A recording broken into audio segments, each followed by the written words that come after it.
should make some errors which you can exploit and then score later on. Yes, now we're getting a nice surface view of the game.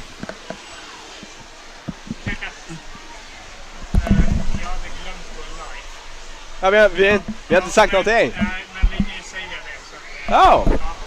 Nu ska det vara nice. Oh, look Okay. at that. We have been commentating this game for like half an hour. And, apparently we weren't live. All right, so now we're live for the first time, I right? think we're live now. Right. Yes. Very good. So we can introduce ourselves. I am Victor, and this is my friend Eric. Oh, very good. We play for Uddevalla United, but we have come all this way to the pool to commentate on this here game. It looks like Trelleborg is winning right now. Yes, they are leading, and they made a quite early score, so they are in a quite good position here. Ah, well. And we've already been commenting here for 9 minutes without it being aired, so we have plenty of material now that we can tell you again about. Yes, let's do it. We have actually been commenting live, so I guess we haven't. Most of what we've been commentating was the game, so Yes. I don't think we're going to go back to the previous part of the game. But let's commentate live now. Look at that. I think that's Hempel. Holding the ball, and now that's Hempel again holding the ball. Maybe they're gonna pass to a third Hempel. We'll see you in just a bit. Well, they are holding the ball quite nicely, but they do need to move forward. Right now they're just going backwards, I think, it seems. So okay, that's a very good interception there by the Danish player, and what I think. I don't think they're okay. Well, it looked like he was holding him with the legs there, but I don't think anybody saw him. So it looks a bit like so everyone knows that Trelleborg is leading by 1 goal, right? And the Trelleborgers know that they are in no rush to take unnecessary risks and so on. But what it does seem like is that they are a bit too relaxed. They're getting forechecked all the way to their half of the pool, and then if a Dane would manage to snatch that ball, then it would become a very dangerous situation. So they are leading, but that doesn't mean that they should relax. They shouldn't be playing too far away from the basket. They have to get in there, they have to pressure the defense, and then always try and create these opportunities. So you're saying that Trelleborg are too passive right now? Well, I definitely think that they were a bit too passive there just a moment ago, but it seems like that is changing. Yes. So let's see some more aggressive Trelleborg right now. And maybe they can take this all the way to 2-0. Maybe. Yes, it's quite possible. Yeah. And look at that. They are actually trying to do something.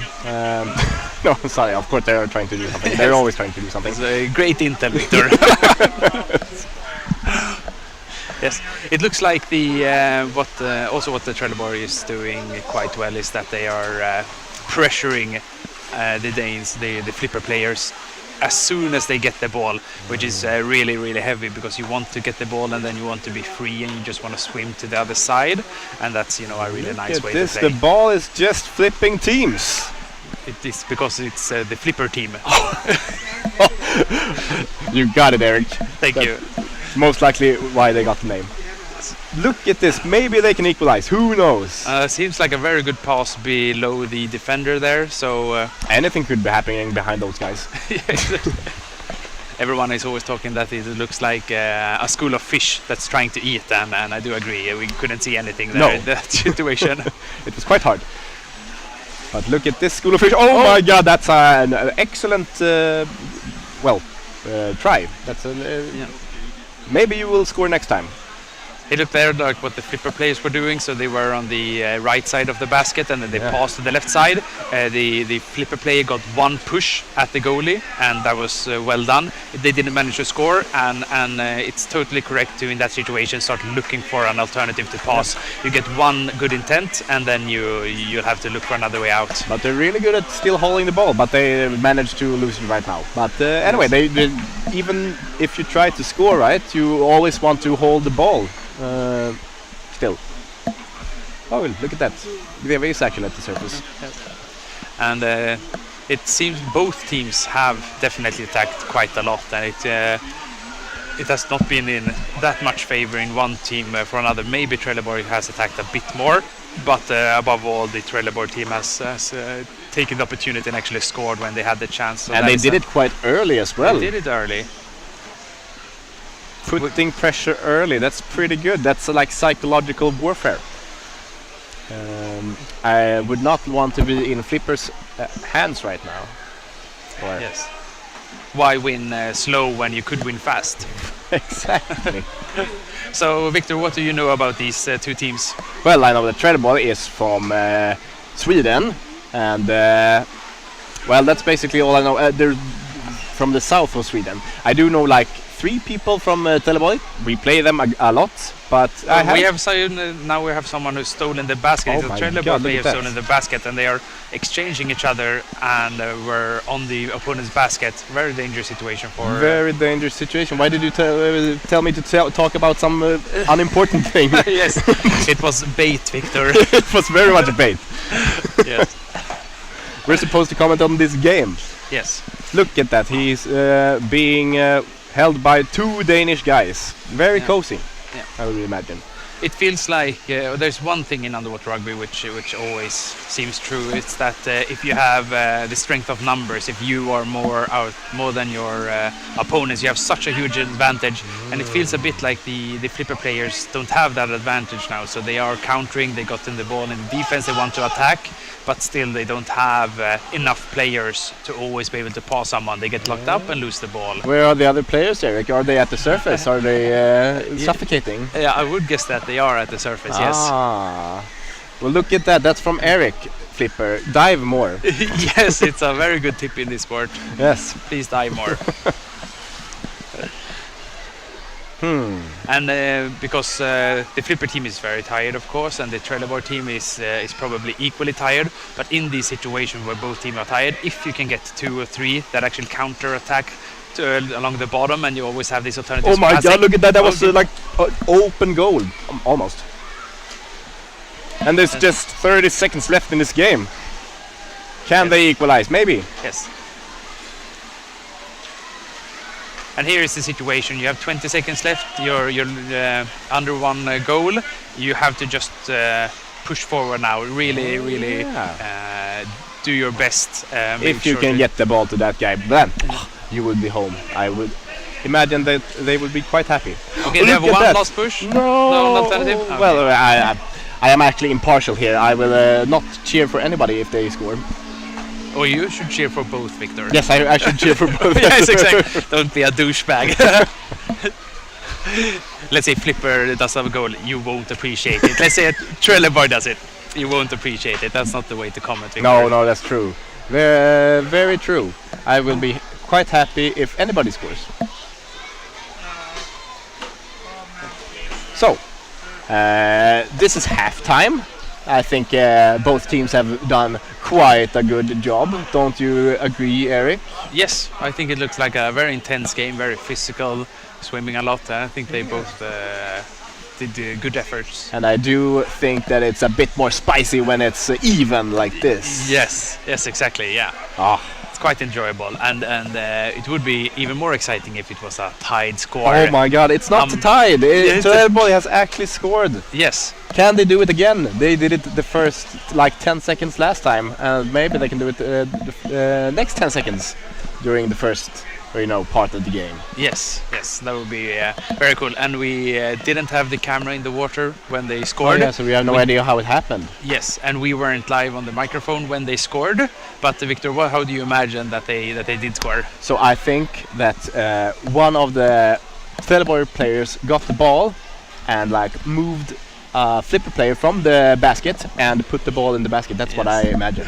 Yes, it's a very likely outcome. Well, as we have seen, the flipper players do have goalies on their basket, so it's not quite unlikely that there was a goalie when they scored as well. Yes, But- but we've seen that Trelleborg has definitely taken opportunity to steal the flipper basket quite a few times. They even exchanged each other on the flipper basket, which is quite offensive, quite Yes, very very attacking spirit. offensive. Yeah, offensive, offensive move, Trelleborg. It's very good. Very, very rude. Yes, not that type of offensive. Oh, right. Attacking. Ah. And here we see the camera operator. Oh, look at that. I think he's Danish.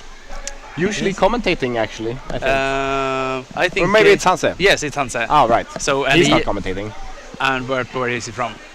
Hanse is from Gotland, I think. That's Yes. an island in Sweden. I think it's the biggest island in Sweden, actually. Yes. It's a very nice island. They have like a whole week where they do medieval stuff. That's very cool. Yeah. And they are also very passionate about filming underwater rugby and bringing this experience to us. So it's a great team to have for your favorite underwater rugby event. Oh yes, you should hire them. Yes, exactly. Yes, very good point, Victor. Yeah, cool. I would hire them. I would hire them as well, but they refuse. I have actually tried to hire them, but they think my pool is too cold. Is it true? Yes, it's true. They're like, oh no, I don't want it. It's Valhalla. It's very cold. But he has a suit on. Shouldn't that keep him warm? Yeah, you would think so. Yes. Eric, you would. And you know, we train there every Tuesday, We do. and that's manageable. Yeah, and he's like, no, I can't do 12 hours in a very cold pool. Well, we're like there for 1 hour every day, or no, Every day. every 1 day in a week. You know? Yes, that is true. And that's like more than 12 hours if you put it up in a year. Yes, exactly. So we are both from the Felix team based in Gothenburg. We have the Felix Cup, which we were referring to, and then we have asked this filming team to film the Felix Cup. Yes. So if you have a cold pool, they will probably not want to go there. Yes. Did you notice my shout out to Felix Cup Oh, 2025? look at that. Oh yes, 2025 Felix Cup. You should actually go there. It's I heard it's the best cup in the world. Maybe it is. Ah. Nice. So what are you looking forward now to the next half game? Oh my god, I wanna see a spicy fight between what's happening here? Oh, he's going to eat. Well, I wanna see a spicy matchup or a spicy Denmark that wants to equalize the score. Yeah. That's what I wanna see. I wanna see Danish people get some ball control and like do cool stuff with the ball. That's what I want to see. Oh my god! If I would totally simp if it was like ball control and cool stuff. It's very exciting idea. Yeah, I want to see the Danish Mela. I have Yes. never seen it actually. It's called the Swedish Mela. Yes, we call it the Swedish Mela, and in Denmark they apparently call it the Swedish scissor. I've heard, Oh, the Swedish scissor. well, maybe at least. And now they're about to start. Please comment, Victor. What is happening? Oh my god, they started, but I have no idea where the ball is. I think Trelleborg might have gotten the ball, but it could be Flipper as well. I can't see. All I see are legs. I guess we'll just comment on what we see on the surface. Trelleborg is I think it's Flipper actually. Yes, they moved the positions in the pool. Flipper is actually attacking right now. Who knows what can happen now? And look at that. They are very aggressive right now because there is like no Danish people on the back half of the pool. They really want to score, it seems like. What do you say, Eric? Do you Yes. think they want to score? I think they want to score very much. Oh my god, look at that. And they actually still have the ball. It's been like 1 minute. That's actually really good. Keep going, Denmark, and you might just get this. And here we have just one Flipper player being down at the basket, but now they're getting some backup with some more. Yeah, it seemed like that was no problem. They still have the ball. It's a quite- Trelleborg, you really need to be more aggressive. Like that! Exactly like that. Yes. He listened. He listened. He took your advice, Victor. Yes, that's quite good. Yeah, so a very nice steal there from a forward, I would assume, by how he was moving. And it's so much easier to pick up the ball when your opponent is being sloppy or not having the Look ball at that, he received was completely. just grabbing that back. Yes. Ah, that's what you want to do. You would just want to grab him and rise up and get him out of there. Very good, Trelleborg. You're still holding the ball. Very nice. Now you just need to get in there and get rid of the back and get rid of the goalie. Just like you did before, maybe. Just like you maybe did before. Oh, now we see an attack from above here from the Trelleborg players. Yeah, attack from the above. I think they are quite well undervalued, I would say. A lot of players like to go from below, right, and lift the the goalie. But going from above and lifting the goalie, that's quite a good strategy as well.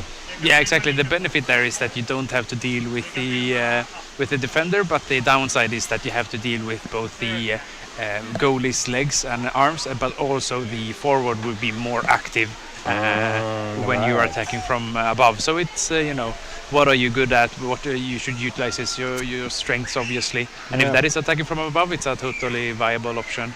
Yeah. And now we see here Flipper has the ball again. Actually doing quite well. Yes. Now there are 4 players at the bottom we see here. One is positioned around the basket or in the vicinity of it. And in those situations you just have to make sure that your team actually goes for the offense. If you have a lot of people down and you decide to not do anything, then you're wasting oxygen and you might as well have rested instead. So they should make sure that when there are 4 at the bottom, they really take this opportunity and they go smashing into the Trelleborg defense. Yes, and they really need to smash right now because they need to equalize this. But the Trelleborg won't let you. No, they actually have some quite good, well, I don't know what to call it, they're just locking the players. And that's quite a good way to stall the game. You just lock the player. You maybe don't go for the ball, but eventually you will. And here we have a really fast swimming from a Trelleborg player. All he needs is some friends.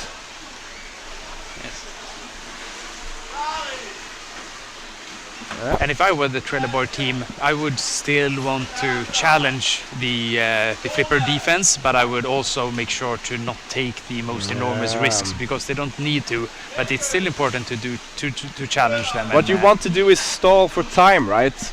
Yes, but if you just stall for time and you starting to play, not well and so on, then it could bite in the back. You want to be aggressively stall for time. Yes, exactly. You want to make sure that the Flipper defense is around the basket. Right. It's quite hard to be always on defense. So yes, attacking would make a lot harder for Flipper to keep their stamina up. And look at that, they managed to take the ball.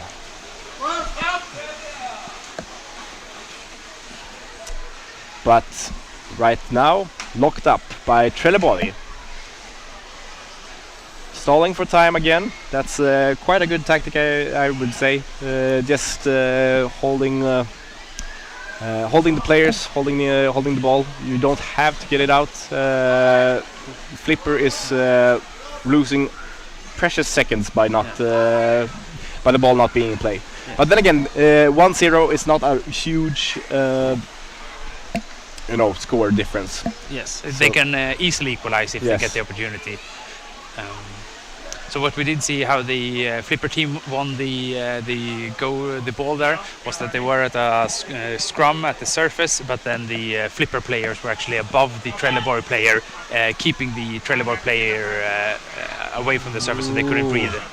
Well, that was a ball in the stomach of the goalkeeper. Yes. Not a good pass, I would say. No, it wasn't a great pass. It was mediocre. Yes. But look at this. Oh, can they score? Maybe. Well, if you just looked forward, my friend, you would have an excellent opportunity to pass to a Trelleborg player. Maybe behind you.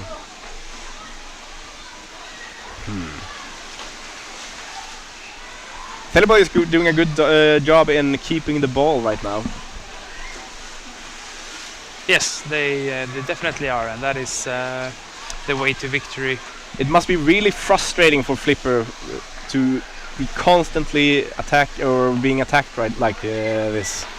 not really being able to steal the ball, even though they did now. So good job. But then again, very good forechecking from the Trelleborg team. They managed to steal it back before Flipper had a chance to get to the other side. Yeah, that's a super dangerous situation when you are on the when you're countering, you're swimming towards the opponent's basket, and then you sort of all of a sudden lose the ball, and you have to go into defense again, and that can be a very tricky situation and difficult to know if you will have an established defense. Yes. Where is the Danish defense? It looks like they're just a bit too slow on the baskets. Oh, look at that. So now there's a referee call here, and it was definitely a spicy situation. It was a spicy situation. I saw the ball. Oh, that's what's it called? Penalty. Penalty, and it was yes. So it was the Trelleborg player showing it was a penalty, and now it was confirmed by the referee. Blue timeout, I think. Yes. I am not completely sure what it was, but what it looked like from the side was either that the goalie had a shoulder in the basket or something else. And if you do make if you break the rules and it's close to the opponent's basket, it will be or your own basket. It will be quite favorable for a penalty decision by the referee. It looks like maybe it's Greve that's going to be defending this, this one. And if it is, I've seen him defend before. He's quite good, actually. Yes. It's actually, I've heard you say that it would be a great tactic to tell the team, you know what? Hold the basket, it's okay. Greve can take this penalty. Yeah, exactly. It was from the European Championship 2000 and what was it? 2021, 2022. Yeah, maybe somewhere like that. Yes, maybe. Yeah. But, and then I think he took 2 or 3. He defended successfully 2 or 3 penalties in one game. If it's a draw, they're going to penalties. Oh. By the way, if it's a draw, they will go to penalties. And only one at a time. One at a time, and it's one at a time. Oh, yeah, so one not white, one blue, and if blue scores, white don't, then it's over. Oh, all right. So it's a sudden death penalties. Yes, exactly. Nobody knows how many points you get. If you get 3, like 2-1. Right. Okay. I haven't happened yet. Well, All games have been. Okay, I'll be sure to inform our listeners. I don't know how many people are listening. Maybe 5. Who knows? Oh, look at this.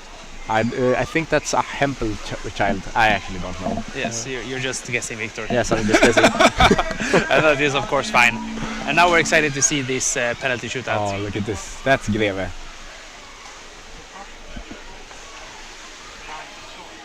"45 seconds, that's quite a long time." Oh my god. No, what? No, oh what? That's like, oh. It's a Oh. I think that he's going to he's going out, right? Yes. And it looks like they are Lost the ball there. yes. Nobody, no one of them. Yes, so they both get a 2-minute penalty, and they do get to rethrow the penalty. So they both get a penalty, or like they both get a no, but the Flipper team both has a 2-minute penalty and right. a penalty attack. Yeah, true. Because they did break the rules while defending it. It's quite hard to see. Greve didn't really see if the guy had the ball or not, so it's quite understandable that this happened.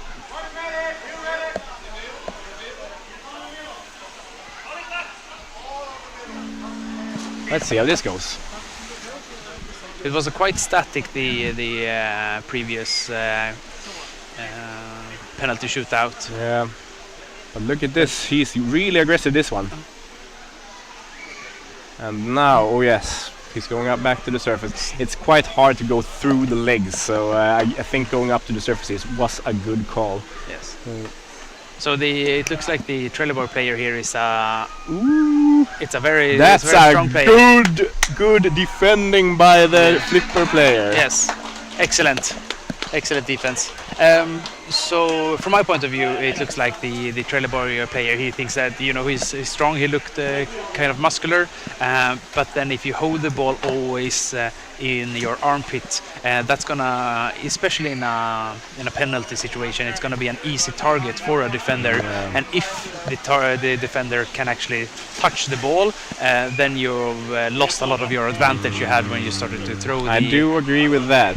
Now it seems like they still have a player that's on the bench, right? Yes. So there's a power play for Trelleborg for at least 2 minutes, I think. Yes, exactly. So the Flippers' way forward now. What do you think that is, Victor?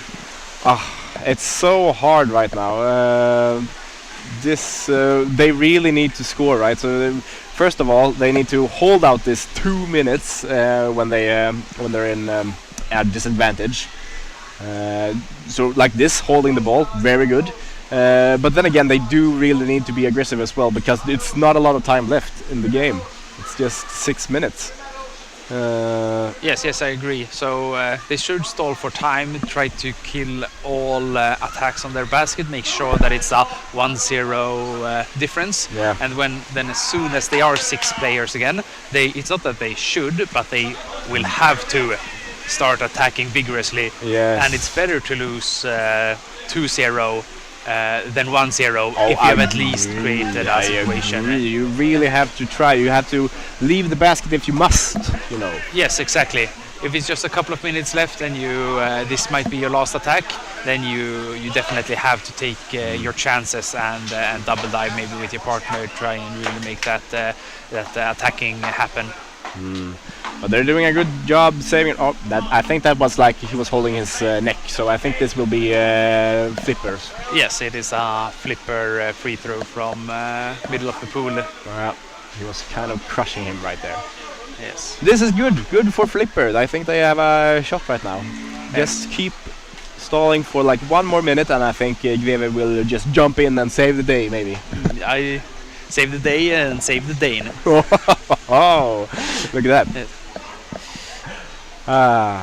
And this is quite good, like seeing aggressive play from the Danes in a disadvantaged situation. It's not uncommon that the disadvantaged teams actually manage to score during a power play, because I think sometimes you stress yourself when you're in power play because now we're so many people, we have to score right now, and you make mistakes. And that's gonna happen in 10 seconds. In 10 seconds we're gonna get 6 Flipper plays in the water again.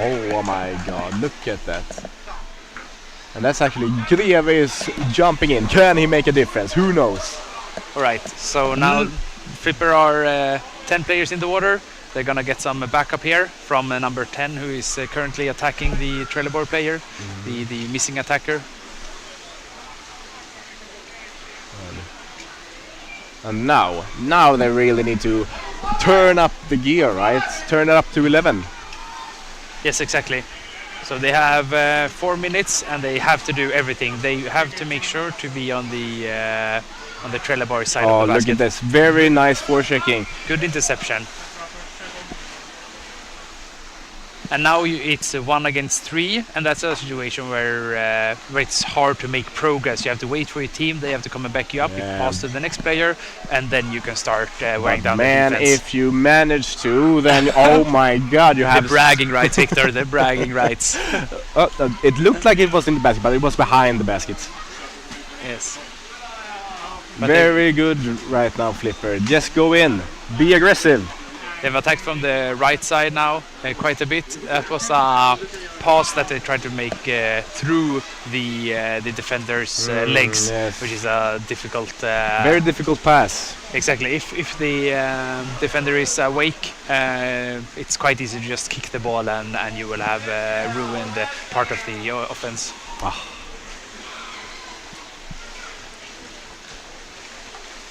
Let's see here. And now, okay, I'm gonna say this. Flipper, you're being too passive right now. You have to get the ball. It's just 3 minutes left. You have to score. Yes, and what is Trelleborg's win condition now? Well, I would say if they just keep doing what they're doing right now in the corner, I think they will have this game well, pretty soon, because it's just 3 minutes left, and if they can just hold the ball, which it's quite easy to do in a situation like this when the flipper aren't doing all they can to get the ball back. You know, oh, look at that! There was I don't think it was a sloppy pass, but it was a pretty sloppy receive, or not a prepared receive of the ball, but they still managed to keep it. Yeah. And now, of course, it's very difficult for the Danish players to know it's only 2 minutes left. Maybe they're over the water, maybe they're tired. But if they see 2 minutes left, we're losing by 1 goal. Yeah. Now is not the time to lay in front of the basket or Like above that the guy is doing basket. right there. No. Yeah, exactly. You have to go out. Yes, you have to take the chance. You have to take the risk. You have to go. And you know, if they manage to score 2-0, well, it's going to be the same outcome. Because 2 minutes, that's a Yes, good. You have to leave the basket. You have to be brave. You have to leave the basket maybe a little bit quicker right there. And his friends need to come as well. Yes. Because now it's 2 minutes. If that Trelleborg player can just hold the ball for 2 minutes, oh my god, they can win the game. And that's quite a good tactic. Just hold the ball. Just hold the ball. Don't take too many risks right now. It's 1.5 minutes left. If you can just swim around, have a good time, then this game is yours. Flipper, don't let that happen. You have to be aggressive. But it seems quite hard. 1 minute left. And this way of playing that Trelleborg is doing now, it's very tactical. It's probably their greatest chance of winning, and they're doing it great. They're doing it fabulously. Yes, it isn't as fun to watch as it can be when you know it's fast breaks, attacking, and so on. But they are doing sound tactic. Look at this! It's 50 seconds left, and it's a referee ball. It's anybody's game. Oh my! Yes. And now the flipper player really have to just put in everything here. Look at that! Oh my God! Go for the goal! Oh, they have to win the basket! Oh my God! It looks like the scissor. It was the Swedish scissor. They didn't manage it because it wasn't the Danish scissor, I think. Yes. And now something happened. We have a referee signal here. It's holding. Oh, well, that's too bad. That's Trelleborg. They have the game right now. It's their free ball. If they can just hold the ball for 40 seconds, well, that's all I keep saying. Yes. If they just hold the ball, they win. Yes, that's always true if you're leading. It is true. Yes. Yeah, it's 40 seconds left, and what you could do, you could just take the ball into your stomach, use both your arms, both your legs, and just hold it there, and you can manage to seal this game. Oh, look Let's see at what that! happened. I think he was just dragging out the Danish people's snorkel. Okay, so there was a Trelleborg player complaining that he was choked by a flipper player. I don't know what's going on right now. I think Flippers has or is it a referee ball again? I don't know. No, it's a Danish free ball. Yes, two referees are discussing. No. So they're separating the team. There was some discussion between two referees. The flipper player showed the ball, saying we're ready to throw this, and then the referee called it off and says, I need to talk with the captains. Probably something happened. Yeah, something did happen. He maybe somebody choked somebody, maybe somebody took somebody's snorkel. You know, all the kinds of stuff that happens. Yes, we saw some disagreements between two of the players at least, and that's probably what they're talking about. So Victor, let's say Flipper has a free throw now. I'm not completely sure that's the case, but let's say they do. 27 seconds left. What would you have done? Every player dives. Every player. Every player dives. Two defenders, two goalies, two forwards, everything. Everybody. Everybody dives. Everybody makes. Well, actually, maybe 6 players is a bit too much. But you know, you have to do something. You have to be really aggressive. Yes. And now they're starting. They're gonna throw it. And was it a 2-minute penalty? Yes, there is a Trelleborg guy sitting on the stool. So now they have a power play as well. But we also have a flipper player sitting Oh. on the. Okay, so I guess it's not a power play. Yes. It's just 5 against 5. So probably some graphing there, but we didn't see exactly what was happening. But now 5 against 5, 27 seconds left. Put everything on this card now, flipper. Yep. And for Trelleborg, you just... Oh, well, look at that. If I'm guessing, it's probably someone got too close while they were throwing the free throw. No, that's a Trelleborg free throw. Yes, I was Holding. completely wrong. Yes, you were. Yes, you were. Quite the opposite. And now, right. guess what I'm going to say. If Trelleborg just holds the ball, they will win. For how long? For 20 seconds. 20 seconds, all right. 20 seconds. Clock is ticking. Clock is ticking, Flipper. You have to get the ball out. And clock is ticking, Trelleborg. You just have to hold the ball. Yes. And here we have strong Trelleborg players, even 2 players. They're just holding. They're gonna kill this game. They're gonna win. Yes. 5 seconds. I don't think they can actually do something in 5 seconds. No. No, especially not when because it's Trelleborg. That's Victor, let's say you have a free throw against you. 4 seconds to score. What do you do? I just stop playing, I think. Yes, that's reasonable. I don't think they could swim across the entire pool in that time. You anyway. have to take the ball. And you he have just sits to, there. Look at. Yeah, that's. But of course, you have to try as a flipper player. You have to try. Yes, you have to try. You have to try everything. You can't give up. Can never give up. Never give up on your dreams. Yes. Well, good job, Trelleborg. You scored in the first minute, and that was the game. Very good, Trelleborg. That's all you needed. So, what could have happened? What should have happened? Or what should Flipper have done differently in this game? It's very difficult to say. See from here, we went in the water, we didn't feel the oxygen level and so on, but it felt like when they were doing fast breaks, they had been defending for quite some time. Now they're in offense. They need to just push it through. It's gonna take every little bit of oxygen. They have to just swim across the bottom. They have to try and make that score and start from a fast break. And this game, right? It was super close. They were really well-matched teams, I would say. Yes. If it wasn't for that score in the beginning, it would have been a much more intense game, I think.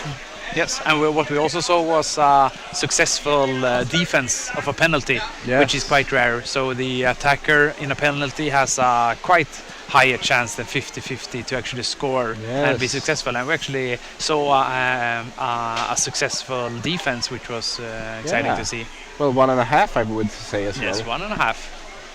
With one slap on the fingers. Ah. 2 minutes. 2 minutes. You were holding the guy who was not holding the ball. That's not good. Yes, exactly.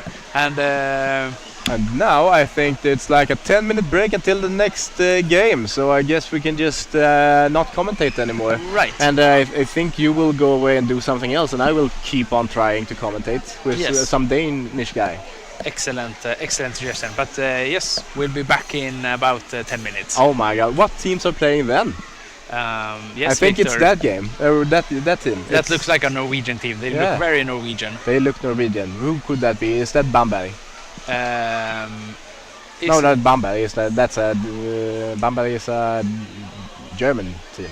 This is Ålesund, maybe. Yes, maybe. Maybe. Great. It was really fun commentating with you too. With you too. I think we did amazing. Yes. Thank you very much and goodbye.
Sun is very different this time.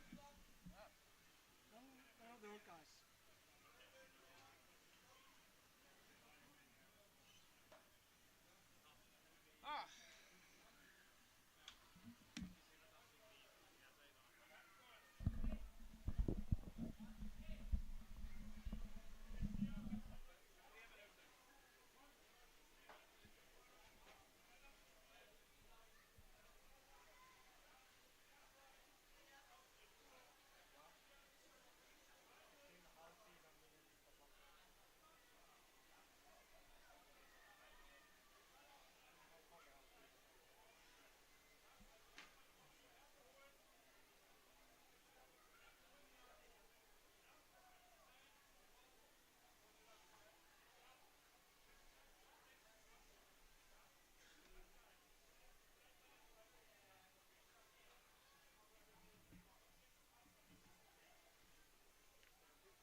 So this is like half the team that went to Berlin. Half the team what? That went to Berlin. For This is Sunday. Berlin. So this is only young guns coming in. There's none of the old players. They all stay home. The Ålesund players are all young people. Yeah. It's all the young guns. So if you compare Ålesund to the Ålesund that was in Berlin for the Champions Cup, it's like half the team. Right. So the age, well, the average age number has gone down quite a bit. You can say Molde is not here. Yeah. There's no Molde players, so it's only No Molde players. so it's not the old guards. Oh, are all the old people in Molde? They were from there. Okay, I think we'll just put this on again. Hello and welcome back. It's 1 minute until the next game. It's Krefeld against Ålesund, and I'm sitting here with Jesper, Jesper. Nice to meet you. same to you. Yes. You have been commentating quite a bit before, I've heard. Have you? Yeah, a bit, yeah. I play for Amager, so I look forward to the games coming ahead. So now we're going to see Krefeld against Ålesund, which probably should be 2 of the 4 best teams in Europe. 2 of the 4 best teams in Europe. What are the other 2? The other 2 teams? Well, that could be a Danish team, either Amager or Amager. They beat Krefeld in the first. They did. Yeah, in the first Quite round. surprising. Yeah, I would say. very surprising. I just talked to Krefeld. They're not the same team as they were in Copenhagen. There are some injuries, but that's nothing compared to Ålesund, which is like so new. Oh yeah, so you said that this Ålesund is not the same as the last Ålesund that we saw. No, especially not the Ålesund we saw in Berlin for the Champions Cup, because Molde is gone. Molde is gone. Yeah. No more Molde. I think they will come back, but this time there's no old people in the water. Well, this could be anybody's game then. Yeah. And what do we see here? Because until now, Ålesund haven't lost a game in this tournament. Wow. Krefeld have played 2 games, and they lost against Amager, and they won against Bamberg, I think it was. Yes. And then Ålesund won 3 games until now. Oh, so Ålesund has won all their games? Yeah, all 3. Amager and Ålesund have won all their games until now. Yeah. Quite interesting, I would say. Yes. So Ålesund should be the favorite, but that was with another team that they won. Right. So nobody knows actually how it goes. I talked to Ålesund, and 5 of them played together when they're like in look the. at this quite. Oh, it's nearly in, yeah. That was very close. Very well played by Krefeld. And they. Oh, that's a goal, right? That's a goal, that's yeah. a goal. That's a very nice goal by Krefeld. That was fast. Yeah. And they also said they have some injuries, but they think they're a little bit better than they were last time in Copenhagen. I think that was number 68. I think. Oh, number 2? Maybe. I don't know. I think it was number 68. He was like 68. waving his hand. Yeah. But that was a fast That was really goal. fast, yeah. And a very nice goal.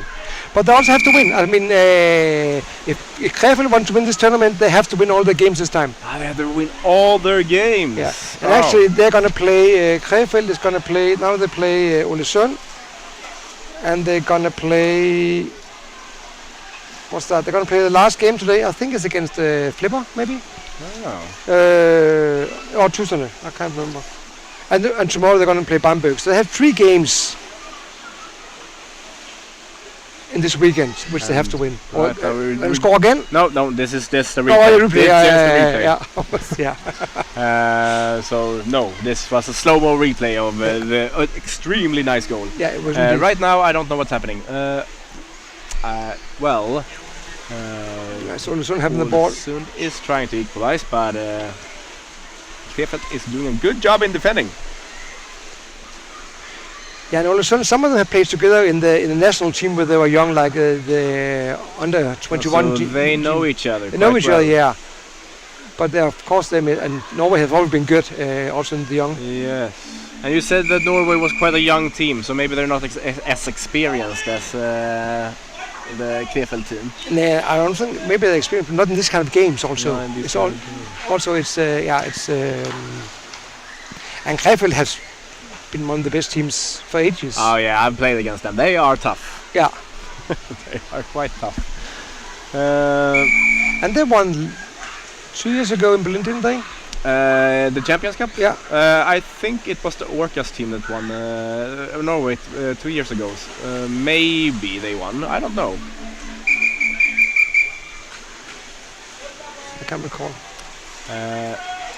I was in the Champions Cup. I think it was 3 Okay. years ago, maybe. And but then it was Malsch. It wasn't Krefeld that was representing Germany. Oh, March, yeah, maybe, yeah. Because that year the Orcas wasn't there for the national, for the middle side. Right.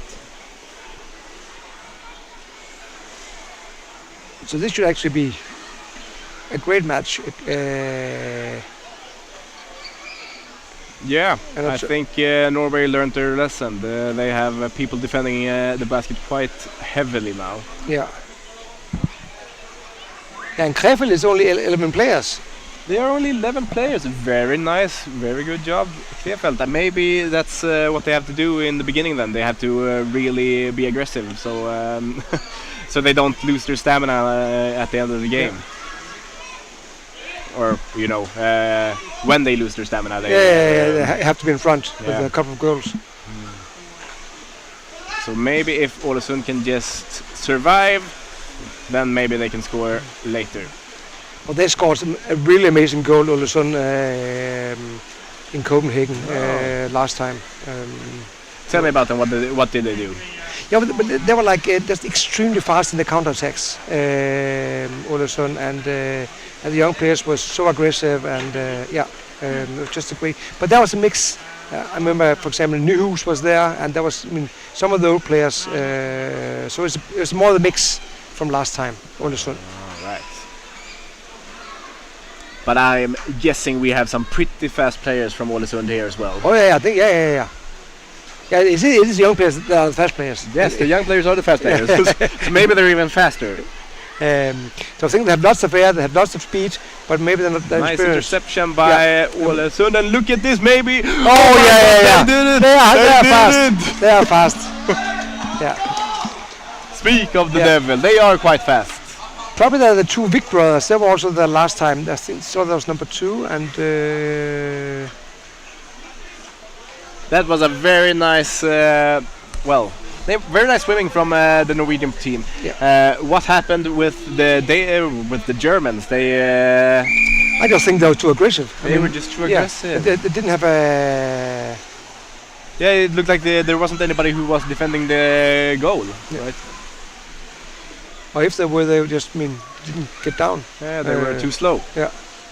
I didn't see if they changed. That maybe there was an exchange at that point, but there shouldn't be that when the yeah. counter-attack is coming up. So this is anybody's game right now. Yeah. And like you said last time, if it goes into penalties, we haven't had yet in this tournament. If it's a draw, it goes to penalties. Yes, and how do they work now? I heard they have changed it. Yeah, as I was told, it works like golden goal, you can say. Like you get one penalty each. If a team score and the other one don't, then you win. So it's not like 3 on 3. No, it's 1-on-1. 1-on-1. Yeah. I'm not sure if you get 3 points for winning, or you get 1 each, and then you get 1 for winning the penalties. I think it's 3-0, but I'm not sure. And here we have, I think somebody is grabbing the basket, and I think there's a white timeout as well. Maybe. Yeah, number 11.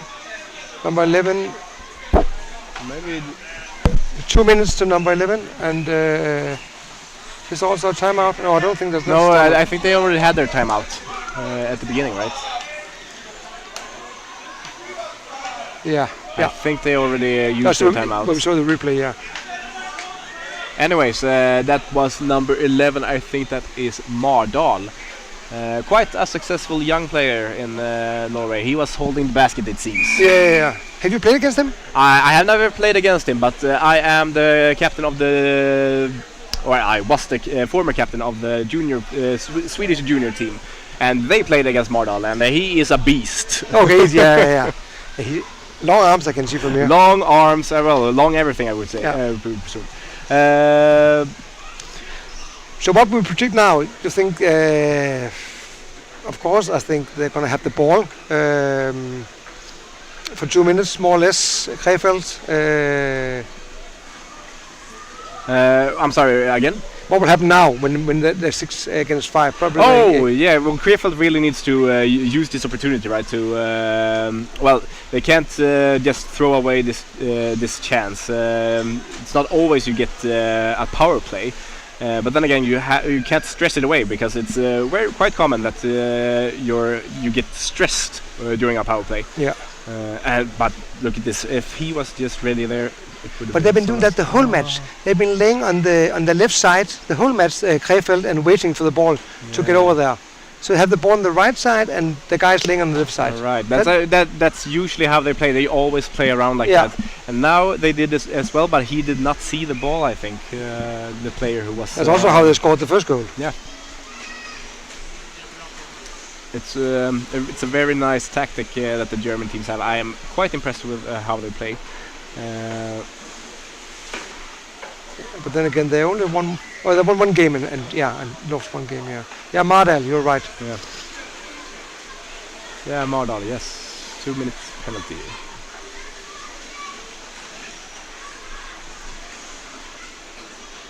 And I think Mardal is about to jump in the water again soon.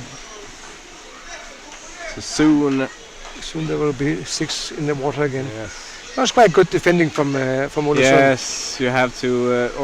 Then they get the ball on the right side, and there was nobody on the left side. There was nobody there.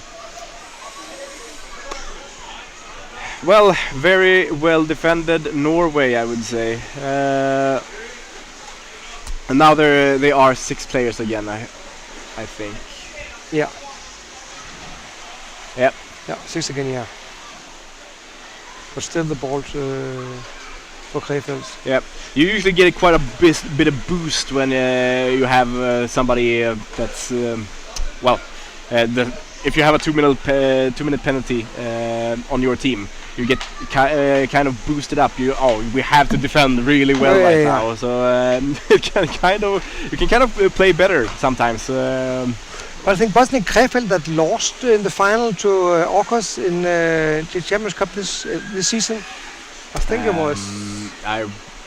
Well, Orcas are really good, so if they were in the finale, so I would not be surprised if they lost.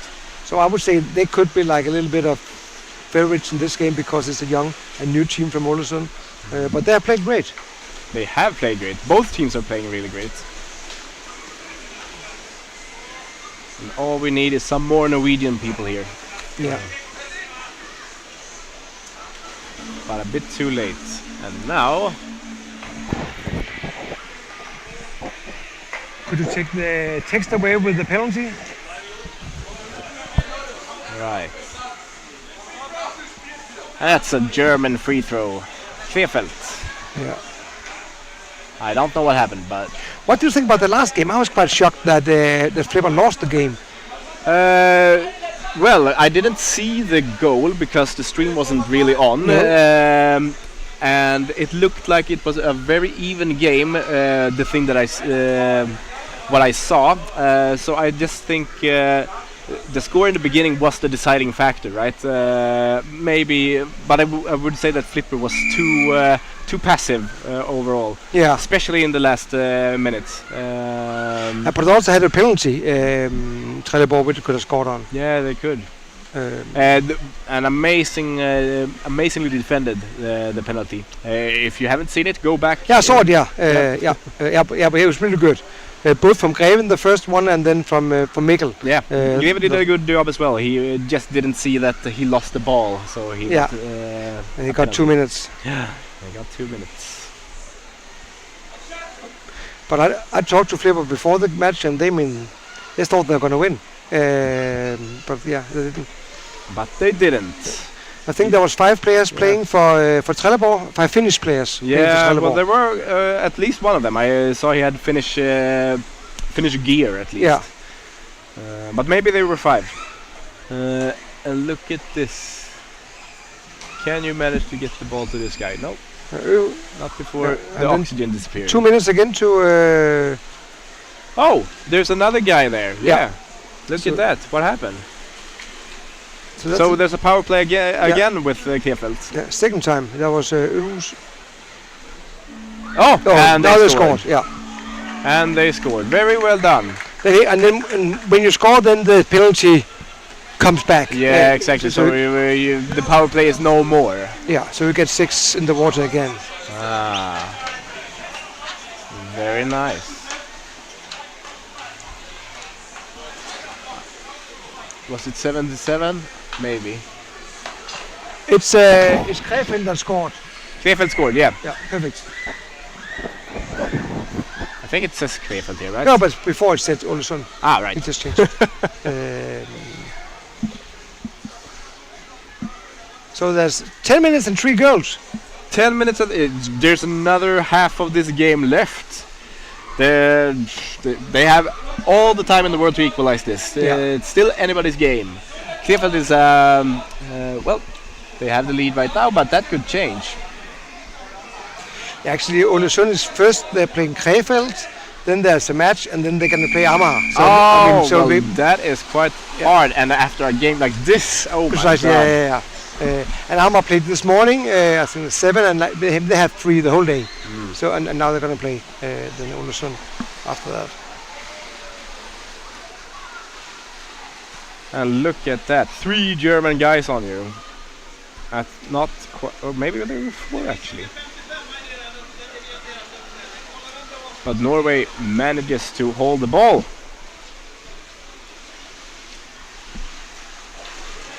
Yeah, this is number 2 and 3 in the Champions Cup. Yeah. In this game.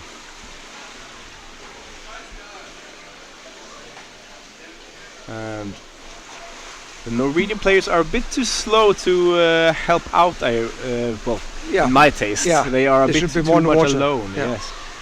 Yes. And we know when they do it. Oh, look at this! If you could just get the ball over to that guy, that would be great. They shouldn't need air. I mean, they're so young. I mean, they should be able to be 4 on the bottom the whole time. Yes. Who needs air? It's overrated. It's very overrated, I would say. Oh, that's why I play this sport. You don't even have to breathe. So there's a grab for the mask and free throw for Krefeld. Free throw for Krefeld.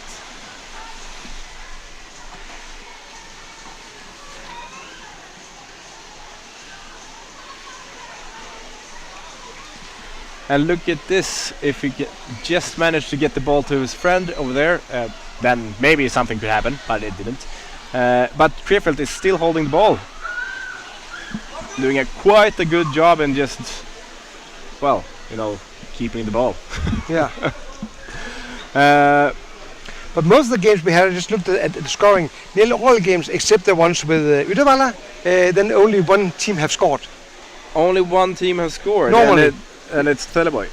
Right? No. Normally, in all other games, there's only one team scoring. Oh, right. Except the one with Uddevalla, where you also scoring. So So normally it's like a one-way street, but this one you have. but So this one is quite even. yeah, and Yeah. both teams know how to score. Yeah.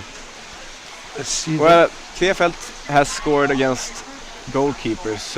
Ålesund has just scored against an open basket so far, but I think they can actually manage to get rid of the goalkeepers as well. Yeah, but you saw Trelleborg an even game against Flipper. Yeah. And last time Ålesund they won 7-0 against Trelleborg. Oh. And they won 2-0 against Not a nice Malmö, score. which you also know probably. Yeah. They are a tough team. That actually says a lot about both these teams, I would say, because Trelleborg is quite a tough team as well. Yeah. Yeah, and a good defending team. We saw that against Flipper just before. Exactly. Flipper was the favorite, right? And they lost. Yeah, and Amager won 1-0 against Krefeld, and Krefeld they won 2-0 against Tyserne. And now Norway is doing a really good job with the passes, and they have managed to get their team to dive. Yeah, they're on the bottom now. Yes. There's only 2 minutes left on the first half, so I mean they should go in now. Yeah. But I would say that 2-1 in half game, it's not too bad. You can still save yourself. Oh, but also the Krefeld have had 2 power plays. Yeah. I would say that just maybe you should say like not the last minute, but before that, the first 8-9 minutes, it was mostly Krefeld having the ball. Yeah. There's only counter-attacks from Ålesund. I mean, Krefeld Yeah, but all Norway needed was one time to have the ball, and they scored. Yeah. So it's not always about who is attacking the most. No, of course not. But if you get penalties, 2 minutes is often when you are in a defense. Yeah. So 1 minute left. Yeah, and this is quite a good tactic from the German guy, just holding the ball in the last minute. Come on, let's get down 3 or 4 or 5 guys. Yeah. I think that's only the Amager team that have females. Yeah, I think they're the only one this time who have females as well. And they're doing great. Yeah, last time I think Malmö also had. Maybe there was one there. What's it called? The Kristianstad, maybe. Yeah, I think so. Yeah. Yeah. That could be true, actually. So 15 seconds left. Yeah. And that's quite aggressive from Krefeld. I think also have to be more aggressive in the second part. Yeah. Look at this. Oh my god. I got the ball in 3 seconds. That should actually have... Krefeld was a bit passive at the end there, I would say. If they had just gone through 100%... And there was only two guys up there. Yeah. If they got like... I think they had a big opportunity that they just wasted. But anyway, good job Krefeld, you are in the lead. Yeah. But I think that both teams, I mean, they cannot exchange anything. Like when you saw before with Flipper, they changed 2 guys in the halfway. They're 16 here. No, we're not 16. They're 14 here. But like, I think that they're only 12 and 11. So I mean, that's not going to be. Krefeld guys, I don't think they can exchange anybody. They are just 11. I think the same with. I'm not sure, but it could be the same with Ålesund.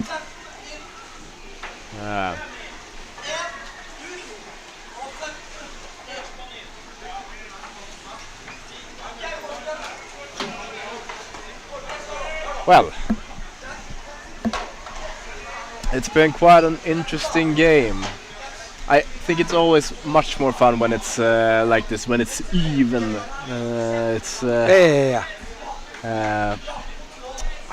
It's always just more fun to watch because you never know how it will go. Krefeld is doing quite a good job right now, but score-wise, it's not that much difference. No, but they had 2 power plays. So they had 2 power plays. They scored during one of them. Yeah. So I think that actually we saw that also in Copenhagen that Ålesund was better in the second half. Yeah. You just have to mean to. There's only one of the bigs here today. Yeah, Score was the one. He was, I think, number 20 for Olesund. I think he scored quite a lot in Copenhagen last year. Number 20. Score. Otto Score there. Yeah. Okay, number 20. You did a good job last time, apparently. Yeah, I think so. Yeah.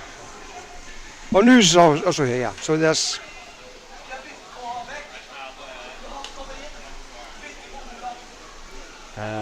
Well, there are a lot more people in Ålesund, so maybe they can win the stamina game. And in that case, they have quite well. They have the potential to do quite well in this next halftime. Yeah. Krefeld, they are just 11 players, as you said. I think. Yeah.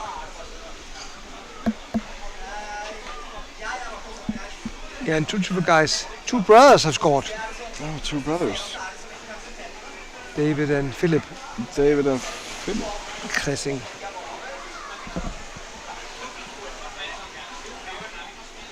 So last time for the son we had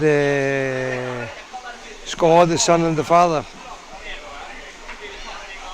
Have you ever played with your children? Do you have children? Yeah. I played together with Julius, but not on national level, no. Just for fun. He played in Copenhagen, but now he moved to Odense, to Tusserne. We don't play for Tusserne, but now he just moved. So it's quite nice playing in the family. Yeah, I think I played with my father maybe once. He quit. He quit. Yeah, he quit when I was quite young, or maybe he didn't even play when I was born. Who knows? But I started playing a lot later than when I was born. I started playing when I was 14. But that was because of him or what? Because he had played it that you... No, actually I was doing free diving and a bunch of people from underwater rugby just showed up and said you should play underwater rugby instead, and I did, and it was a lot more fun. Oh, perfect. Yes. So because free diving is kind of a lone sport, isn't it? Yeah, it's a lot more lonely. It's like, oh yeah, I'm just going to dive here and hold my breath. Yeah.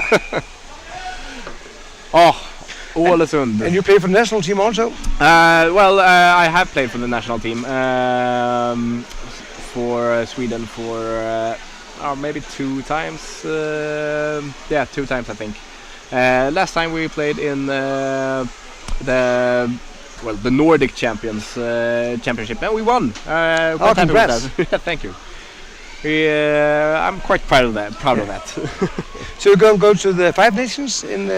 No, I am not going there. This year I am taking a bit of a pause on my. I'm focusing on my studies. Yeah, that's a good thing also. Yeah. I'm letting the younger generation do the Five Nations in my stead. And how strong are the Swedes going to come to Five Nations, do you think? I have no idea, actually. I don't know who's coming. So it's not the same team that played the Nordic team, I can tell you that. No. Much younger. Much younger, yes. And look at this. Good job, Norway. You have to... You have to be aggressive now, Norway. I think Norway was a bit passive last half of the game. I didn't really see them by the basket of Krefeld. They were just kind of swimming around. So now, if you can just swim in and try to score. Also, I mean, that was what worked for Ålesund, and the last matches they were extremely aggressive, and that worked for them. Yeah. This time, the first half, as you said, I think that Krefeld had the ball. Especially in the first 10 minutes, they had the ball like 89%. And then there he was trying to pass behind him, but I think there was like 4 German people there. Yeah. But again, I said in the beginning, Krefeld has to win. If Krefeld loses this match, they're nearly out of the tournament. And Ålesund they can afford to lose. They can afford to lose. They won the first 3 matches. Yeah. But if they lose now and they lose against Amager later on, I mean, that's also hard for them. Yeah, of course. Well, it's always like this during games, right? Some people win, some people lose. Yeah.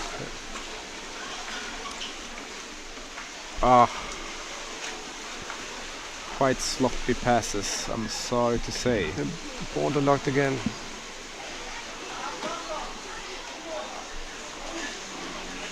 But they're good at, they really good at not losing the ball.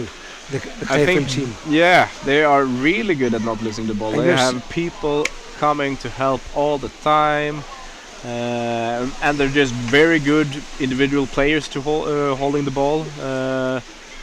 All the Norwegian people are, well, they're trying, right? They're doing quite a good job. Yeah, and right now they got the ball, yeah. now they got the ball. But the Krefeld guys are doing quite a bit of aggressive forechecking, so they're doing great as well. But I mean, I think that has been the thing with Krefeld for many years. If they were in front, it's really hard to play against them because they're really good at keeping the ball in their own ranks. Exactly. Now he's alone down there, but Yeah, but don't lose the ball. no, he wasn't even attacked, so he was quite alone. That's how I say. I mean, Olsson have to be aggressive. They have to get the ball. They have to be. Good. I mean, of course, they can just get a fast break like last time. But I mean,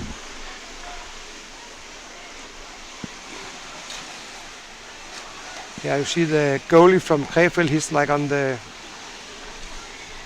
half line. Oh yeah, they have this tactic, right? That the goalkeeper should always be behind. One goalkeeper should always be behind. Yeah. Yet, even during that tactic, Norway scored on an empty basket, almost an empty basket. Yeah, maybe they didn't do that. Oh, look at this! Close. That was close, but Norway So managed. then a fast break again. Number 11. Number 11 to number 8. Oh.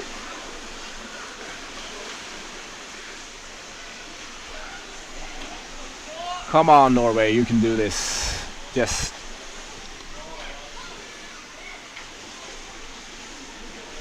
Well, now there's a strum at the surface. I always like those. Not quite a spectacle to watch, but it's quite cozy. But it's not like free diving. You have to be on the bottom. You have to be at the bottom. A lot of people like the strums because they can breathe. I think they are overrated. I like to put the strums underwater, so it's more like. Oh, that was fast break. Come on! Oh my God! No! How did you miss that one? Oh, you missed it. Oh, there we went go. in. There went in. Oh my God! What happened there? That was 3 times. But then 2-2. That was number 8 that scored. And number 8, who's that? So their first one, second one, Oh my God! and the third one. Why did he move, the German guy? I don't know what happened to the German team. They See, so first one, second time in the head, and then he moves away. Yeah, then and he moves then, away. Yeah. No, that's always a tricky thing to do when you're a goalie. Or like, oh, did he score now? No. Oh, now he scored. Yeah. That was news. The old guy. Oh, this is so exciting! It's 2-2. They equalized. Well, last time we saw three goals in 15 minutes. Now it's 4 goals in 20 minutes. Yes. So we can expect 2 more goals in this match. We expect 2 more goals, 1 from each team. Yeah, that would be great with some penalties. Some penalties.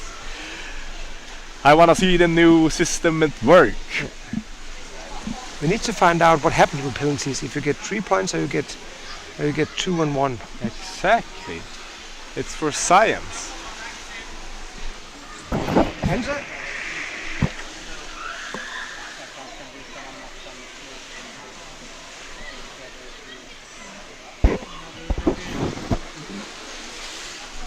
Because I asked two of the judges before, and none of them knew. They were not up to date if the rules have changed for that. Ah, right. So we're not, not quite sure. positive on the penalty. But we're not going to be penalties. We're going to be one at a time. But don't. If you get 3 points, if you win, it's 2 and 1. Wow. But What I think is it's 3. Yeah. I have no idea. But it would be quite fair if you get 1 for draw. 1 for draw. Oh, because okay, that's what you're talking Yeah, about. so get 1 for draw each, and then get 1 for winning the penalties. But I'm not sure if it's that So you or get what? So you can get 4 points. no, because either there's 3-0 Ah, yeah. or it's 2-1 for points. Yeah. So No, 2-1. Yeah, so you get one each for the draw and one for winning the penalty. Right. I'm not sure if that of it's 3-0. I think it's 3-0. Yeah, it would make sense with 3-0. You won the game, right? Yeah. Even if it was penalties. That's still part of the game. And there we go. Look at this. Krefeld is holding the ball quite good. But he needs friends. And it's probably like that. Then They- everybody has to be a goalie. Everybody has to be try to score before you can do it again. Yeah.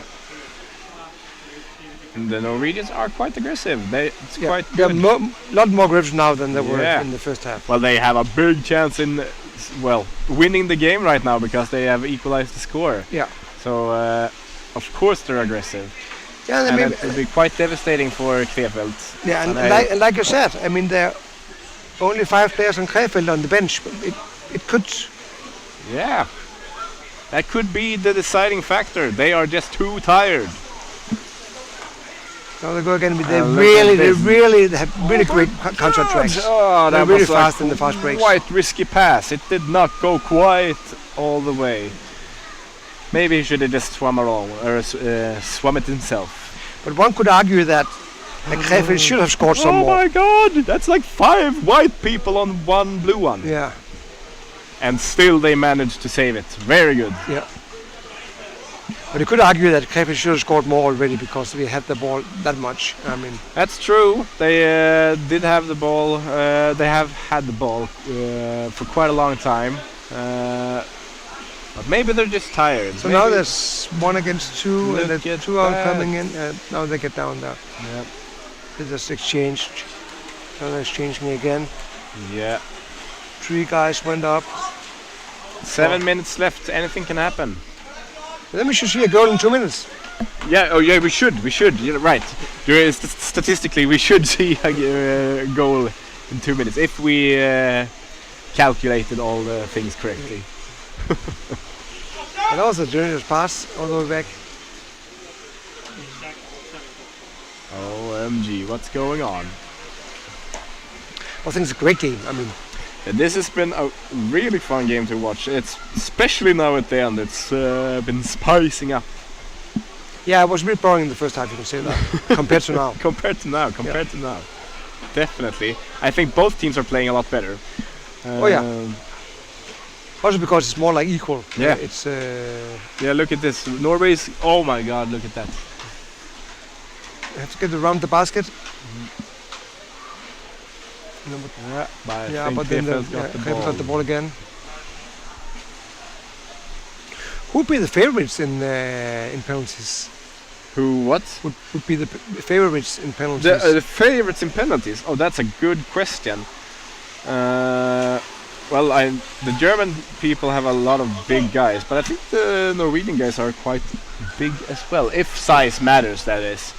I'm not sure it does. No. I usually just like to swim at the goal as fast as I can when I do the penalties. I think that's. Oh, then number 12 again. Here was the guy scoring the first goal for the Norwegian team. Oh, can I get the ball? Oh, yes, he Get can! down, yeah. Oh, Oh, that was close. so nice! But we saw with the flipper, we have good goalies. Then Yeah. That was an amazing save by Krefeld right there. oh, that's holding right. Yeah, that's holding. What's happening now? Yeah, that's free kick, free throw for Free throw for Krefeld. Yeah, Holding. it looks like the water has been a little bit darker now. Maybe Yeah. it's the light from outside them come in, and also maybe it's dirty the water. The water, you think it's dirtier? Yeah, I think it was easier to see in the first match. That could be true. I mean, that's usually the reality of this sport, that we get less and less visibility as Also time it's- goes on. It's dark outside now. Oh, it's dark outside as well, right. That's, So there's a timeout now for Krefeld. yeah. You know, they have to win this game, I heard.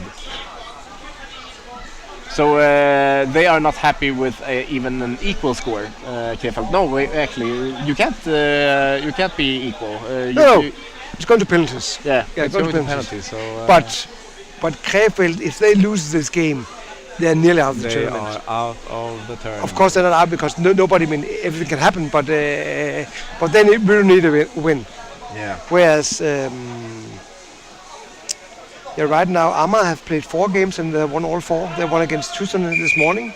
If Ålesund wins now, they also won 4 games. Yeah. And they play each other. Not the next game, the game after that. Right. So that's the 5th game for both of them. And look at this. We're on again. Yeah. I think Krefeld has to be quite aggressive now. They both had to be quite aggressive, I would say, Yeah. if they don't want to go to penalties. And well, Sorry.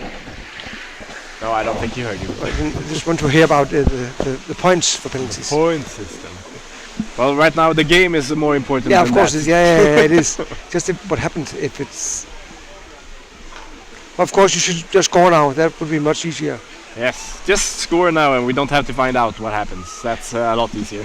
But do you think that when we get in 2 minutes time, will they be more defensive, not to lose the game because you want to go into penalties? Oh, that is such a good question. I'm not sure how the teams, like you said, how they fare in the penalties. Who is more favorite? Our favorite? Because you only need 2 or 3 good guys. Because I mean. Yeah, because it's like sudden death penalties. Yeah, right? actually, if you have one great goalie and one great. Yeah, you just need one of each. Yeah, or the same person. Yeah, or the same person. Yes. Oh my God! Oh, he's slogged down. Oh, yeah. But oh God, there is a judge in the way. Or, judge, referee. There's a referee in the way. There's a fin just floating around as well. Sorry, I'm just stating the obvious. Norway with the ball. But actually, in Berlin, when there was a lot of penalties to Ålesund in Berlin, they had penalties, and there was Ivar and there was Bård Inge that took them, and none of them are here today. None of them are here So today. so you could argue that they are number 1 and 2 for Ålesund in penalties, Yeah. both in defending and trying to score. Maybe they're just living on old merits. Like people think they're so good. So No, but they were the one that choose in Berlin. yeah. they had I'm it. just saying it's. Yeah. I think it's good that they let the younger generation. Oh yeah, so do I. try, So do I. So do I. Just how experienced are they? Oh my God! They stole the basket. Can they score? No, they did not. Actually, 1.5 year ago in Berlin, Flipper lost to Krefeld in penalties Krefeld took who? against Flipper. Against Flipper. Oh Yeah. my God! Look at this.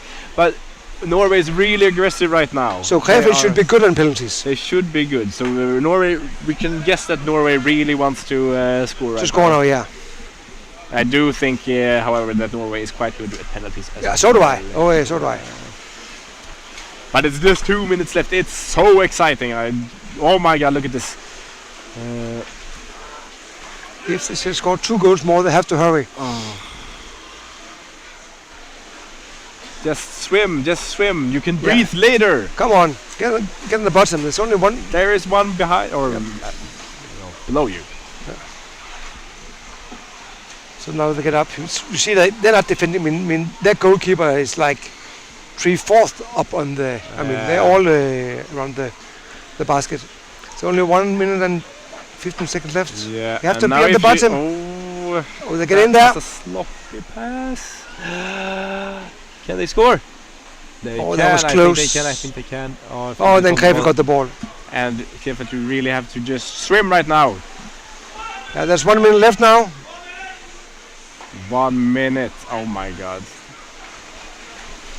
everybody just dive. Just Yeah, but they have to get down because if you get a goal, oh yeah, and then we got the goal, and then there's and that's the other way. Oh, get that's in there, so get in there. dangerous when you get the ball Friends, right away. where are you? There you are. And Oh, that's just went up. a nice. 30 seconds left, and they look took at the that, basket. They took the basket. Oh no! Well, he Got it back there. got it back. Well done, Ålesund. 25 seconds left. There's a scrum. Yeah, on the they're surface. probably just going to hold it right there. Yeah. I Both- think right now they just want to hold the ball. It's quite. It's only 10 seconds left. Just 10 seconds left. So I'll go and find out if you get 3 or 0. Yeah, and then it's going to be a 5-minute break before. Yeah. There's going to be a 5-minute break.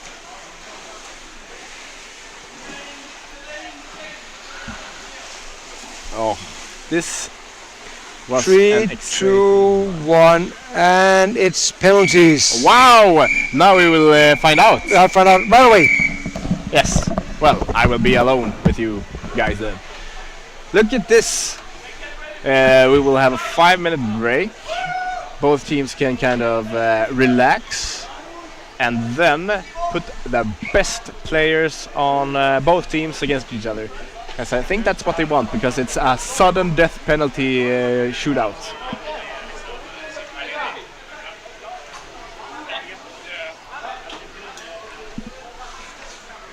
Yeah, that would be quite exciting. Yeah. Look at the teams. I don't think you see them right now, but they are quite exhausted.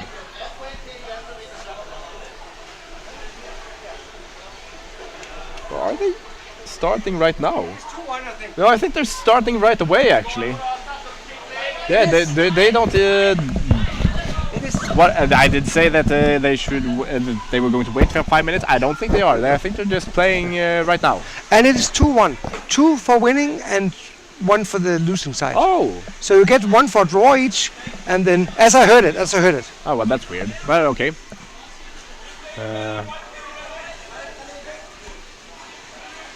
Well, this is quite exciting. But it could I could be wrong, but that's what I heard. So Krefeld is going to try and score now. Oh, don't we get and then we get the judge in the way. Yeah, the judge is in the way. And he scored. scored. Yeah, number 20 for Krefeld scored, and now it's Ålesund have to score. And if Ålesund don't score, then the match is over, and Krefeld has won. And Pressure. Pressure is quite high. yeah, and I do think it's a bit more fair with 3-on-3, but I guess this is a little bit more exciting. Yeah, but also it was Kristianstad again that scored. Philip has also scored in the match, but that's probably because of time. Yeah, it's probably because of time constraints. Yeah, Grab on the get head. the neck. That's quite a good tactic, and he is grabbing him with his legs. Yeah. So get up and get some air. 30 seconds left. 30 seconds left. But now you have to go down and just get in there. 45 seconds. Yeah. A good goalkeeper can. Oh, you can do it. You can. Oh no! I think he's got the ball there. Oh, that's. Did he? Oh, I think that's the game. Was he think close to the that's the basket, game. or Maybe. Let's just hear what happened. Maybe he was what- too was he too close far to the away. basket? I think they're talking about if it was too far away or what happened. It could have been too far away. They're talking about the judges talking about it. So maybe it's not over yet. I'm not sure. I don't think that's over yet. I think that's talking about that he was too far away from the basket. The Krefeld guy when he took the ball up. Yeah. You're only allowed to be like 1 meter from the basket or body length from the basket. Yeah, but he did have control of the ball, but maybe not at the surface because he was strumming with a Norwegian guy. But they are discussing it right now. Yeah. We'll have an answer All soon the 3 judges is talking about it Yeah. to find out. The rules are a bit sloppy when it comes to this, I think. I mean, he did have the ball on his way up. I guess. Yeah, so. but if it was too far from the goal, then it's, then Yeah, but you are allowed to go up with the ball as a goalkeeper. oh yeah. Maybe it was just he was too far out in one direction or the other. I don't know. Also, it's quite hard for us to see because Yeah, I think that, I think Krefeld won. Krefeld won, yeah. Well done, Krefeld. Well, that was a bit anticlimactic, climatic, but very well done, Krefeld. But Ålesund played a good second half. They did. They played Indeed, an and amazing, they had good attacks in the end. But how does it work now with Krefeld? You said they had to win, but now they kind of won. The minimum got 2 points. Yeah. So then they Is have. that enough for them? Yeah, well, if they beat, they're gonna play against. I think they're gonna play against Flipper later on today. If they win the rest, it should be. Should be okay. Well, it depends, because now Ålesund have to win against Amager. Right. Amager won against.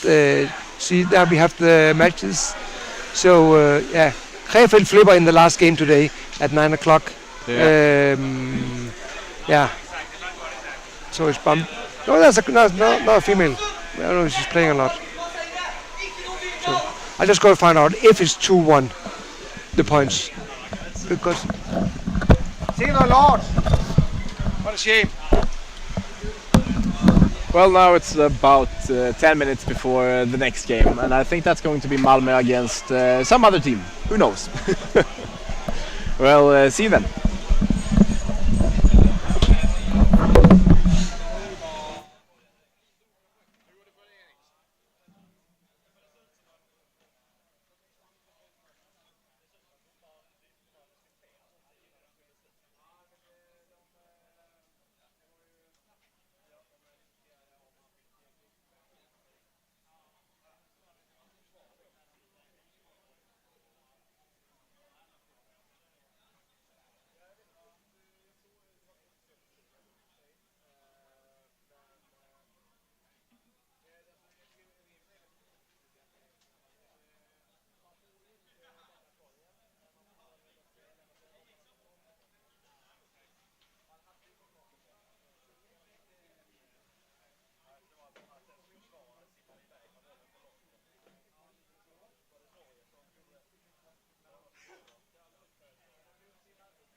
up.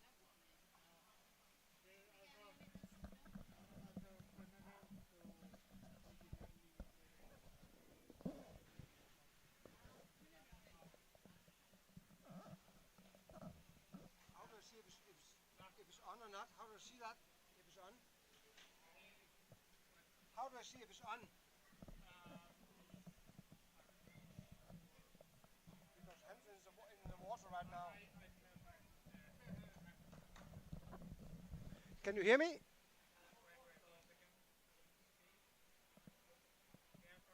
Can you hear me right now? Okay, so I'm on right now. Perfect. So we just need, so right in a minute we are going to start the next game, which is going to be Malmö Kristianstad against Bamberg, so Sweden against Germany. And Jan, who was in the water filming before, is going to be joining me here in the commentary booth in a short while. So I'm Jesper, I'm playing for Amager. The match we're going to see now is going to be quite interesting. Let's just see how they played before. Bamberg, to see when they... Bamberg last time, I'm not sure how they're playing this time, who they're bringing. But last time they played quite a fair game against Uddevalla. Uddevalla and Malmö is quite as strong, I think, so it could be a really good game. So I think we'll start in a minute.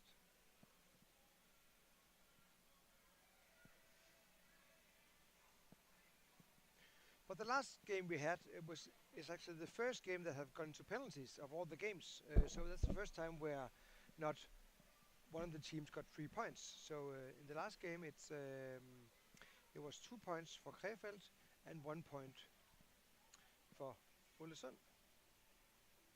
And the handsome man Jan is coming along now.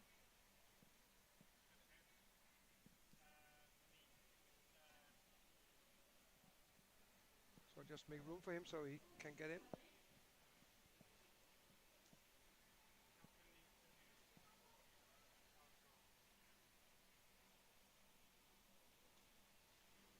And our players are getting in the water now. And there you are, you get there. Yeah, just go in here.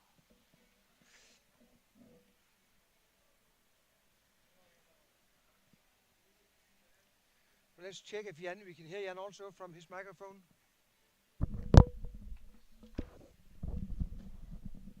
Yes, we are on. Can't hear anything, but as long as you can hear me out there. We can hear you. Can you hear me? I can hear you clearly. Perfect. So this game, so I'll just bring you up to speed. You were in the water before, and how did you see the game? The last game? So intense. I mean, being in the water as a cameraman, of course, you focused on trying to hold your camera in the right position. But normally I get cold when I'm in the water. I didn't do that today because it was such an intense match. And it's starting now. Who's gonna get the ball? It's Bamberg. No, it's Tristan that got the ball. So Malmö in blue and Bamberg in white. This could be a quite equal game, this one. And they are top motivated, the Malmö team. Yeah, they lost. How is it? They lost the first match. They lost the first match against Uddevalla, I think, wasn't it? No, Uddevalla. Yep, they lost the first 4-0 against Uddevalla. Yeah. Uddevalla, which is the mixed team. I think we haven't changed that one. What are you doing? No, I can't hear anything. Can you hear it now? No. I can hear that. You can hear that? Yeah. Great, it works. Sorry, so can you hear me now? Oh. I can't hear you, but I can, as long as it works, it works. Yeah, but we should hear what I say if I ask you questions. And it's Malmö Triton, it's Bamberg. Bamberg came all the way from Germany to Kristianstad here in Sweden. Malmö, they have a slight shorter distance. Top motivated team. Free throw for Malmö. And it's the first game for for Bamberg today, but they and then there's the next game, and then Bamberg's playing again. So they're playing 3 games in 3 games, two games in 3 matches. They're gonna play against Trelleborg later on. So they're gonna take on 2 Swedish teams in a row. And that's going to be tough for Bamberg, yeah? Yeah. There are 9 players here only. Only 9, and well, they're only 9 here. And Is that, Jesper, you played for many years and I've played for many years too. Is that an advantage being fewer players? I don't think so. Of course, you could have some really, really bad players like me in the water, and then it could be an advantage. But normally you would say the more the merry. I saw that Flipper, they had 2 extra. Oh, look at that! He's waiting to get the ball in there. No, he couldn't get it down to him. No. So Flipper, they exchanged 2 players in half time. Of course, we kept. And I also think that Ålesund also had more players. And that was the referee in the water judging for holding. So that's a free throw for Bamberg. For Bamberg. Yeah. But of course, the first half, when you're 9 people, you should have air enough. But when you come into the second half, it can be quite hard, and especially if you're behind. Yeah, because what's the trick with all those players on the exchange bench? The trick is that you can that you have extra area. Because when you sit up there on the exchange bench, yeah, it's not like in football where you just can bring somebody new in, and they're fresh. Everybody's tired, but you have some extra air. And of course, also if you're when you're down to the last minute, you can put in the 6 best players you have. Of course, there's more to choose from when you're 12 than if you're 9. And what are we looking at here? Yes, there's any tactics in play from Bamberg, or are we too early in the match? Are they just trying each other out? Both team needs a win. That's how easy you can say it. They both need a win, and none of them needs to lose. So they're both aggressive because they want to win. But again, if you get a goal against you, it's Hey, he was telling us a ball, waiting for someone to come and pick it up.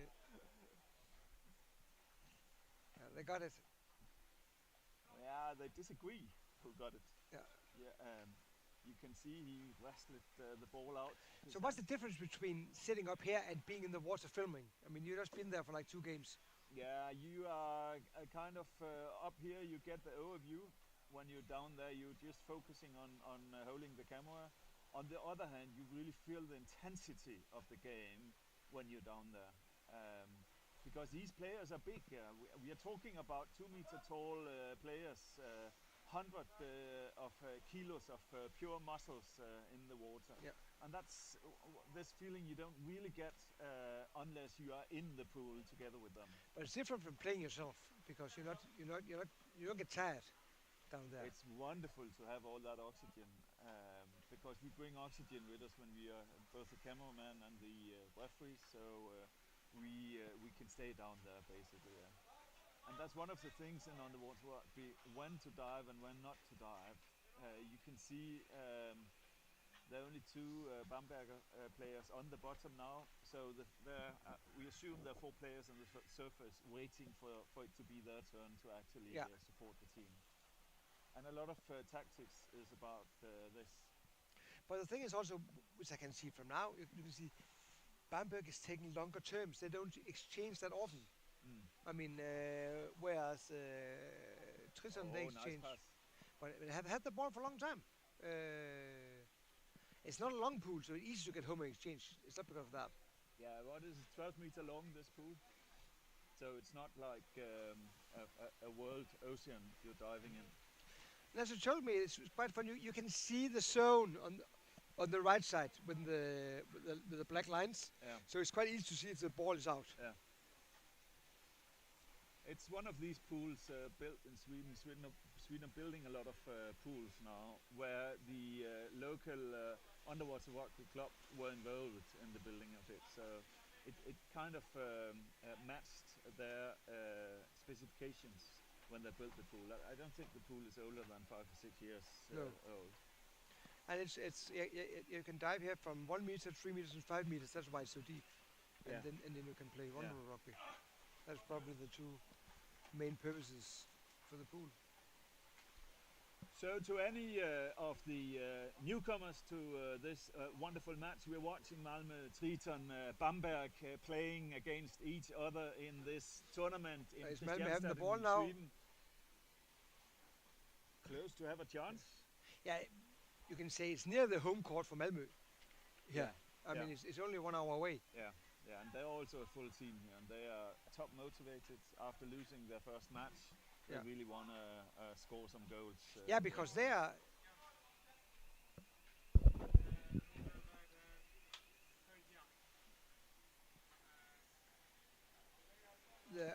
The main mix are.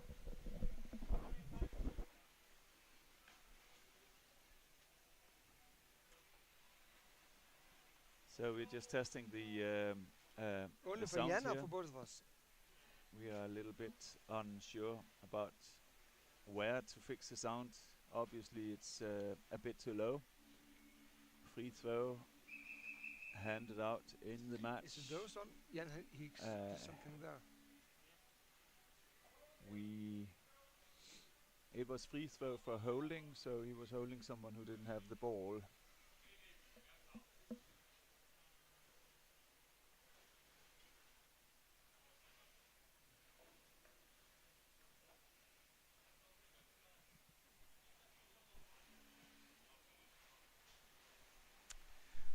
So far, yes, but this match has been back and forth. Yeah, it's not too fast. It's been actually nearly the same as the match before. There was more intensity in the other match, and there was more goals. Yeah, I think they need some intensity here. Yeah. But it's been equal. I think Bamberg have had the ball a little bit more than Triton, which is the same that Krefeld had the ball a little bit more. Had a little bit more than Ålesund before. But I think they need some speed. I mean, right now I feel a little bit like I don't know, listening to Britney Spears singing without autotune. You know, it's a bit out of sync. It's a bit too slow. Yeah, it needs some speed. Yeah. There's a bit of argument going on in the surface here. We're sitting just beside the pool, so we have a good view of the. He's saying 2 minutes. Discussions. Yeah, he wants. Yeah. That's he would love the Malmö player would love the Bamberg player to get 2 minutes penalty. He doesn't. But they talk about it. They're arguing with the surface referee. Yeah. But these referees here, they are all world-class referees. Oh, that's really they are the best of the class. We got 2 minutes. 2 minutes.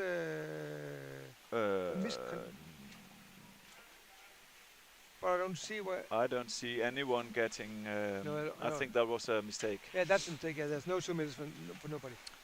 I don't see anyone on the bench. On the penalty bench. So it's Bamberg having the ball, and they have the ball for like. Oh no! Oh, he passed to the one guy. No, he got a chance now, swimming all the way there. They're good in the defense, Bamberg. They don't want to go against them. Oh, that's close, that's close. No! Oh, they're fighting! Oh, he had the basket, but doesn't get the ball down there.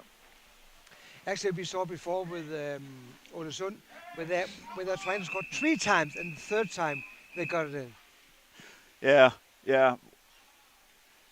And that's with these good goalkeepers, you need to. You get one chance, and you get one chance, and the goalkeepers are so good, so no chance. They're arguing with the surface referee again. Discussion going on here. As we just said earlier, it's world-class referees. They are. But there's 2 million pins now. Oh no! He got a 2 minute for that. Yeah. So you can see he's sitting here with the back to the camera now in the hall of shame. He got a 2 minutes. We are wondering for what. We should see that in slow motion. Yeah, but there's not any penalty. I don't think so. No, it's just 2 minutes. 2 minute penalty, no penalty. Oh, they both got it. So there's. Okay. So it's 5 against 5 now. Yeah. So you could say a penalty like that is not really a disadvantage for anyone if they both get. What would you say? But From roughing. From roughing, okay. Didn't look too rough watching here, but I'm sure when you rewatch it on YouTube, you would be able to see the details. So it's a team with a lot of people on the bench. It's better for, or is it better for because now 4 people for Bamberg is getting rest. Yeah, yeah. So obviously 5 against 5 requires a little bit more fighting.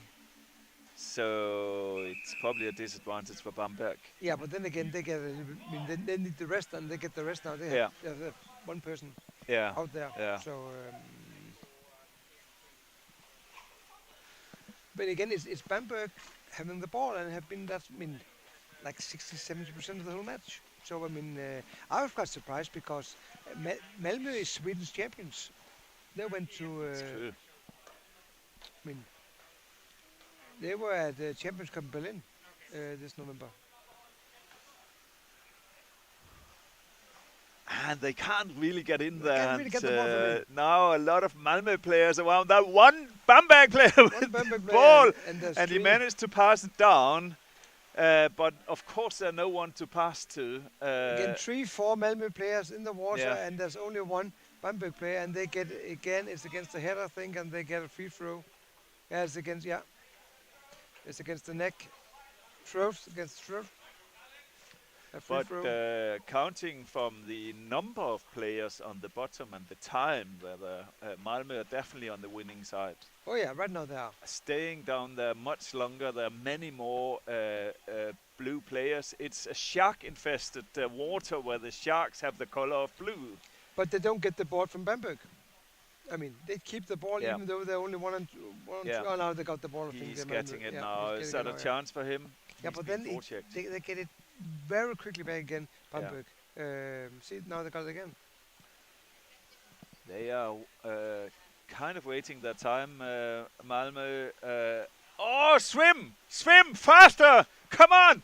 Oh, there are two Malmö players. 2 against 2. Yeah. Only 1 against 2. So he didn't believe in his own luck there. He got free of that grip and managed to swim through. And now Bamberg got the ball again.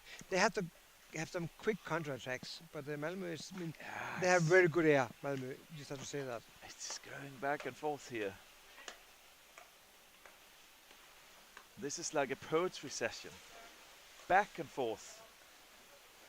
He's seeking the surface. What will he do? He's alone. There's one player on the other side. Can he get to him? Oh, he's occupying that zone in front of the basket. That's wonderful. They're ready to do the so-called Malern, Swedish king of goals, where you're stealing the area around the basket, making it impossible. Oh! Did you see that? Oh, we were like, bro. It was like a kick with a hand. And the ball was just out in the free, so close to the basket. Nearly could have kicked it in. And but again, I'm not sure who's winning right now. I mean, I think it's very equal. I know that Germany have the ball the most, but I can't say that they have dominated the game because. Now let's see some coordinated attacks here from Malmö. You can see there's a Malmö player lowering in the shadows of the other side, outside the camera, and he's waiting there on the basket. The Krefeld trick. Which they do the whole time, Krefeld. He stays there, number 31. He was there for a long time. Yeah, trying to do the Malern. Yeah, he's just blocking the defense opportunity to move around the basket.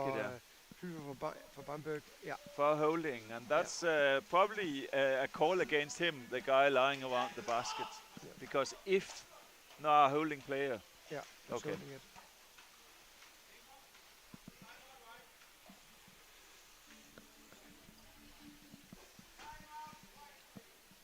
Timeout, white team, so is Bamberg having a timeout? Yeah. Of course they're tired, they need some, also there's a mask broken, I can see from one of the players. Yeah, we can see in the surface one player standing there with his mask in the hands. Probably got a kick or a hit some way. But this looks like a tactical timeout for Bamberg, where they're actually just spending the time, get a little bit of clean oxygen into their lungs. Yeah. Actually, you can see that Malmö, they're in a circle, they're talking to each other. Bamberg, they're more like, one guy's out on the right side and one guy is fixing his mask, and I mean they're not talking that much together. Whereas Malmö is having a real timeout where they're talking with each other, finding out what to do, Yeah. make some tactics. Now there's only 6 seconds left, and then they have to be back in the water. Yeah. And And of course they're not happy. They used to win most of the matches in this tournament. They are the Swedish champions. they're defending champions. And they came here, the team of all the teams here with the shortest distance to this city, Sweden. And I think they also, I mean, they didn't go that well for them in Berlin in Champions Cup. So I mean, they had something to defend. But Bamberg have got the ball. I mean, most of the time, we have to say. Yeah, he's holding. He's going in again. Now they're going in. Oh, nice pass out there. But look, normally there's 2 players down on the bottom on the white side, and there's 4 or 5 on the blue side, and that's what And we he's see. all alone. Yeah. All alone, surrounded by blue players. Yeah. But he doesn't lose the ball. I mean, that's the first good thing. It seems the forechecking of the Malmö team is Another not guy, really I mean, effective. then the way out. I mean, they're trying to forecheck also with 3 or 4 guys. So it's not because they are, but they could be faster. Yeah, it looks a bit. I mean, watching this is a little bit like watching a group of toddlers at their first swimming lesson in a swimming pool. Yeah. You know, they're holding the going anywhere. 3 minutes left. It's not sharks against sharks. Let's say that. Nah, it's more like tuna against tuna. Like chess in slow motion. This game, and I'm sure it's hard for the players down there, but there are very few explosions. It seems they're like Malmö, at least, are trying to build up their tactics around the basket, around the Bamberg basket. Yeah, but it's Bamberg having the ball most of the time. It could be fun to see when somebody scores what will going to happen with the match. I think this match needs a goal. Then it could be opened up. Yeah. We need one team to be more aggressive to start the match.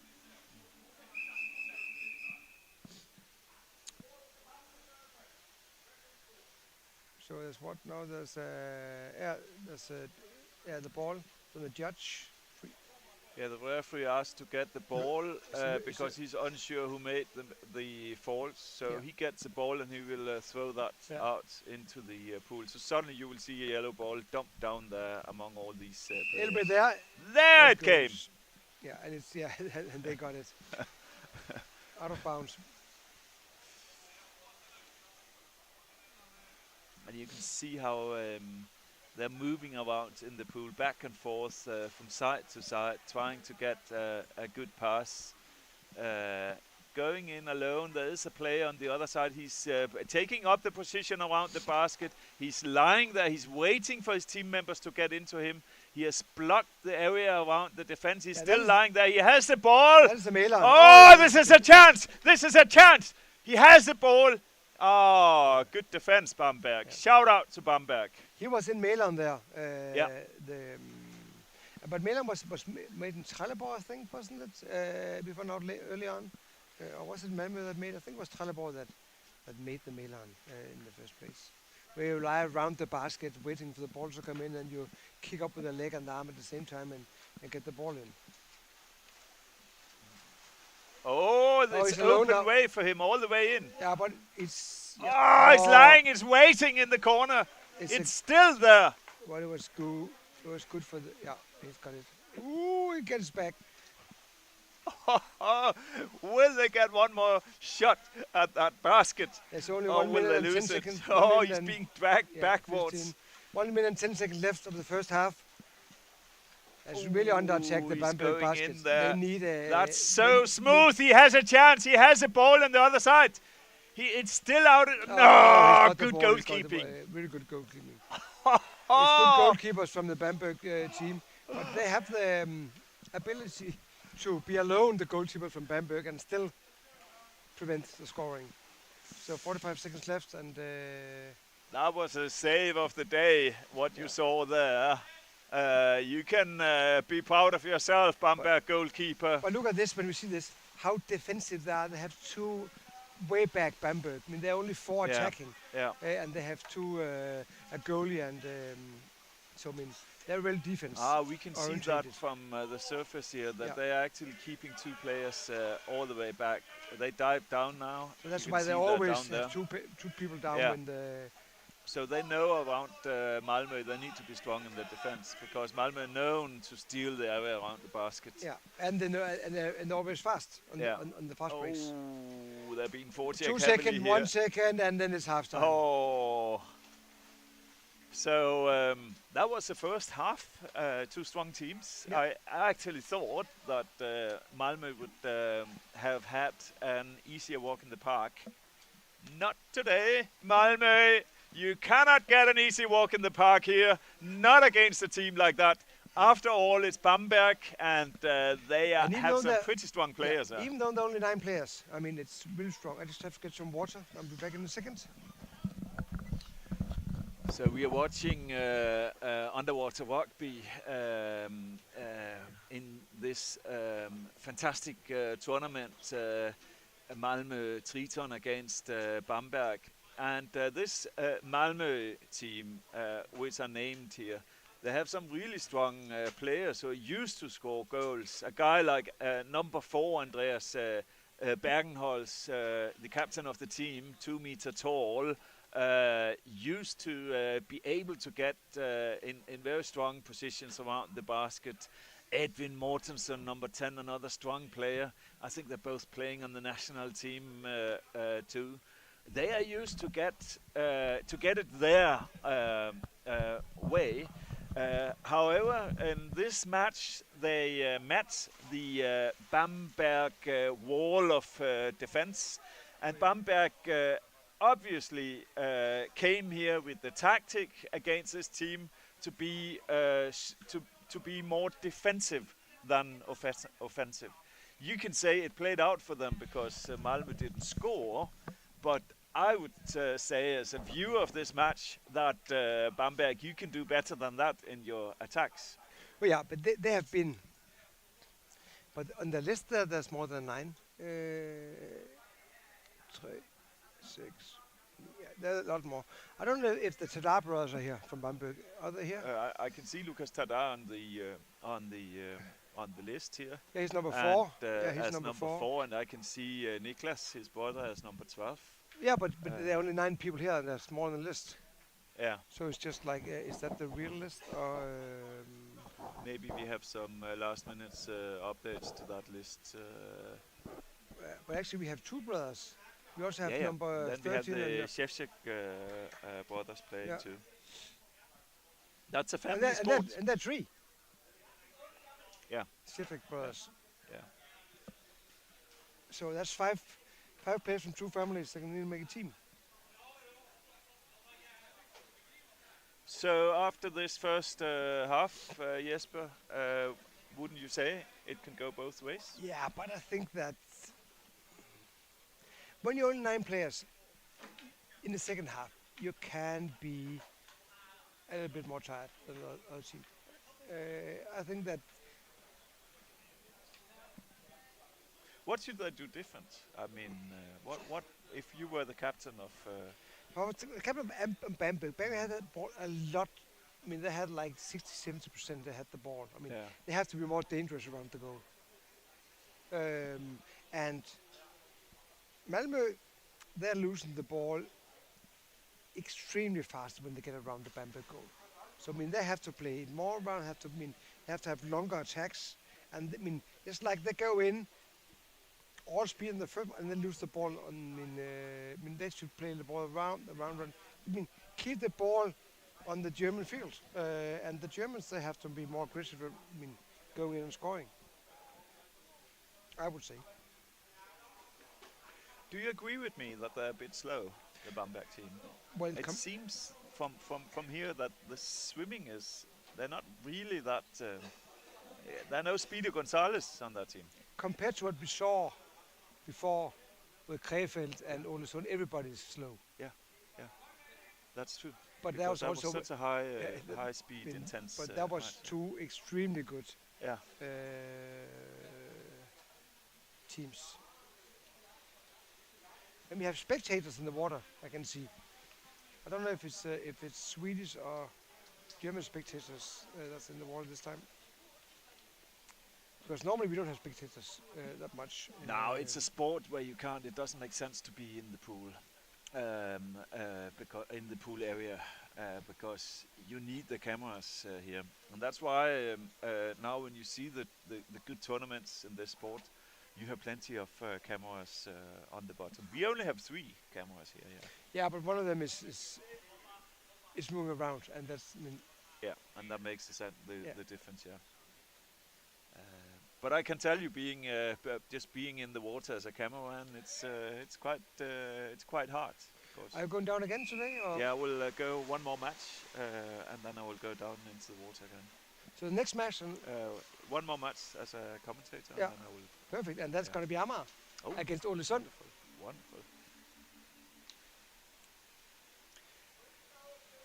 So free throw for blue team, Yeah.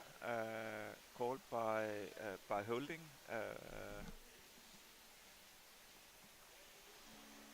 It is the.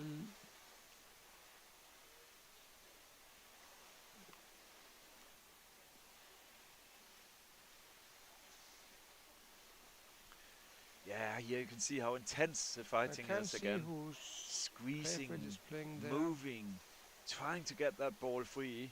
But Bamberg, amazing skills in holding the ball and keep ball control. So Bamberg have 2 games today. Probably Malmö has 2 games today, and so this is the last game for Malmö today, and but it's only the first game for Bamberg today. So they can go all out, Malmö, I think, in this game, and yeah. But they can't get the ball out They of can't the get the ball. hands of the Bambergers players. Is it? How is it glued to your hands with glue, or what happened here? But they really have good ball control. And he were holding someone who didn't have the ball. So there's a free throw in advance of Bamberg. So a free throw for Bamberg. Yeah, we see the same as we saw in the first half. It is Bamberg having the ball, but not really being aggressive enough, not being dangerous enough. And all the time you see 1, 2, maximum 3 players from Bamberg on the bottom, and you see 3, 4, 5 players from Kristianstad on the bottom. Free throw for holding equipment here. They get a lot of free throws in this. If this was a match was about free throws, we would have a clear winner of this tournament. See, And there are loads of people on the bottom for Malmö, but I mean, they're not diving together. I mean, it's so. No, he's going in alone. yeah, they're apparently losing the ball in those They do the whole those, time. And then- fights. Then Bamberg gets the ball. Ooh, swim faster! Speed. No, he's not that speedy. Oh, he was. Yeah, he Yeah. was blocked by the Swede. 3 Swedish players trying to get that ball out of his hands. Will they succeed? No! Oh, but then he got it. No. Yeah, he got it now. Finally, he got it. Give it to me, they're yelling to him, and he won't let go of it. So And Tristan now, in the fast break, this is in a the fast chance. Oh, that's shoulder in the That was, basket. but he's still down there. He's under the goalkeeper. He has the ball. No. But I was quite clear from this angle that the shoulder was all the way down the basket. But maybe there was no contact between the players. 3 Malmö players in there. They do have a chance if he can pass it to his co-player. But it was snitched by the defense, effectively snitched by Bamberg. Again, Bamberg. I mean, and that is, you see this the whole time. Tristan gets the ball, they get on the defense, and then goes like 20 seconds, and Bamberg has the ball again. You know, they're not in a hurry. He's swimming, but he's not really in a hurry to get there. They're going for the penalties already. I cannot see that Bamberg is from the country with free speed on the highways. I know we are in Sweden and there are different rules here, but You're allowed to go full speed also here. they are allowed to go full speed. Actually, it can't be an advantage in underwater rugby. But maybe, as you say, they are just waiting their time out to get penalty shootouts. And you know that in penalty shootouts, there's 1 point for the losing part and 2 points for the winning part. Yeah, yeah. Because you get 1 point each for a draw. I haven't seen any real chances from Bamberg yet. But have you seen any real chances from? I've seen from Malmö. That's I've had a huge. few. Oh, there maybe there's Like one there. now, 2 Malmö players in there, really coordinated, playing back and forth. He keeps ball. He's passing into him. He was lying under the goalkeeper. It was a goal! Finally, he got it. Finally. And I think that's good for the match because now Bamberg has to be aggressive. See, he's waiting his 2 time guys down coming there. in. He's passing back to number 4. He stays down there. He's waiting to get the ball. Can't he pass to him? Oh, now he has all the space. It's a Milan. Holy moly! Congratulations, Malmö. He makes the Milan. Yeah, beautiful. And that was Andreas Bergenholz. I can tell you, he's 2 meters tall and his arms are maybe even longer, yeah. Really big advantage once he's stolen that position. Yeah. So now Bamberg, they have to be aggressive. They cannot. They have the ball a lot. Is what's happening now? They still have the ball, and this can give a mental energy to your team. Yeah. Yeah, of course it does. Let's see if Bamberg can speed up, find that sixth gear. And believe in themselves. Because they had the ball and the ball control a lot, Bamberg, but they haven't been dangerous, as you said, Jan, before.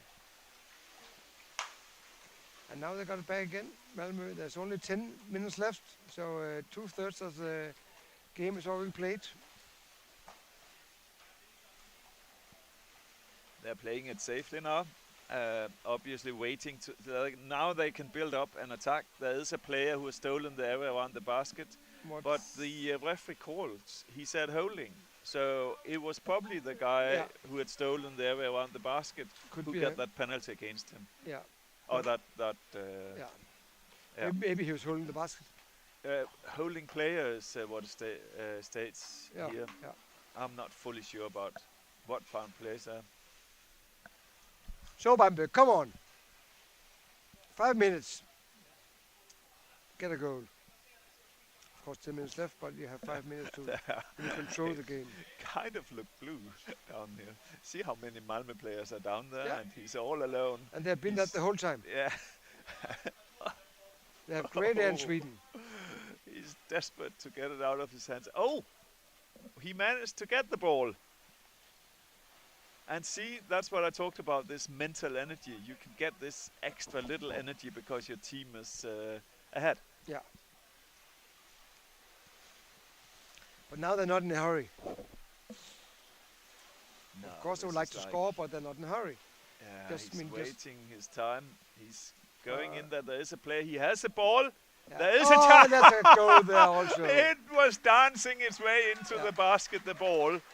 That was a beautiful goal. It was, beautiful goal. So 2-0 to Malmö. Now Bamberg really have to speed things up. Let's see the goal there.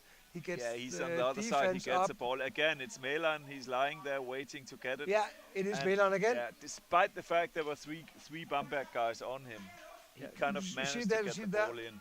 He gets in. Yeah, but you don't get. Yeah, but when you get the basket first, it's It was number 4 that scored the goal. and they took a timeout, Yeah. which obviously is needed. We can hear Lucas Tada, the captain of the Bamberg team. He's not happy. No, he says, gas. He says, have to go quicker. Isn't that? And you speak German, Jan? Make gas. Make gas. Is it Gas geben, that's go faster. yeah, but I but you didn't go hear faster. him Make say that. yeah.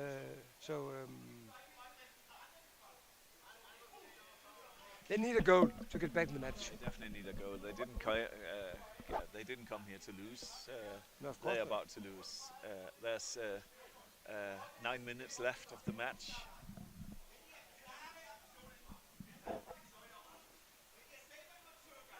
Yeah, and you're saying that don't do actions alone. Get in together. Yeah. Because we're sitting next to the German bench, that's why we can hear it. We can't hear what they're talking about. I think the problem with Bamberg is that their tactic, their strategy is so complicated that they don't even understand it themselves. Because it's not working for them in a. But in- they could in start the by being attack. four people at the bottom. I mean, that would be a good start. That's obviously an advantage when it's about underwater rugby. Precisely.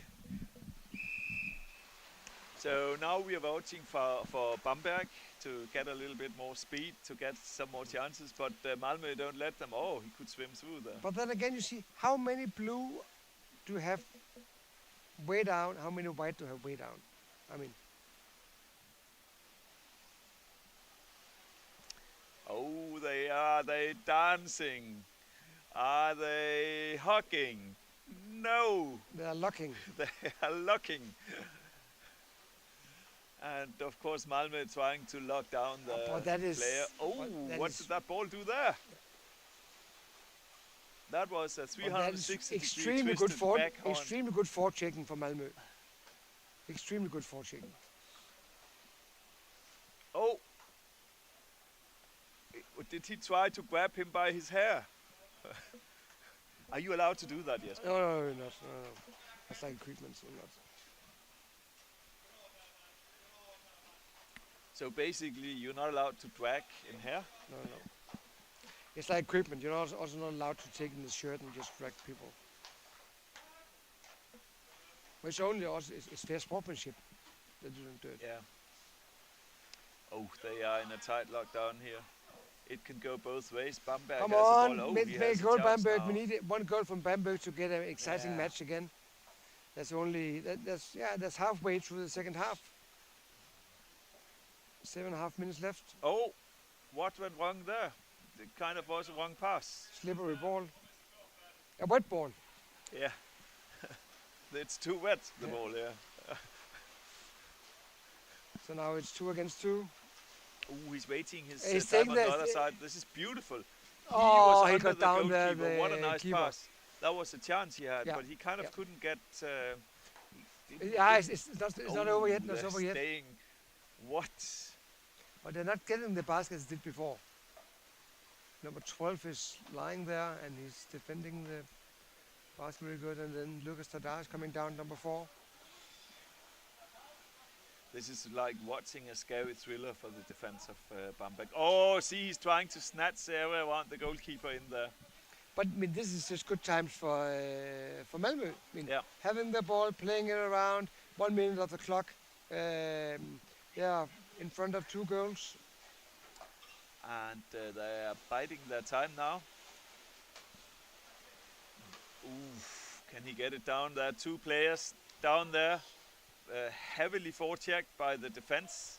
He has the ball. That's the ball, yeah. He's holding. He's trying to get it out of that dangerous zone around the But basket. now there's only 6 minutes left. They don't let him. Oh, this is not funny for him. Yeah, he was just throwing it far away. But then again, you see like 1 German player, Ooh, 3 there are 2 Swedish players in there now. Oh, he can pass to him. He's on the other side. This is his chance. No. No, it's locked. And It's a free referee throw for. call. What did he call? 2 minutes for choking. Yeah. So basically, he's grabbing his arm around the neck of a Bamberg player, making it impossible for the Bamberg player. Yeah, you're not allowed to hold anyone around.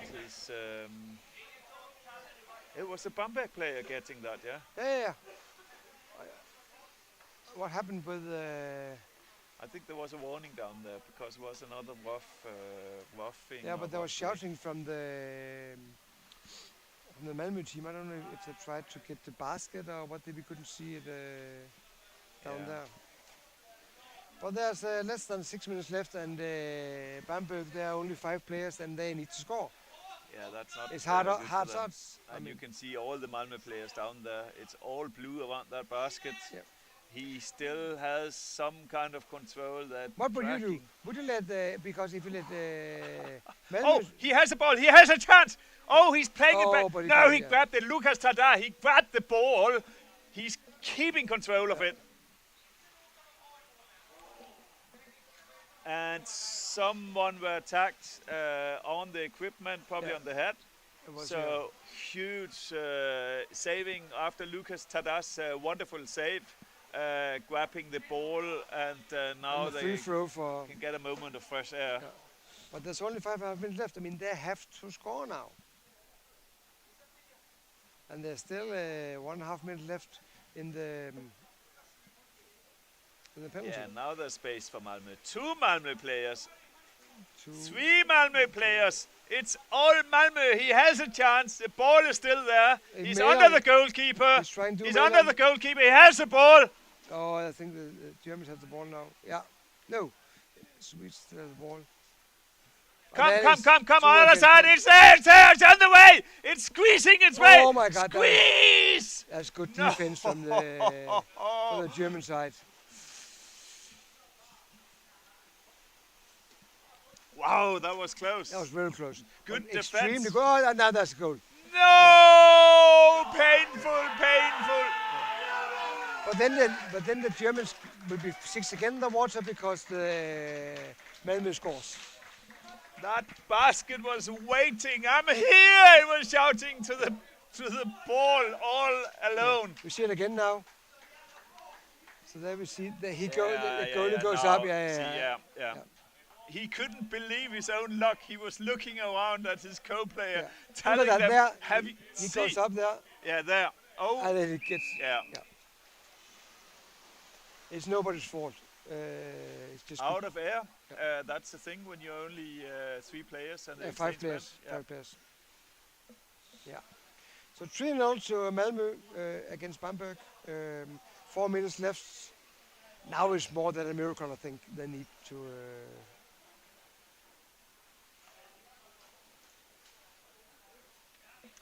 And here we have the player who on the penalty bench. He's keep control of the ball. He don't want to let loose. Managed to pass to his co-player. You can see he's all alone down there. Lucas Tada is looking for his team members. Where are you? I can't find you! Oh, he's yelling to them. There's one against the wall. Yeah. But again, there's 1 or 2 blue players more in the bottom than there are white players. And that's been that the whole match. So Malmö just have more air than Bamberg. I mean, that's how it is. Yeah, now you see a pass like that. It was like near the surface. Hail Mary. Just pick it up.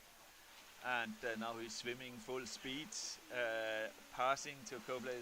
2 more players, 3 players down there now, Malmö. Can he pass it down there? The defense is in play, but there is a Malmö player on the other side. Oh, but no, he got the ball. The Bamberg player, number 11, I think. You see what Malmö is doing here. They're snatching that area around the basket. They are always 2 or 3 people around the basket. So let's see the counter-attack. For the defending. But they are at the bottom the whole time. Yeah. I mean, they have the energy. Oh, he got the ball again. They have the energy and they have the air. Oh, look at it, swimming full speed, and the goalkeeper has to go back to defend his basket. Yeah. He was actually on the way to get an exchange. And there's a goal there, I think. No, he got the ball. Oh, he snatched it. But he got 2.5 minutes left. Yeah, but he can't swim free, see? We need a miracle for Bamberg to get back in this game. They're trying to push him out of the playing zone now. and they managed to do that. Yeah. While he were in control of the ball, meaning he will lose the ball because then it's a free throw for. No, what was that? For holding. So someone were holding someone who didn't have the. And you got the ball.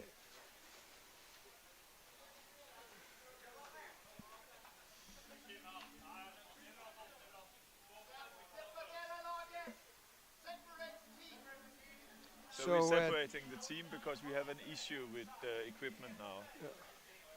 So in 15 minutes we have Amager against Ålesund, which is the two leading teams in this tournament, playing against each other. So what's happening here? You can see there's this line on the surface. Yeah, and I think it broke. It's broke. Yeah. Fighting. So basically, what the referee did, they separated the teams so that they can fix the faulty rope. Must have did. Now it has put it back again. And let's see if they can manage to fix it. We have people working on the surface, and that's obviously what happens in these close fights. If you are And this line is quite important because it marks where the exchange team can jump into the water. And also marks what the playing area is. Yeah, of course. Because you have a playing area and then you have what we call the exchange zone on the side. And that's also where spectators are allowed to... Only if the referee is allowed. Yeah, if referee allows, yeah.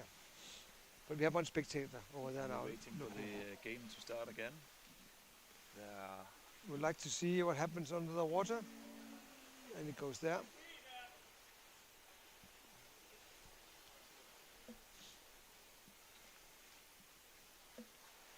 Oh, and he's has the ball. Milan again in there. Yeah. That pass was so sneaky.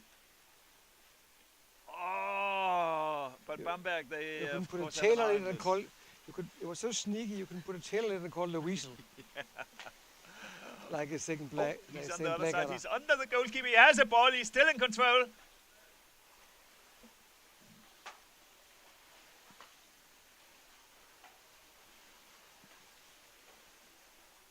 And he got the ball again. There's 1.5 minutes left.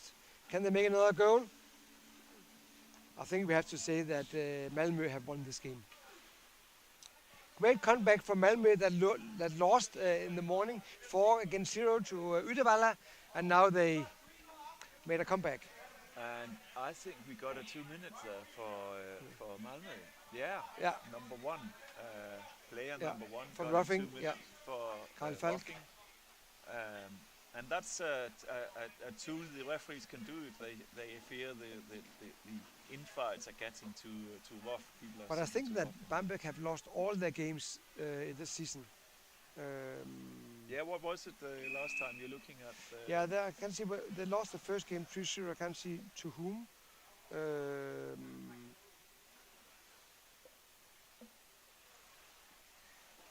But I don't think they got any points yet. Yeah. But they scored there. Yeah. And then the Malmö player gets back in the water and they're 6 again. Yeah. So they made use of the chance. So shout out for that. You can see the power play shoot again there. Squeezing his way through. Finally someone to pass to, and he could manage to score. Yeah, so shout out to Julian Schäffig, but first of all for Clemens Neumüller. See there again. But that's the first time in this match where you see Bamberg be efficient and dangerous. But this is the kind of goals they should have scored during the match. Yeah, because you still saw 3 or 4 guys from Malmö being down the bottom. They're just more aggressive. At least they can go home after this match with... and say we scored. Yeah. And they can take something with them for the next match against Uddevalla, which they're playing in 1 hour. Yeah. 1 hour and 10 minutes. And we already have Ålesund around the pool. But I mean, watching this match, yes, but it feels a little bit like a Titanic version too. I mean, they are sinking. Yeah. And not much to do here.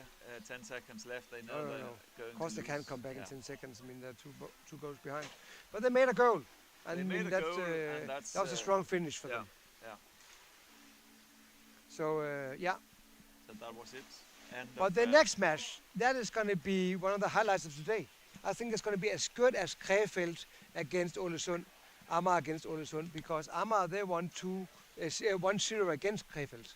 should we talk about this team first of all for the viewers here for the next match? We have to admit something first. Yeah, we Yes, both play for Ålesund. We both play for Amager. We both play from for Amager, Denmark. yeah. Played for many years. Yeah, you played this game for like 20 years. Yeah. Yeah, a long time, yeah. And so obviously we know a lot of these guys. We will try to be as Guys and neutral girls. as possible. Because yeah, Amager have Pernille on the squad this time. yeah, yeah. Sometimes Marianne also have been on the squad. But for this Amager time. was they're quite new in this cup. Yeah, in this. Well, champion- new. It's the first time they play as Amager. Yeah, Before they played as Tusserne. yeah, yeah. So Tucson was a mixed team. It still is a mixed team, Tusserne. But Amager have this season. They have said we're going to play alone. We're going to be stronger, and they won all the matches so far. They won against Krefeld. And what about Ålesund? What is the story about them? Yeah, You know the story here. Yeah. Ålesund, that was some of the very strong Molde team, which made a new team. I think Ålesund had been there before, but they formed a team together, and we still see Nyhus, for example. He was here last time, he's also this time. But it's a young squad. It's young players.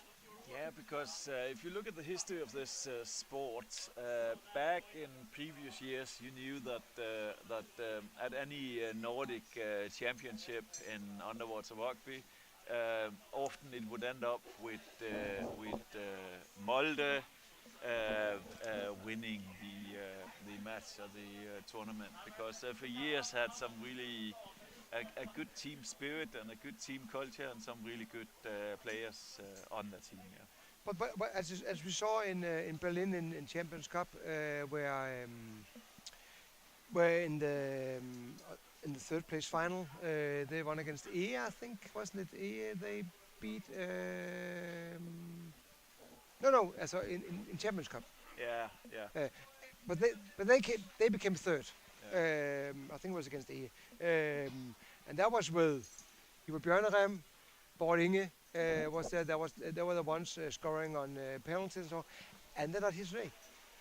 Today it is the young guns that are here. There's also Nyhus, there's also some of the old guard, but it's mostly the young guns that are here. Now Amager is in the pool. Amager, thanks, great match. Yeah, and one of the wonderful things. Oh, about, let's hear from the winning side. Was it a good match? How was the match? How did you see the match? Yeah, it was a good match. They were strong. Very strong. Yes, but you have We to were go a with little your bit sad. microphone. With our 4-0 losses. So we took a good talk before the game and said we're going to play good. And we did. Yeah. What did you change from the first match against Uddevalla? Some speed. We were very lazy in the first game. So we added some speed and some calmness. A little bit ease under pressure situations. Yeah. And when we got the opportunity, go for it, 100%. Perfect. And who are going to play tomorrow? Tomorrow we're going to play again. Tomorrow is a rest day. We have played our 2 games. You don't play tomorrow at all. No, we don't play. And this is your home field nearly. Yeah, it is. Yeah. So we save it for Bellahöj, the last Perfect. round. Congrats. Oh, thank you very much. Have a nice one. Thank you. Good job, guys. Thanks. That was Andreas Bergenholz, the captain of Malmö, the team captain, who played a crucial role for his team, scoring the first goal Yeah. in the match against Bamberg. And what he said was, I mean, they were lazy in the first game against Uddevalla. And you can't be lazy in this pool. It's a small pool. Yeah. We're not Montreal. I mean, you have to be. I have think we will number see 20. some fast game in the and fast passes in this next match, because what you basically have here I will just go and ask what they're going to do different now in this game. Wonderful. So for the viewers who just tuned in to this live stream, we are watching underwater rugby at a high-class level. Some of the very, very best teams of Europe are competing against each other here in Kristianstad. In blue, you have a Norwegian team consisting of very experienced players and a group of young players. But so far, what we've seen from them is world-class underwater rugby. On the other side, you have a newcomer in this tournament, Amager. A lot of these players are actually playing on the national team of Denmark, but for the team as a local Copenhagen underwater rugby team, it's the first time they participate in this match in Kristianstad. Obviously, they came here with the aim of winning, and do you remember, Jesper, so far they didn't lose any of their games? Olsson? Amager didn't lose, no. They won before, and then they won this morning against Tusen 3-0. So they won all the matches. They won last time 1-0 against Krefeld. Yeah, they were a big surprise. Extreme surprise. Time, Also for Amager because themselves. they won all the matches. Yeah. So I just talked to Skar from Olsson and asked him what happened against Krefeld. And what are going to change for this match? Say we're going to play like we played in the second half. We got more confidence now. We know each other better. We have to be faster. And they played a better second half than the first half. They did. So if they can get that speed against Amager that they had against Krefeld, I think that they can win this match. I mean, both teams are. How many are there? Are there only 10? There are only 10 players from Amager. Yeah, they only have four on the bench. And Olsson, they have 6, I think. So a full bench for Olsson and only 4 on the bench for Amager. And as we saw Bamberg, Malmö, that can fast become a disadvantage for a team here. That simply don't have enough fresh energy and air. Oh, this is exciting, Jesper! Both teams are getting themselves ready. The white team, Amager, and the red team, the Norwegian Olsson. The referees are about to get themselves ready in the pool. This is some of the best teams in Europe playing right now. And you know what we're going to see soon? We're going to see who has the fastest player. Oh, yeah. Who's who will get the ball? I think that this is among the 5 best teams in Europe, both of them, at this moment. Oh, I'm so excited. I nearly peed in my pants. It's like this so it's build up 20 seconds before it starts. Yeah. It's Andreas Wieland going out. He's a long player. He's like the... He's 2 meter, 2 meter long. He's like Bauholt from... Really tall player, really good player for the national Danish team too. Played for many, many years. Started as a youngster when he was like 16 years old, and playing a leading role on this team. Who will get the ball? Who's it going? No, they're not going. So because I don't think the ball was there, or what? The referee did a mistake. The surface referee did a mistake. Yeah, she didn't call out. She didn't call the teams out first. Who will get it? Who will get it? Go, go, go, go, go, go, go, go, go, go, go! Get the ball! Oh, that was Olsson. That was fastest. That's the young guns. So we know, and both teams know that now Olsson has a player who's definitely faster. And you know, mentally, that can be a disadvantage here in the first 30 seconds of a game. Oh, it can. And they keep ball control. They keep it in their hands. They know just build up an attack. He's trying his luck, going in there. Ooh, he's on the other side of the defense. He still has the ball all alone, not getting free of that grip. But then Amager got the ball there. He snatched it And that like is that's Andreas child Wieland we talked about before. snatching chocolate. That goes on the fast break, gives its number to Svaneborg. And Pernille got the ball That's there, I Pernille think. having the ball there, and Yeah. she's a really Yeah, but strong now player. the... Oh, yes, he's all alone. He's, He's all he's alone. alone with the goalkeeper. There's a player on the other side. But he's put it over to Andreas, who was on the other side of the basket. Oh, that was what I would call a chance. That was a big chance. There was Him nobody. There was, alone with the goalkeeper. He was like kissing his butt instead of lifting him, Yeah. but they he should had have. the ball. They should have get the ball around quicker there. That was a huge chance for Amager in the first minute to score a goal. You know, normally you would say that players are face to face against each other, but here he was face to butt against that goalkeeper. Oh, you can say that, yeah. And I'm not sure what happened because he should have been able. I to think lift he him was there. shocked that he was all alone with the goalkeeper. That there was no defense there. Amager got the ball again. That's Pelle that got the ball, I think. He keeps ball control. Are they hugging? Yeah. He So gets Amager it got the down ball there. again. It's Number 8's not playing. number 9. It's Whoop, whoop, whoop, whoop, whoop. Go, go, go, go, go, go. But no Sigvard. one to join him. You can see they're going to that corner there.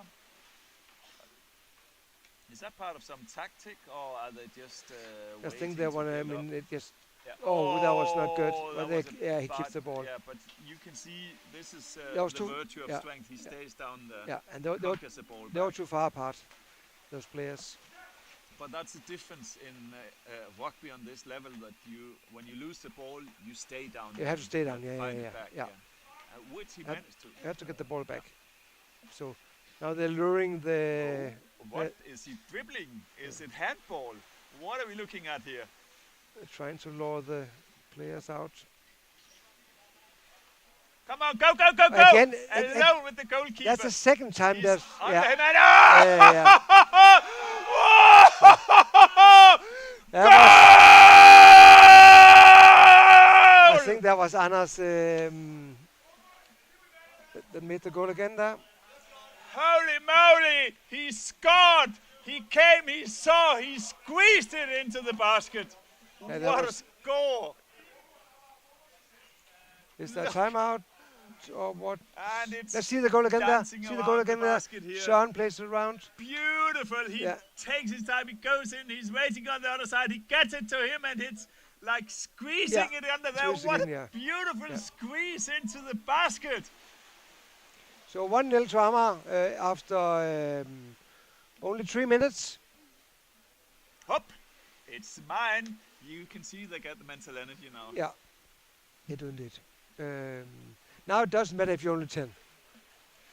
If you get the minute, Now they could be 2 people and it wouldn't matter because you are ahead. When you have this one goal ahead of the others, but you also simply mentally. it's 2 times in a row, or 3 times in a row where they're missing a defender on the around the basket. Oh, they're building up there, and Olesen are looking at them in despair. What are you doing here with the ball? He has the ball. He's keeps ball There's control. Pelle had the ball there, number 77. Gets Look at around to how they're Pernille, playing, which is back and forth with the ball, taking their time, swimming to the corner to be. but she keeps ball control. Oh, backward just get- pass down there. Amager keeps the ball. Oh, look how fast they're playing to each other. Look at that. Hey, I didn't see No, it. no, no, no! Oh, he got it. Oh. Jonas would Hoff like got to the pass ball it there. down Yeah, to now Van they Beek. they got it to Said he Olesen. lost it. That was The free captain of pass. the team losing it.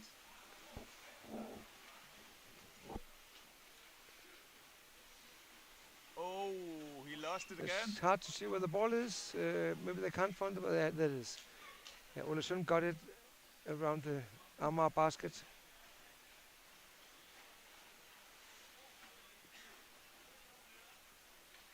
Oh, he's swimming fast now. Ah, it's like a dolphin late for dating. Look at that fast swim. And he goes in. Oh, he got it all the way there. That is Anders again, Anders Hartmann again, number 9, that scored the first goal. Yeah, now he's waiting his time down there around the basket. That is Søren Brun, number 1, that had the assist got a pass. before.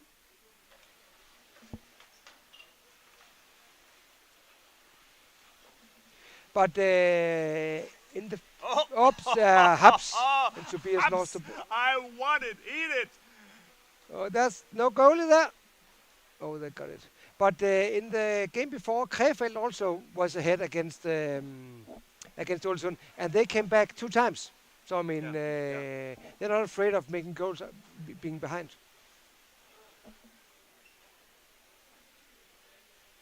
Now they're actually trying to pass. Then Amar got the ball. Then it's Svaneborg's going in. How fast he is there. He goes to the corner again, and they just take the ball. If they swim any faster than this, I would check the fins for propellers, because I think what you see from those Amager players that once they get the ball, they swim really fast. Yeah.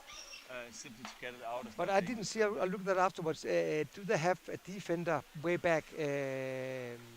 Olesund, how are they defending when they're in attack? You can see Amager. They have 1.5 halfway down. If they had that, you could say that these human torpedo interjections wouldn't get the chance. But it seems that Amager is playing really well. Once they conquer the ball, they have these Speedo Gonzalez swimmers. Yeah, and they're not in a hurry. No, and they managed to play the ball back and forth. They're not really they are being forechecked, but they do. Oof. Well, I was about to say that they were doing a beautiful passes back and forth. But they have to be closer. Have to be close to each other. I mean, you cannot pass the ball 3 or 4 meters and then expect that there's nobody coming from Olesund. Of course, there are. They are experienced players. They're fast. They have a lot of energy, and they have self-control also. They scored 2 goals against Krefeld. And now Olefeld knows. No, Krefeld. Yeah. Olesund scored. Olesund knows. Yeah, they scored 2 goals against Krefeld. They know they can score. They know they're a good team. Go in there, he's going in all alone. Oh, he was grabbing his legs. He thought his legs were the ball. It's going back and forth there. Where is the ball? He didn't Where see is it. He didn't Where see is it. We could see it. Yeah. That's the advantage of sitting here full of oxygen with a coffee in the hand. Yeah. Watching from the side, And don't have the ball behind your neck where there's nothing to see. So now we are half through the first half. 1-0 to Amager, and he gets a chance there for. He has a chance. No, he missed it. He was shooting at the moon instead of the basket. Oh, that ball is loose. Oh, they're under. No, yes, no. Oh, he's locked. No. And then that is Sigvard. What happened there? They asked for a timeout. The Amager team asks for a timeout. So the team captain asks Jonas for a Hoff. timeout. And that's probably wise of them with 6 minutes left. And they kind of lost a great deal of their passes. Yeah, maybe it's because only 10 people. I mean, they lost the control of their own basket there for a short while.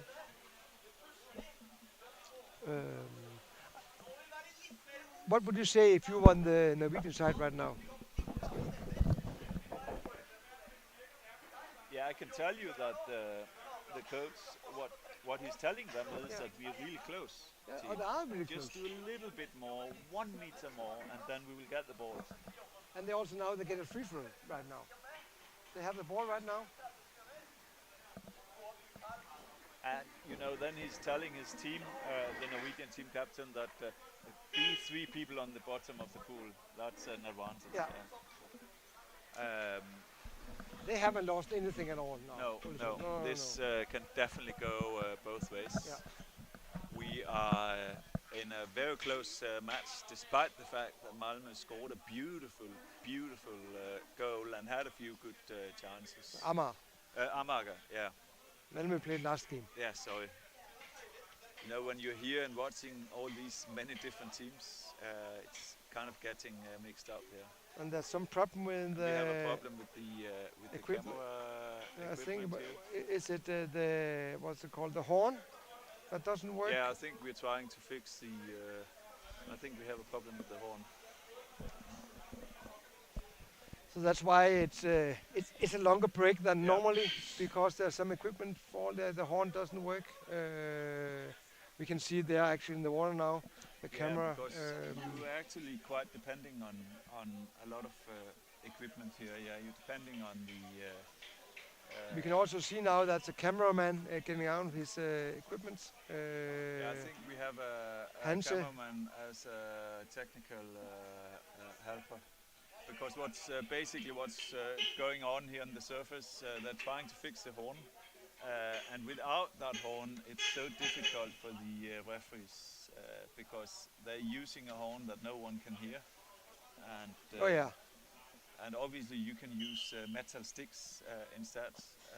That is something happening a lot. And So now he's looking inside the equipment on land. I think they will at least go one in more. Yes, but when seeing this match, I feel a little bit like watching a game of chess when I watch Amager.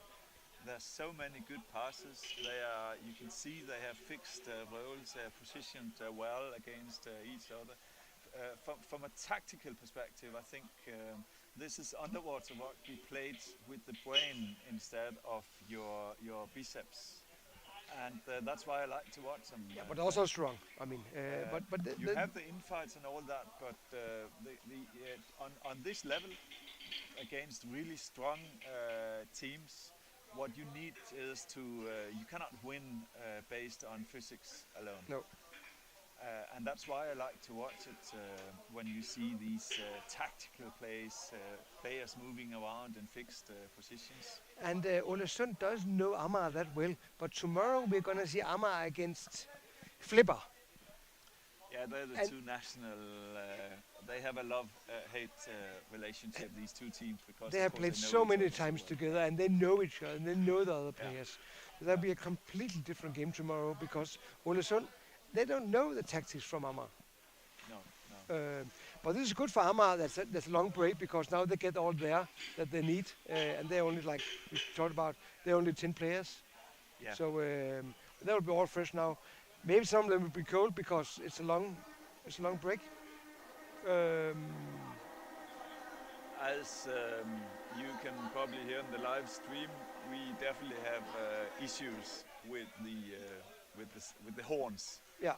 They have their own life simply, and that's the thing. Water and electric equipment. That's never working out well together. Yeah. Else we have to go back to we always use metal sticks. Yeah. That's just an issue because it can be so difficult when you are in the water to actually hear the Oh, yeah. referee calls. Yeah. It's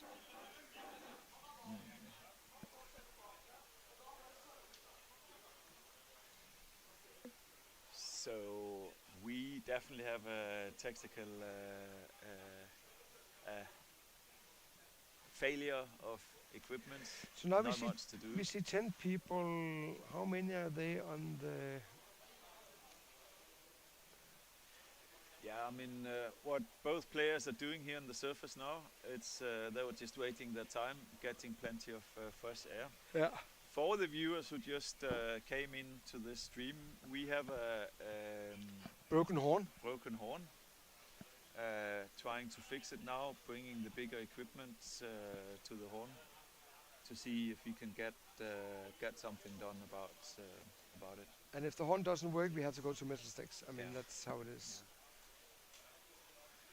So if you were the captain of the, I mean, Ålesund Amager, Ålesund is behind. They didn't score any goals. What would you, as a captain, But tell the team? to Ålesund do? know they can score goals because they scored 2 goals against Krefeld, which is very good defense team. Yeah. So they know that. Yeah. They also know that if you see the last minute, that they can stress Amager and they can have loads of space around the basket. Yeah. So I mean, they just have to have the pressure on and on and on. The problem for them is that Amager is very good at getting the ball easy back. And when Amager has the ball on the Norwegian half, there have been some faults from Ålesund. 2-3 times we saw there was no defense down. Yeah. And that's one of the times where Amager scored. So Amager have had a lot of ball control. I think that Ålesund have to do what they did against in the second half against Krefeld. And Amager is making the opportunity out of this to have a team meeting. And the same does, the same. Captain of the team, he gets his team together, and that was an inspiration for the Norwegian team too. So that's what's going on here on the surface. We have a camera in the water, so you can't see that. Also, because you want to have people. You don't want to be cold in the water. You want to be outside the water. Yeah. You don't want to be cold. Now both teams are talking tactics. Now they get sticks. Yeah. On the Amager team, it's Andreas Wieland which is talking. They're more standing around. Maybe they had their tactics clear in Ålesund.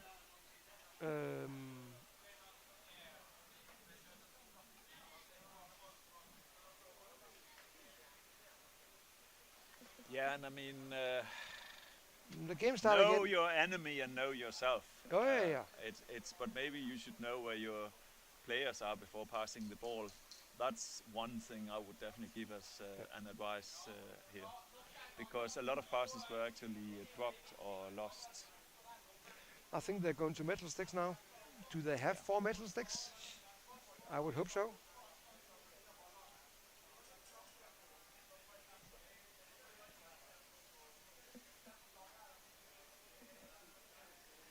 Oh, this is kind of taking the energy out of the match, yeah, because you had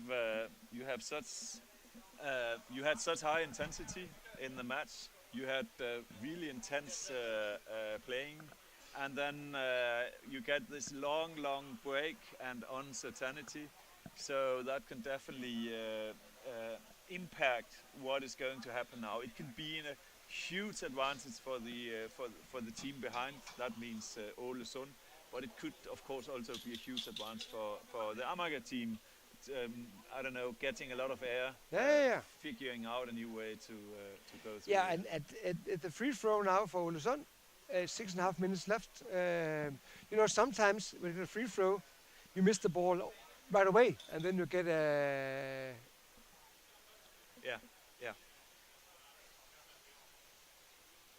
Yeah, this is all out in the open. I think they're going to drop horns and they're going to have. We're getting metal sticks now for the water referees, because this is taking too long. Yeah. Then hopefully we'll fix it at least for tomorrow. Yeah, definitely. We are. It's probably water.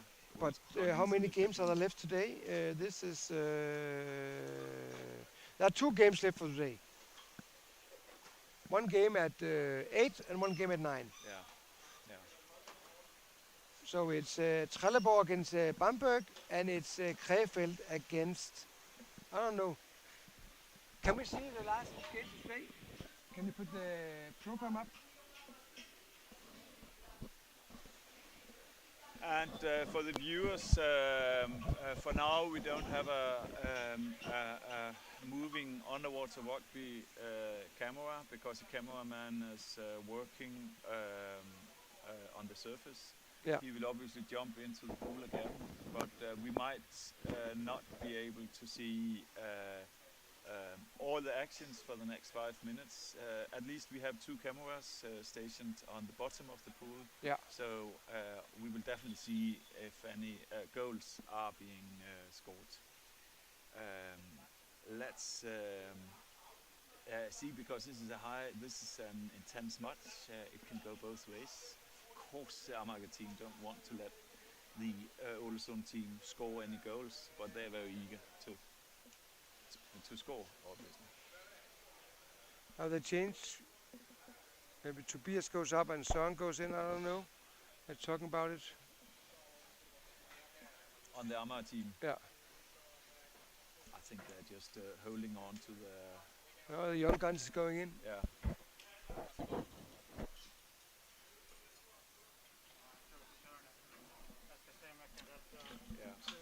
Okay, so I will exchange the cameraman and stop commenting here and go into the water so we can have some camera. Then ask if he's gonna. He would like to.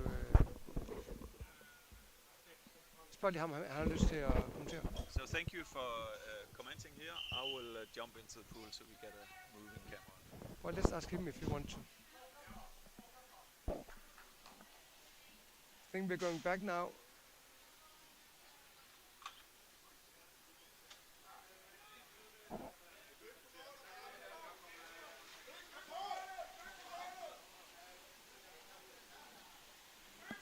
So now we're going back again. It is, and welcome back. It's a very exciting game you're coming into now. Oh, yes. It's there's been a long break because the horn was broken, and now they have missile sticks instead. I think this is not on. Look at that. Now we're on. So I think it's better now. Yep. Yeah. Look at that. Perfect. Yeah. So Amager has scored one goal, and Ålesund haven't scored yet. And Amager is only 10 people. Amager is only 10. Oh, And that's they a scored. score. That's a score, right? No? Oh, Yes. that's a score. That's a goal. Yeah. All right. The beepers are. Yeah. The horn is out. So The it's, horn is out. can we see the goal again? What happened there? Who scored? It was Ålesund. Yeah, Ålesund scored. Yeah. Oh, they equalized. They equalized. Very cool.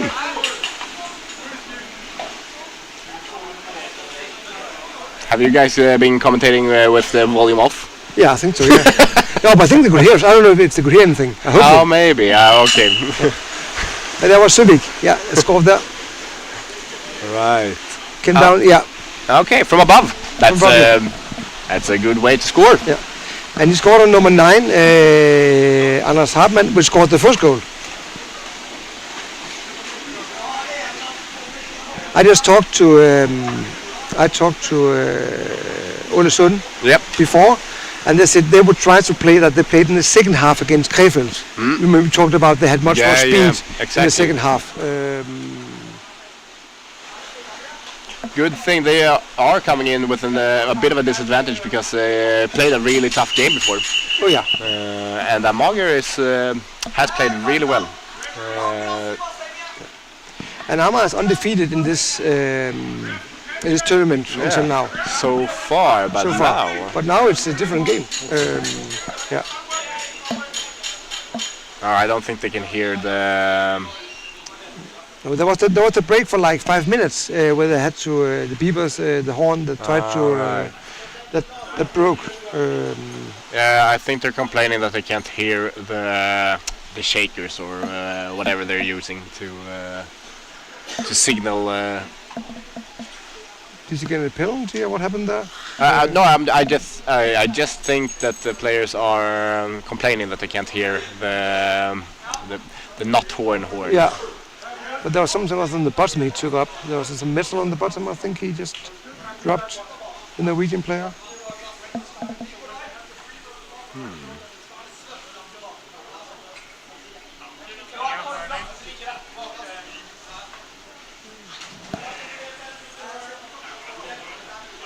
Yeah, I think they're just trying to solve some technical difficulties. Yeah. And there's a free throw for Ålesund. And now we get Jan in the water soon, and then we have some better visuals. We can't see the game, right? Well, there's two, but that's the two other cameras. So we get Jan in with mobile camera, if you can call it that. Mobile camera, right? The action camera. Action cam. Right. Now we just get the stationary cam. Which is okay. Yeah. The ball was out of bounds from Amager. Amager was in control of the game, and then there was a long break, and then Olesund scored. Olesund scored.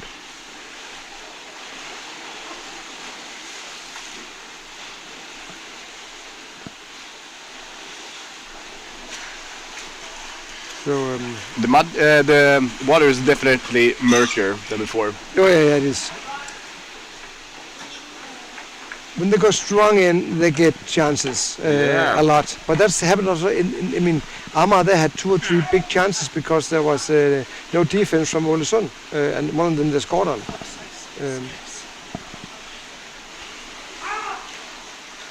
No defense from Olesund, you say? Yeah, 2 or 3 times in a row, and then Amager scored on one of them. So Right. so in the first 8 minutes, it was Amager having the ball a lot. But now it's back on the hands of Olesund. Olesund. Yeah. They're doing a great job. But now, maybe Amager can... Yeah, but there's 3 men on. Has to get some speed, Amager. Yeah. That's Søren Brun, which is a young, fast player. But still they get... They have a lot of people helping them, except for right now. Yeah.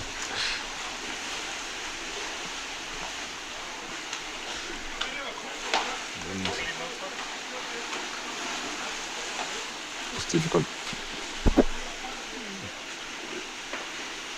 Yeah. Well... Oh, that right in the hand of an Norwegian player. That's not a good pass. No, it was quite a... I think he saw that coming. But right now they're kind of stuck. Oh, That's a ball out of the water. that's like a meter over the water. Yeah. Right. So that's a white free throw. Right, free throw, yeah.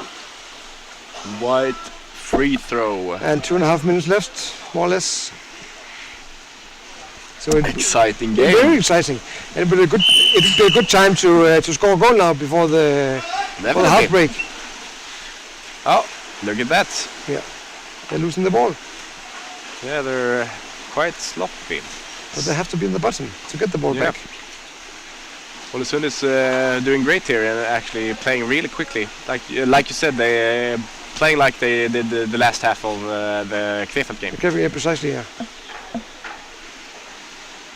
It's precisely what they need. And the ball is in the middle of 2 players. So who is going to catch it? That's The problem for Amager was also there was the distance between the players. They got 3 or 4 meters between them, and you cannot pass 3 or 4 meters with such fast players as Olesund have. no, Olesund is way too fast for that. Yeah. Oh, that's a good pass. That's That's a a really good- good yeah. pass. You have to see the ball. Yeah. Have to see the other side. Yeah. Have Søren Brun has the ball. You have to be more aggressive going in. Yeah, right now they're, well, I guess they're maybe waiting for an opening, but that guy didn't wait, he just went in. Oh, that was a good pass around. It could have been a good pass. Yeah, It yeah. could have been a good pass. Went Yeah. right above the stomach of the defense. goalkeeper. So 1 minute and 20 seconds left of the first It half. was a bit of a risky pass. It was indeed a risky pass. And look at that, the Olesund is now, well, they're not alone. No, that's 2 down. Only 1 minute left. But now he has to. Yes. Oh, look at this. They have a great opportunity here. Just drop the ball down to... oh, I think they locked it down. Yeah.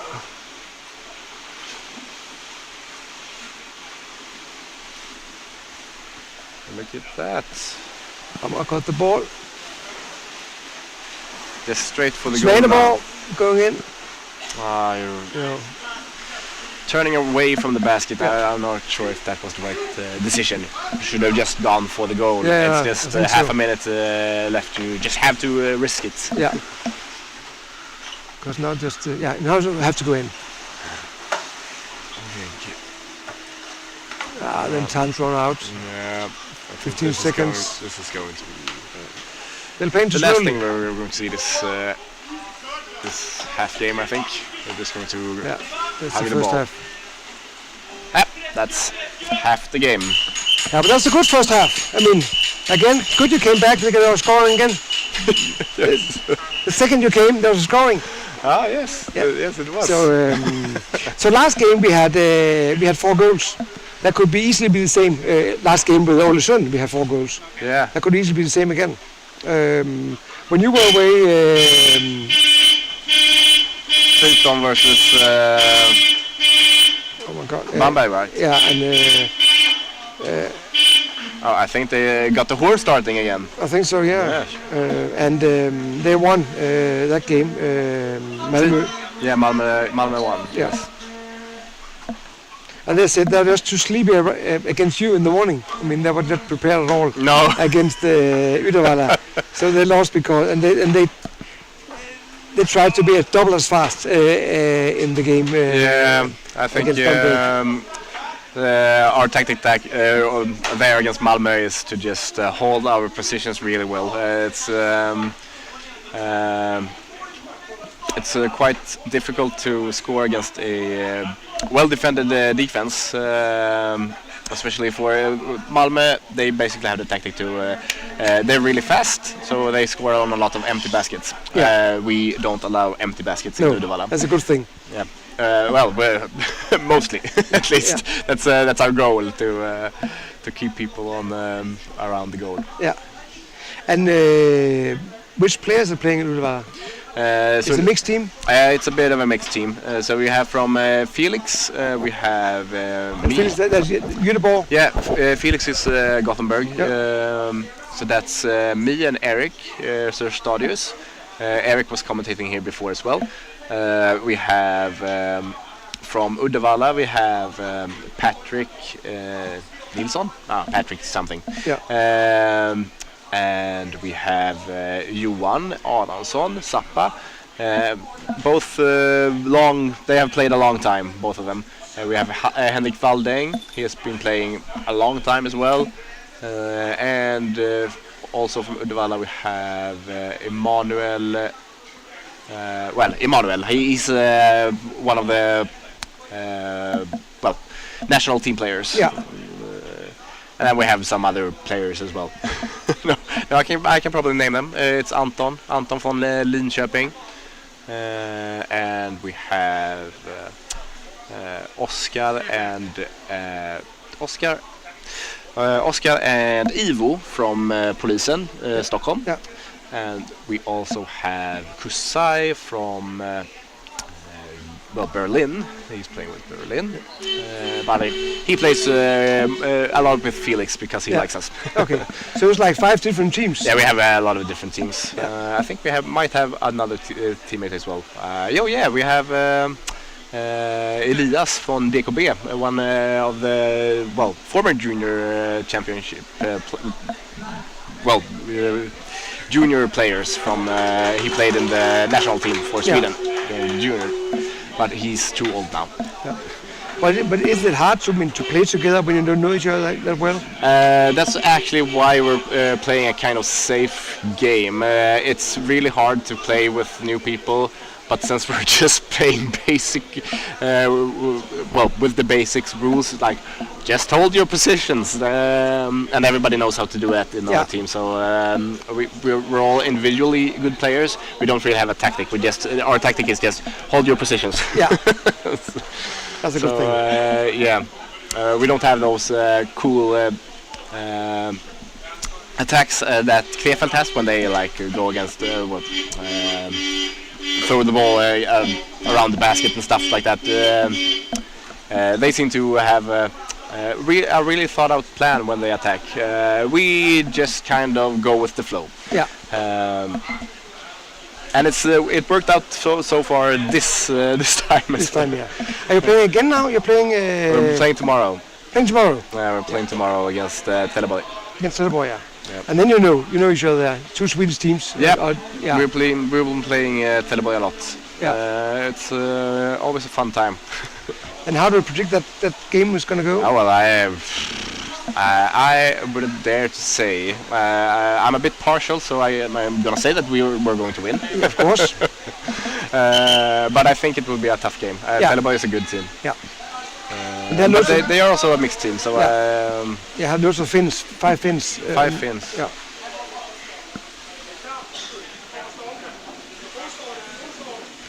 And now we're starting this game again. Yeah, and it's one against one. Last time, Ålesund won the swim out, if you call it that. They got the ball in the beginning. So let's see if Amager can get it now. No. Again, it was Ålesund that was the farthest. I think it was number 22. Well, they are quite fast. Yeah. I hear they're talking about getting rid of that starting thing. Yes, there's. So you will start it from your own half? I think so. It's not.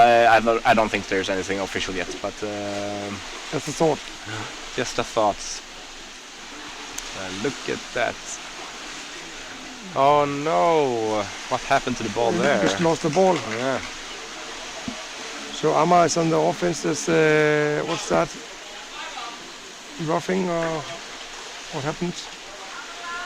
Yeah, the ball goes to Ålesund. Free throw to Ålesund. Free throw to Ålesund. Yes. Amager had a fast break, but he did Out something. of bounds. Out of bounds. Oh, he had that ball out of bounds. Happens quite a lot in this game, it seems. It should be quite easy to see it because it's marked on the bottom also. Oh yeah. It's true. So they got the ball quite easy and fast.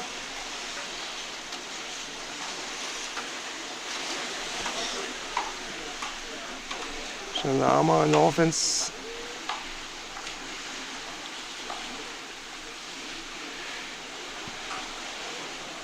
Well, we could see with Trelleborg against Bamberg, all the time there was one player more on the bottom for Trelleborg, not for Trelleborg, for Malmö than Bamberg.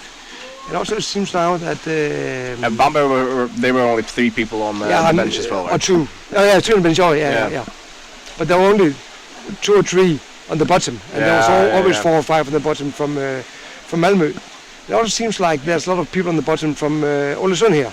Yeah, they're doing a great job. Yeah, they have great air. If they can just keep this up, I think they can they can outpace Amager. Right now, Amager is doing a great job here. But they're also only 10. There's only 4 on the bench from Amager. Oh, they aren't a full team. No, they're only 10. Oh, there are only 4 people. Right. Well, in that case, if you can definitely tire them out potentially. Yeah. But then again, Amager or Ålesund played a really tough game before, so. Oh, they did, yeah. Maybe it's kind of even when it comes to. Yeah, because Amager played this morning, like 7 or 8 o'clock in the morning. Oh, they did. Yeah, against Tussane. And they won. They won 3-0. 3-0. But right now it's anybody's game. So. Oh yeah. He's going away. So that's 3 minutes gone. And I don't think that Ålesund wants to go into another penalties. No, I think they would like to score. Yep. That wouldn't be fun. No. Going to penalties 2 times in a row. Unless of course you win, but you lose a point. You lose a point. Good defense from Amager. Oh, he's still there. Oh, that's a great. That's a score. That's a score. Yeah. Very great passing around the basket there. There was no. They just kept on swimming in. Yeah, but that tackle was missing. There was no tackle there. Look at. Yeah. Yeah, maybe there wasn't a tackle there. No, he was too late. He came in too late. And but Amager or Ålesund did a great job. Great job with just filling in with people. You know. Then.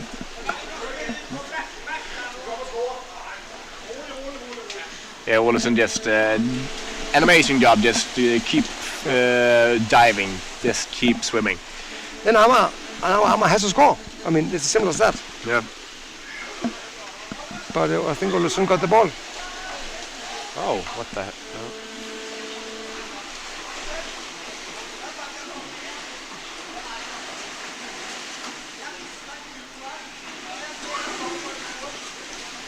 Holding, yeah. So now they have scored 2 goals against Krefeld, 2 goals against Amager. Yeah, That's good. that's very good.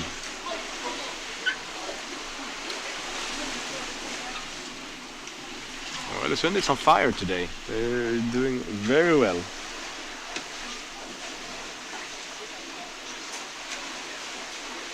Now you just need to do what you did before and just keep on sending people. Yeah, filling in. That's what they're doing there. Amager got the ball. Yeah. Oh, He loses the ball there. yeah, that was. I think He didn't quite commit there. He was like, should I go out or should I not? that was holding again. They're yelling at the surface. Holding. Yeah. That's Olesund. Free throw. Look how offensive they are with the. They are very offensive. If Amager can get hold of the ball, they have a great chance to counterattack. Yeah. They got the ball there, but then they go back, of course. That was a pass to the back who was... oh, that's an open basket. That's a goal, that's a goal, that's a goal. Yeah, that was a mistake from the Amager player. They were passing back towards their own basket and... There was nobody there. No, there was somebody there, but he didn't see. He was going towards his own... but the Olesund players saw it. And Yeah. So Amager is having a timeout. Now Amager have to score 2 goals in 10 minutes. Yeah. But they have to think. I mean, they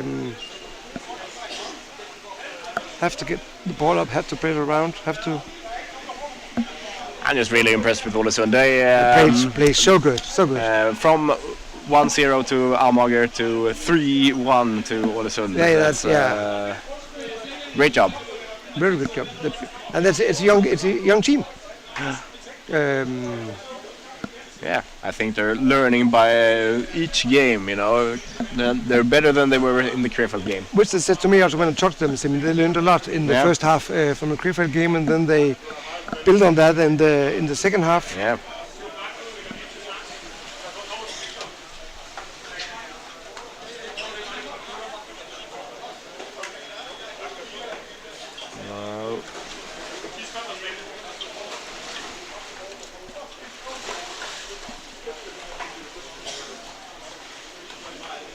I think the Amager player is communicating with the coach or with the referees, something He's that's frustrated. with something. Yeah. But that shouldn't mean he shouldn't think about that. No. You just have to. That usually doesn't do anything. So have to think about the game. yeah. Maybe they're just stalling for time, just to get a few more breaths, you know. But again, the horn again. Is something wrong with the horn or?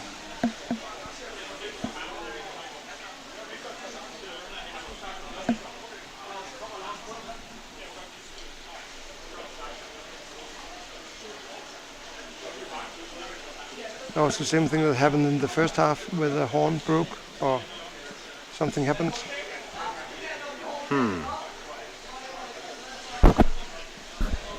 That is, wires and water is not necessarily the best combi.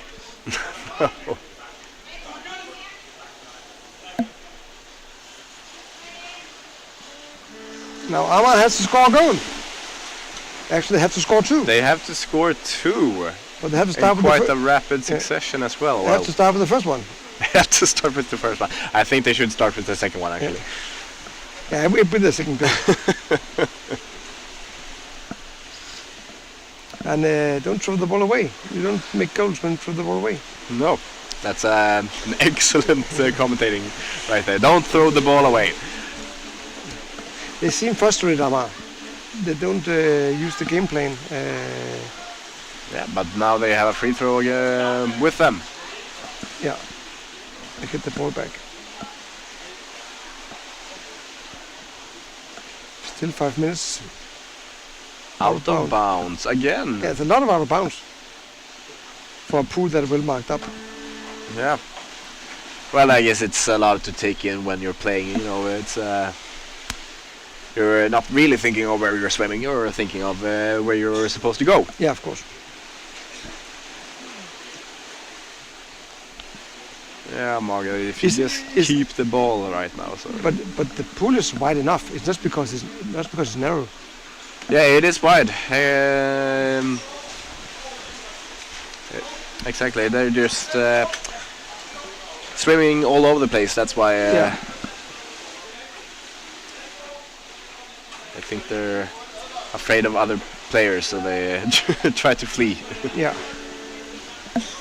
And they are fast. I mean, yeah, they're all fast. you see that there's 5 on the bottom from Ålesund now. Ålesund is doing a great job just keeping the positions by the basket. Yeah. See again, I think that's a free throw for Ålesund. Yeah, they're holding from Amager. Must be frustrating right now because they need to score, and making small mistakes like this can cost a lot of precious seconds. Yeah, all the time, and then they get the ball and they're not in a hurry. Ålesund is not in a hurry at all. They or you might say they're they're playing quite fast as well, but time is on their side. Yes, indeed. Oh, well, look at that. Oh, That was interesting. I guess he wanted to hold on to that ball a little bit too long. Good job, Ålesund there. And once again, what? Attack on the head. yeah, attack on the head. Yeah. You can say if Amager gets a goal, it becomes really interesting again, because then they're gonna have the confidence and. Yeah, I think they need it. They need to a morale boost, right? Yeah, precisely. Morale is such a big part of the game. You can have two teams playing against each other, and all the games can be very different just because of the morale of the team, right? Yeah.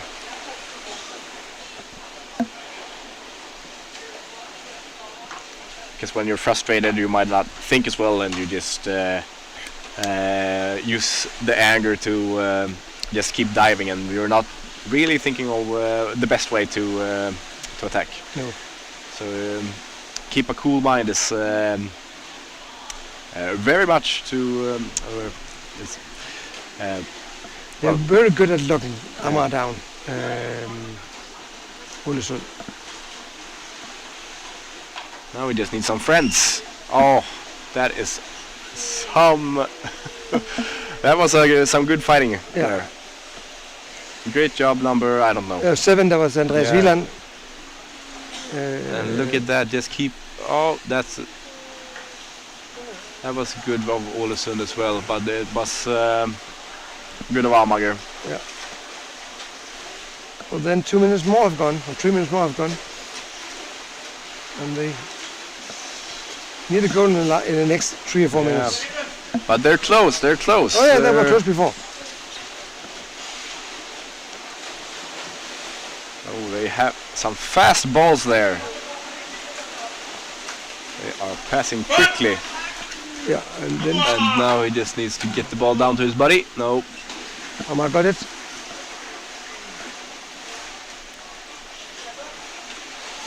But they're very good at forechecking. I think they're both really good at forechecking. I think they're both doing a great job at all the things. It must be really frustrating to play, especially as Amager, because they're really playing well. I don't know that they can do that much better. It's a good game. They're playing good game. But they need more on the bottom. They need to. That was a mistake. They didn't really watch out for players above and not there as well. Same also. Look at that. Long arms from the Ålesund players. Yeah. And now they have a great opportunity here. Just get that ball to number 14, and no, it's locked. It's locked there again. So 6 minutes left. I'm gonna need a goal in the next 4 minutes. Yeah. But Ålesund is just hammering on the goal. Oh, look at that! They can easily score. Oh, they're doing a great job. A lot of a great tactic would be to be quite passive, but Ålesund is not doing that. They're just they're really aggressive. They want to score again. They want to score again. They want to really hammer it in. Like, we're going to win this game. But that's the same as Molde always did. Yeah. I mean. Yeah. I've played against Molde. I think one time we played 20-0 against the Molde. Yeah. They want to score more goals. They always want to play or score more goals. One score per player. Oh yeah, that's quite a lot.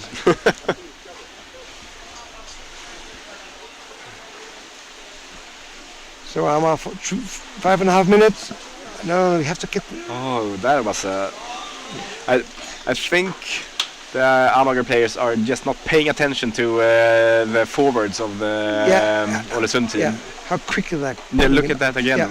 Once again, they always hold the ball in such a nonchalant way. Yeah, they have to get the ball inside to the body. Yes. Yeah. Because they Or are, at least look at or be aware that the forwards are coming. yeah. So move the ball around. Yeah. But Ålesund is doing a great job, both defending and attacking right now.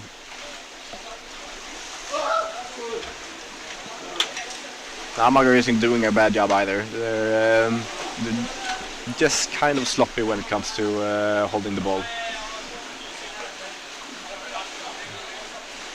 Pernille is good at holding the Yeah, ball. she's really good. There we go. Sometimes it's more the big guys. I mean, they think that they can. Usually you can,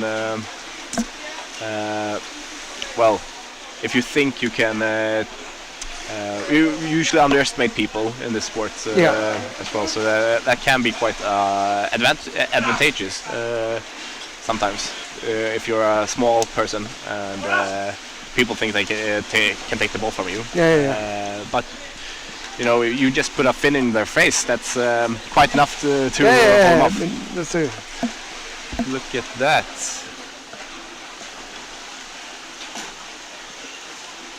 Good job, Amager. They just need some friends right now. and they need some time. It's Is nobody coming to help that guy? Yes, number 7.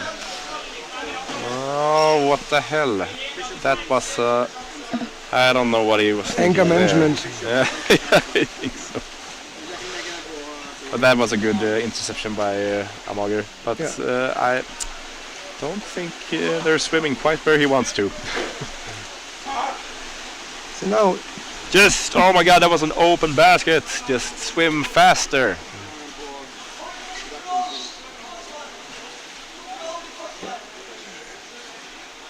there's not a sprint there. That could have gone. That could have been a score. Yeah, it could, yeah. And they needed that because then there was only 3 minutes left, and that could be really threatening them. Oh, yes. If you just, good job, Amager. No, I think something happened now. Who gets the?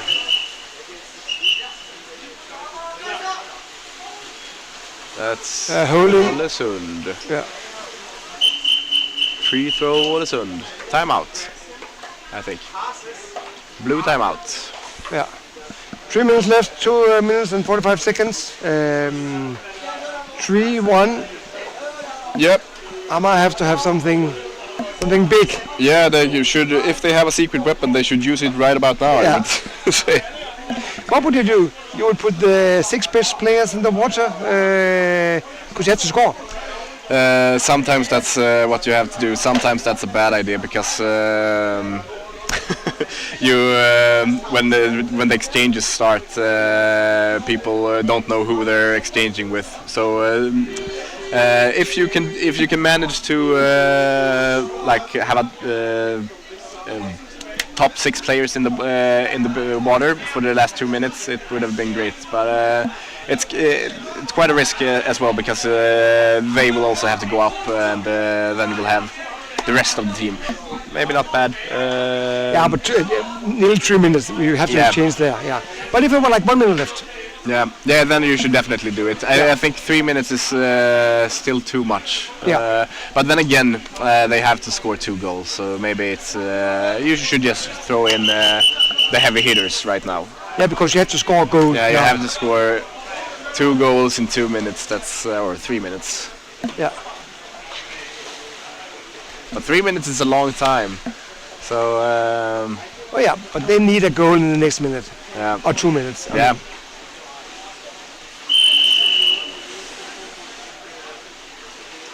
But Olesund, they're going in. They're not just playing it around. I mean. No. What they could do is just stay at the corner and just defend the ball. Yeah, if you have like the goalie on the half line. Yeah. But Olesund is playing. They're playing a fun game. They're not just holding the ball. Right now it's just holding. Yeah, right now it's just holding. But Amar got the ball. Amar got the ball. So now we have to have top 6 in the water, and now we have to. Yeah, it's probably better to have it with an offensive free ball.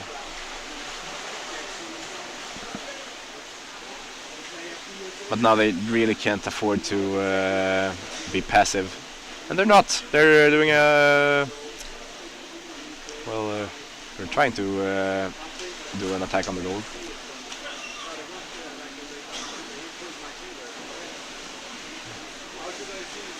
Olesund managed to get the ball.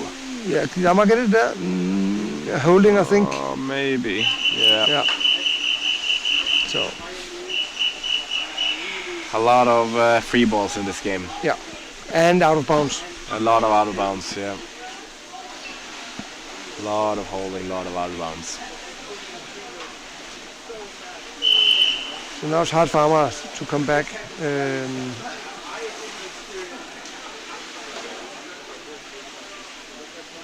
Yeah, now you just have to... There's 1.5 minutes left.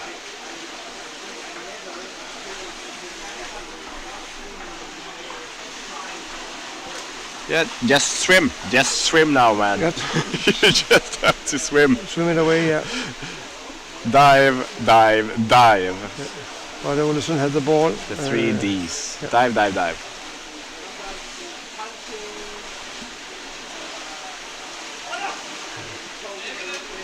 Dive, people. Oh, once again. Once again a free throw for whom? Who knows? Is it Farmer this time? Yeah, I think it is, yeah. It's Samar. So that's the last. This is probably their last chance. I don't... 2 goals will be quite a hard... I'm not big that, but just... maybe one. Just make one. Maybe one.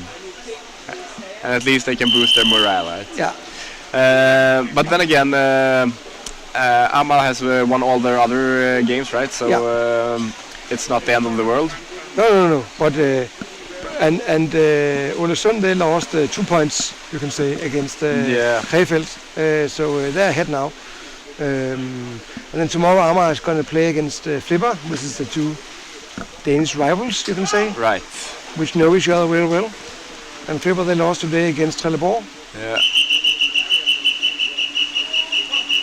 Oh, that's a penalty. What? Holding in the basket.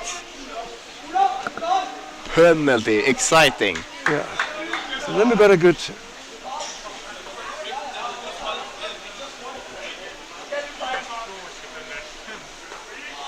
Okay, Norway number And it's going to be Andreas Wieland, which is going to defend it, which is the best Danish player. The best Danish Yeah. player. Well, And the national captain, I think, also. look at that. Quite prestigious to score against that guy then. And the Norwegian person is number 2. Is it number 2? Hard to see.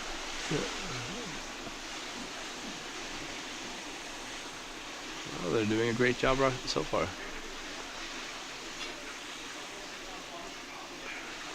Oh, yeah, that's quite a good, And good defending and good attacking. I that would was say. the first 25 seconds. Yeah. Gone And now you have to 20 seconds left.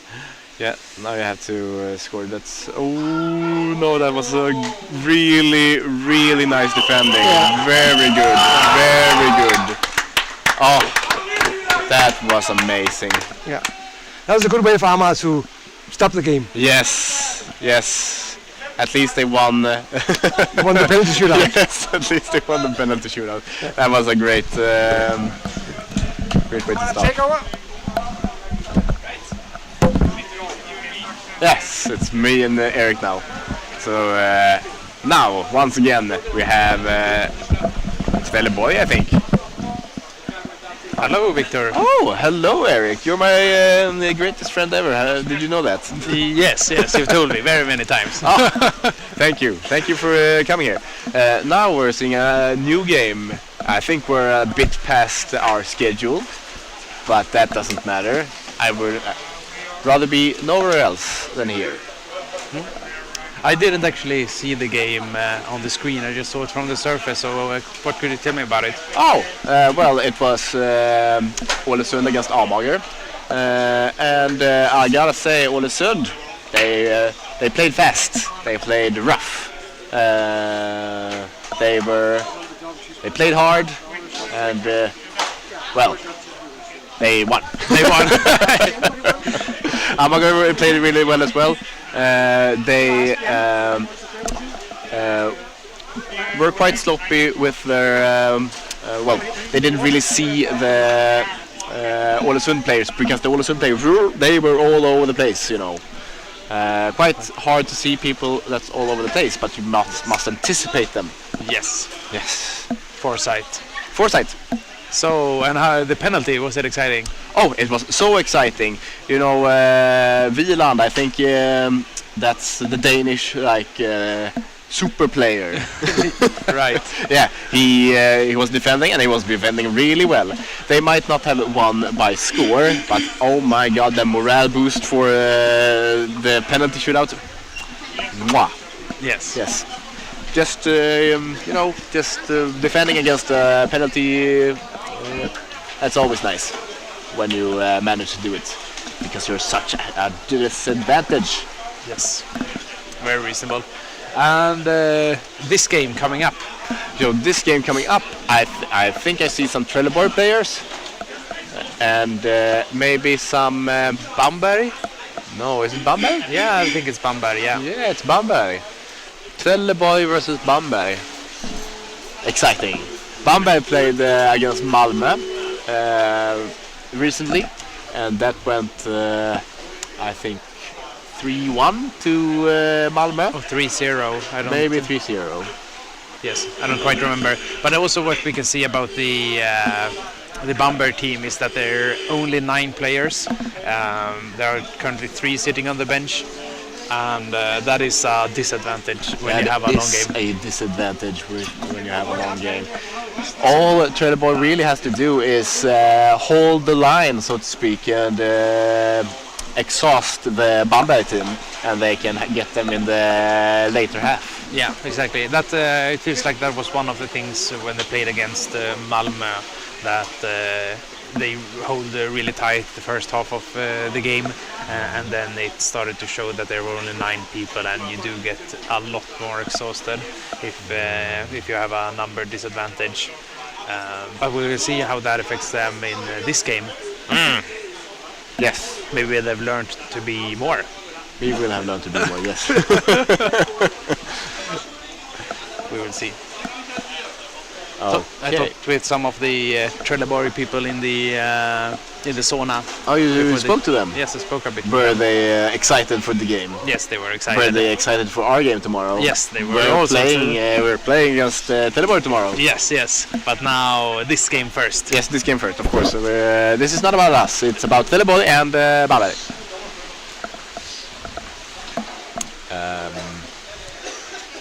So, how do you think this will go? It's a good question. I do think that the Trelleborg is gonna have a quite big advantage since they are more people. I'm not completely sure they are 12, but I do believe that they are 12 persons, and that's gonna show off, especially in the later half. My prediction: Bamberg is going to hold 0-0 the first half at least. Okay. Well, yeah. Maybe they're even going to score, but there's no score against Bamberg first half. All right. Great stake. The honor is in this one. There is a lot of honor in this one.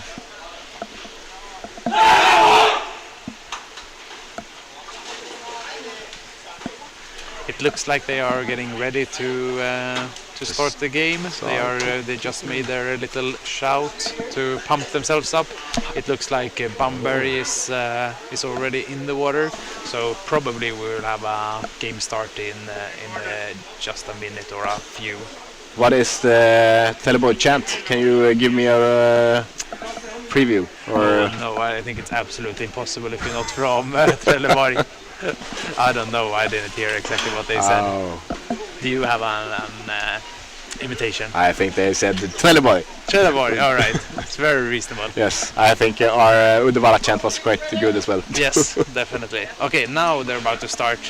Oh my God, they are about to start. They are starting right now. Who are reaching the ball first? I don't know. I can't see anything.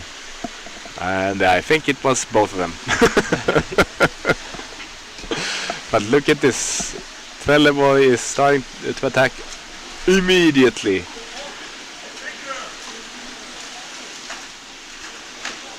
They just need some friends down there to help them out.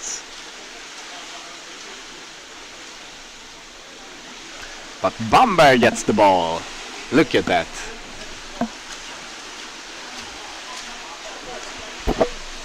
But then it's also making sure that you reach the other half of the playing field, which is not easy against Trelleborg, which we've seen. They're swimming with the people on top of them, it seems like. Yeah, the Trelleborg is they're very good at forechecking, and they have a good resilience, good oxygen uptake in their team. So getting the ball is one thing, transporting it all the way to the opponent's basket is yet another. Yeah, but Bamberg has a pretty good tactical game. I think they're like a German team, you know, the German machine. Yes. So I think if they can manage to get the ball to the Trelleborg side, I think they will be able to do some cool stuff with it. Yes, we've talked a bit about the benefits of the Trelleborg team, that they are more people and that they are quite well trained. But one disadvantage that they have is that they appear to me to be from several different clubs. And even though you have a lot of talent in the team, it's always difficult to make sure that everyone follows the same tactics and finds each other in the water, which is not necessarily easy. Not just different teams, but different countries as well. Different countries. So it could be like a language barrier as well. Yeah, we saw a good interception of the Bamberg team, pushing the ball away from an open extended arm, and now they're in offense again. But look at that. Yeah. Holding. Yeah, it looked like a bit of a sloppy holding of the Bamberg player there, and they just smacked it out. Yeah, I would have let it go because Trelleborg person was on the ball. So, well, whatever. You know, the referee is the one who ultimately decides. Yes. Here it looks like they have an attack pattern of one player on each side of the basket. OMG, that could have been good if there was somebody there, but Hempel was just quite a few feet away. But look at that. The Trelleborg people are really good at forechecking, like you said there. 3 people on one, but now they're alone. Yes. When we saw when they attacked the basket just a moment ago that they had 2 players on each side of the ball of the goal of the defender, and then they had a third person pushing it in towards these players and aiming to pass them for a dangerous attack of the basket.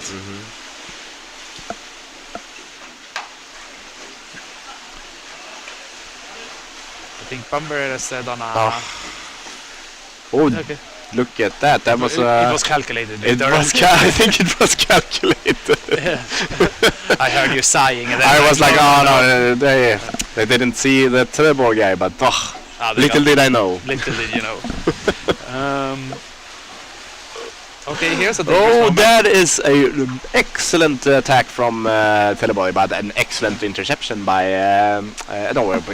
excellent attack by Bamberg, but an excellent interception by Trelleborg. Yeah, it looked like player number 3 there was in a good position to make a scoring attempt, but then they dropped them out of their position just a bit, and that's when they got the ball. So it looked like there was an unnecessary 1 second delay there before that push actually came, and that can probably matter a lot.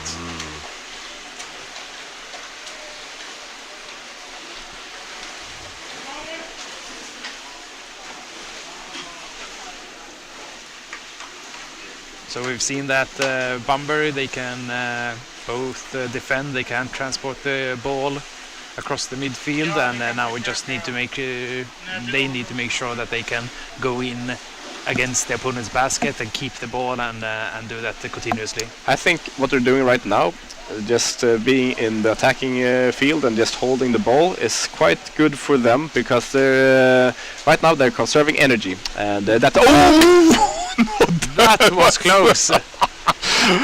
Eric, you have to tell me when I just ramble on. There was a great... Victor, it was exciting. You almost missed it.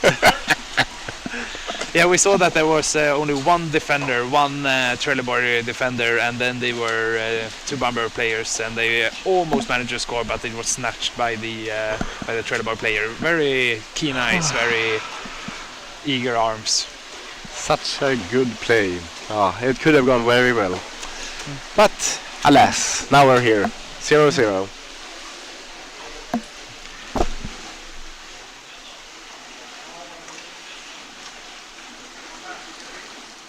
Oh, but that's a goal, that's a goal, that's a goal, that's a goal, that's a goal.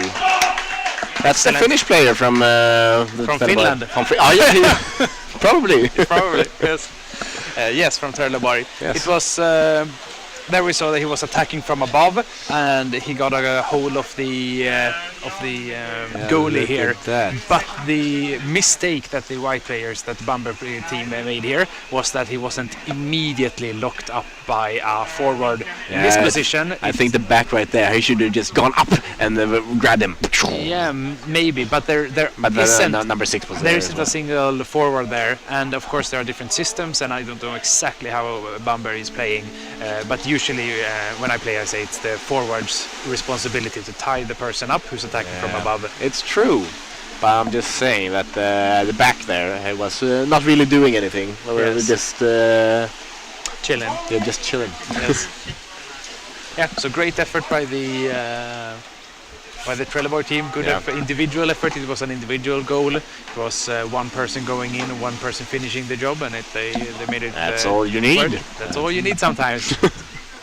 And Victor, I regret to inform you that your honor is now lost, since they didn't manage to let in a goal, Bamberg. Oh no, that's true. Oh shit.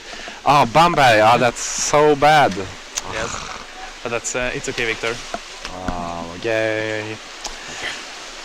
Well, that happens sometimes, you know. I can do another bet. They won't score another score against Bamberg again, against during this period. That's my new bet. Double or nothing. Double or nothing. Great. Yeah.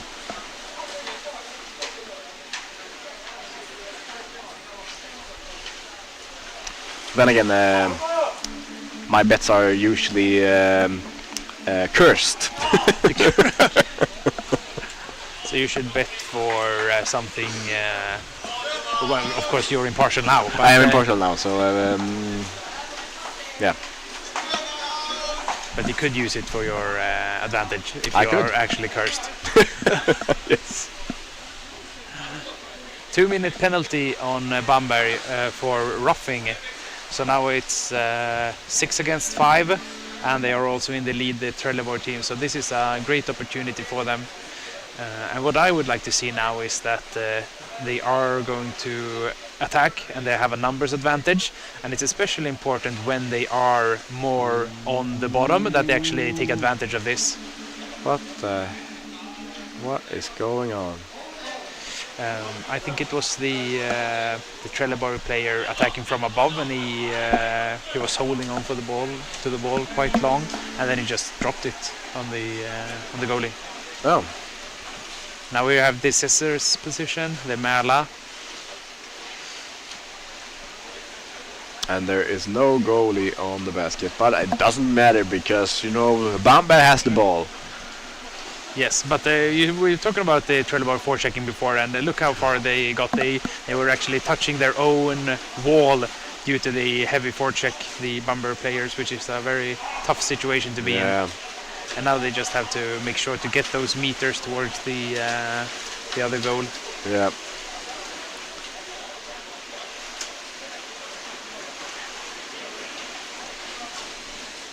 So given that they are fewer, the Bamberg player, how should they handle this? Should that be included in their tactics, do you think? Well, as I said before, they have to conserve energy, right? But right now they can't really afford it. I guess they can afford it a little bit because it's not that big of a leap in scores, but they really have to score, you know. So it's quite hard. I think they just need to make a quick score and then maybe chill out after that. That's what you want to do. Because you really need to conserve energy when you're not a lot of people. But right now you just need to run every opportunity you get. Everybody just leave and try to score. Yeah, I agree. I think in the defense, that's not a time to take it easy. You have to get the ball back. You're at a disadvantage in scoring. Yeah. And then on the midfield, it's super important to actually transport the ball. But then when you're in offense, make sure to either sort of rest the team or actually go in on the basket. And the thing is, Bamberg is playing against the clock here because they get more tired with every minute. Yeah, exactly. So it's I would say it's easier for them to score now than it is to score later. Just from a stamina perspective. Now we have a referee call here. White free throw. It's a white free throw. Holding player.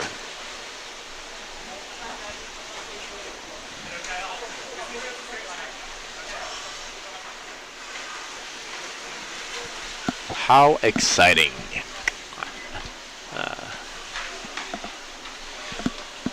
Yeah, regarding that they are fewer people, one tactic they could use, for example, is that they have one player who's at the surface with the ball in the corner. They try to get the Trelleborg people to attack them because they are quite keen on attacking, and then if you can push the ball down to the next player, maybe they can avoid these two people pushing out and so on. And you're like sacrificing one for... yeah, exactly, and making the other ones rest, and then you don't have so much resistance. And I have no idea if they've talked about this, but that's one of the tactics you could do.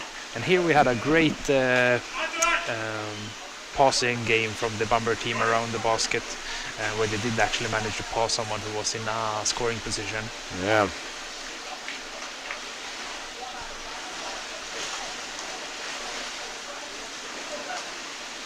Oh, that's a good pass. Oh.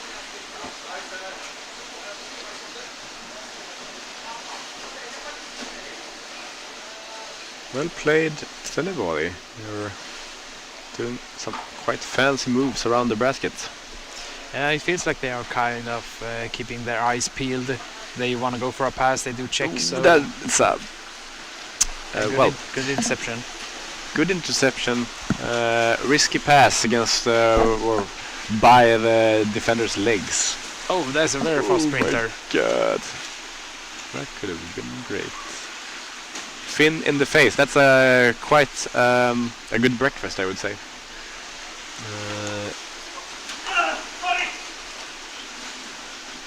Let's keep digging in there. You know, right now is the time to get in there. You know. Yeah, exactly. You wanna go in there, try and remove the defender, get into position, and Wow. and here this is That could have been really great. Yeah, it's a quite classic German way of passing, that you're sort of around the basket and then you pass between your legs to the other side, so you're sort of blocking the They don't defender's, even look. They just know that there's someone there, or they hope that there's someone there. It didn't go quite as well as it could have gone. Yeah. But I've, oh, look! Okay, now maybe something happened. Oh, yeah. So it looked like it was some weird situation happening in here, that the Trelleborg player were attacking from above, and then he looks to have gotten a kick in the face, not because I saw it, but because of his reaction, and then he just went up to the surface holding the ball. People thought that maybe he had been called out. It didn't look like he was being attacked, but it wasn't actually a call. But then eventually the referees did make it a stop, and it's probably a referee ball now that they're gonna... Finnish player is saying that it was his fault. No, was it? Yeah, it was my fault. That's honest. Yeah. In great honor in that guy. And he was also judging by the color of his swimsuit that he was the one who actually scored the first goal. Yes, and that he was Finnish. Yes, Finnish, scorer and honest. It seems like a good player to me. Yes. I am actually quite popular in Finland, do you know? Yes, oh, but why are you, or how do you know? Well, let's not get into that now. Okay. But I do want to shout out to my friends over there. Big Boy. I know that guy. Great.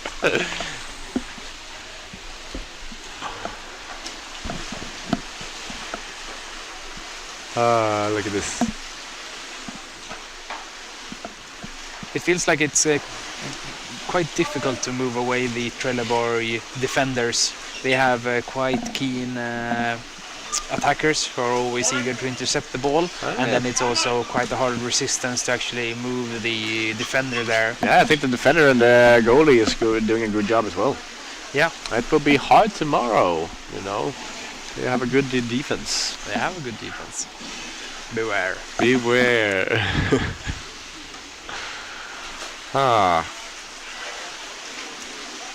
Yeah. Right now they're...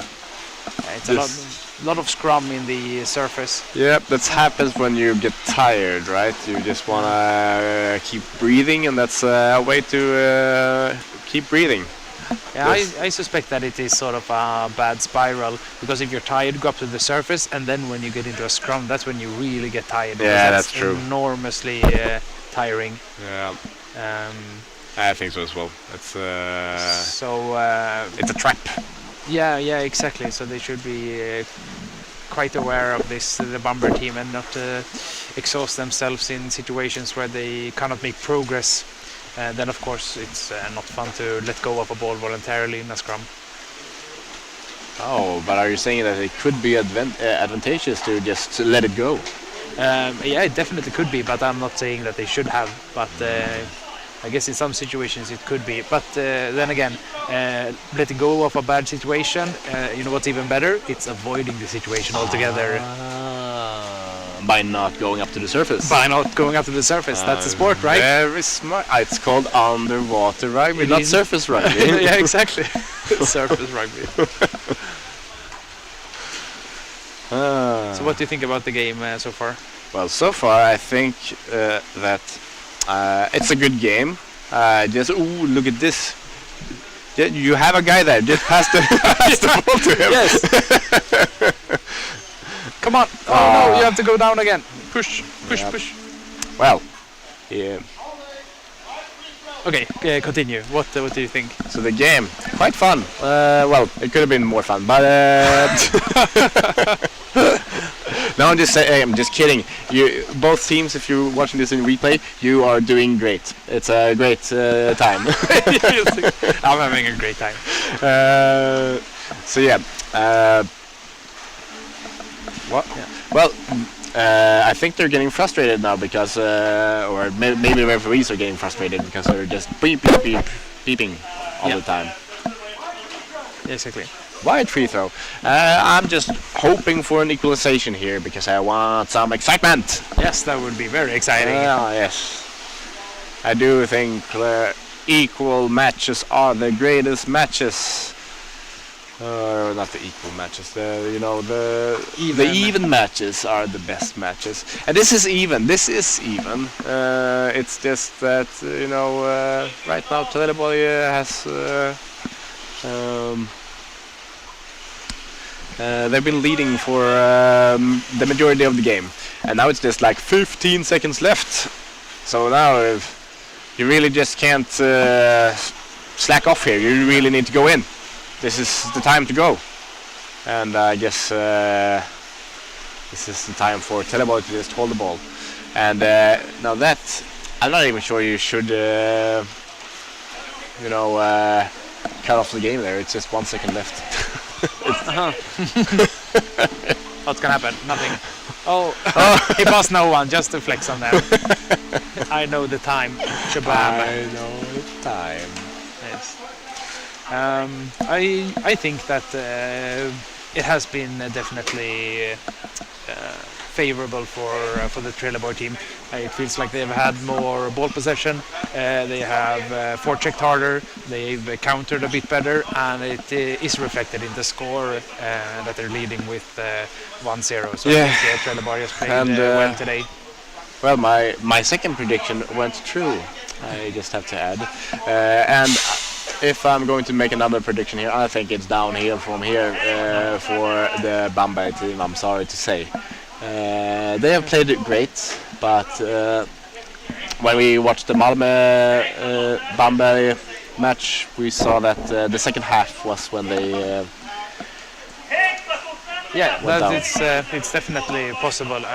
Still, Bamberg is a really good team. It's composed of really good players, so we should definitely not count them out. No. And they have made a lot of good attacks. They've had scoring chances.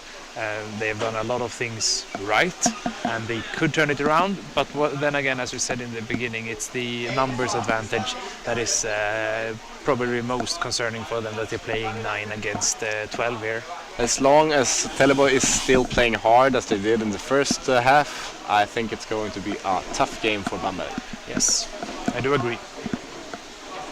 So it would be very exciting if it was I hope even tighter this game. I hope they prove me wrong here. Yes. So what is your prediction for this second half? My prediction is Trelleborg will score 5 goals. The cursed prediction right there.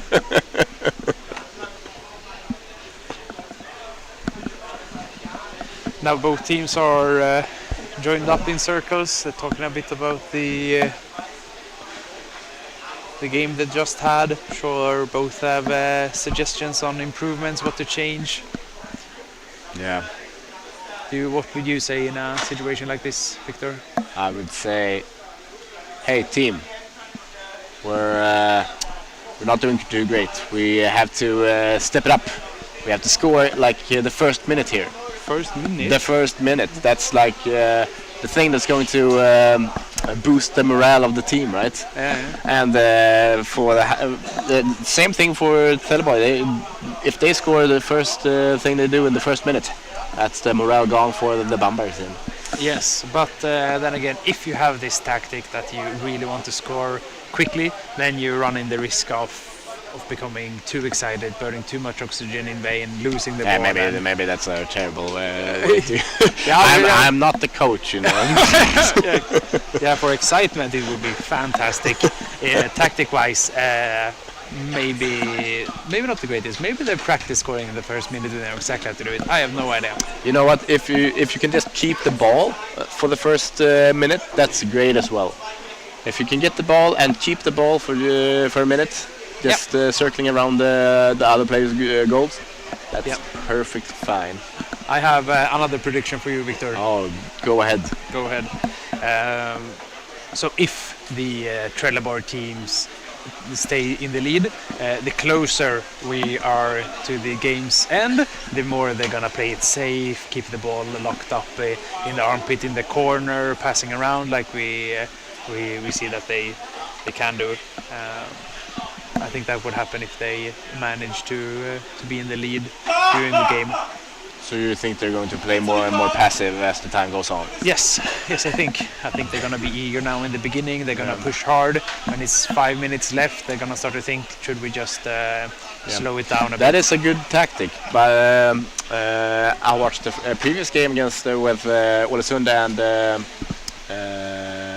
what was it, Amager, and Ålesund, they actually they were in the lead, but they did not slow down their game. I can tell you that. They were on the fire. They were going at it. They were going at it. They wanted to make 20 scores.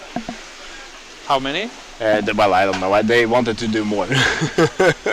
Yeah, but we saw that. What was the game score of Flipper and Trelleborg? Do you remember? Flipper and Trelleborg. But they- Flipper won, right? No, the Trelleborg one, right? And they were holding the ball in the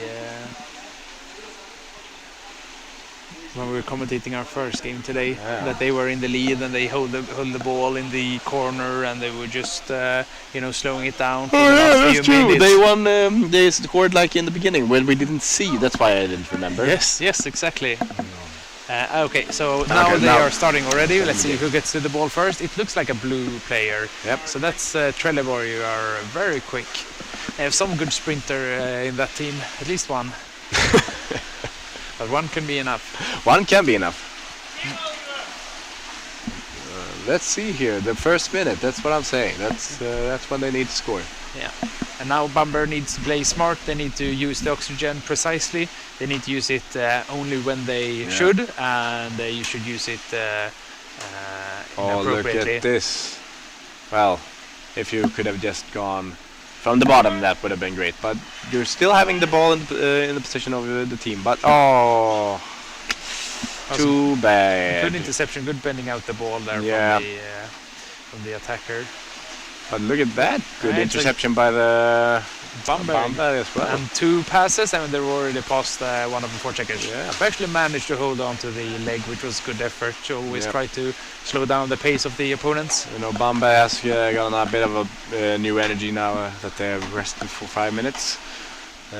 Can they use it? Let's see. I hope so. But I think they're doing a great job. So this first minute Right now has they're passed. doing a great job. Yeah. First minute has passed. They're generally on the Trelleborg's side of the pool, Yeah. forechecking, and now they need to equalize to be able to continue this game more Yeah. comfortably.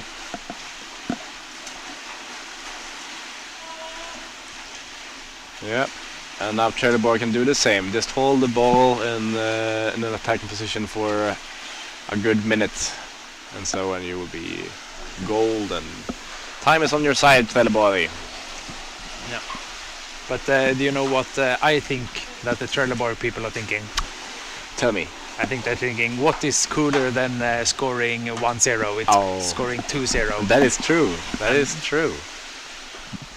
Oh, look at this. Maybe they can do it. Maybe they can do it if they didn't lose the ball. It was kind of bouncing on the bottom there.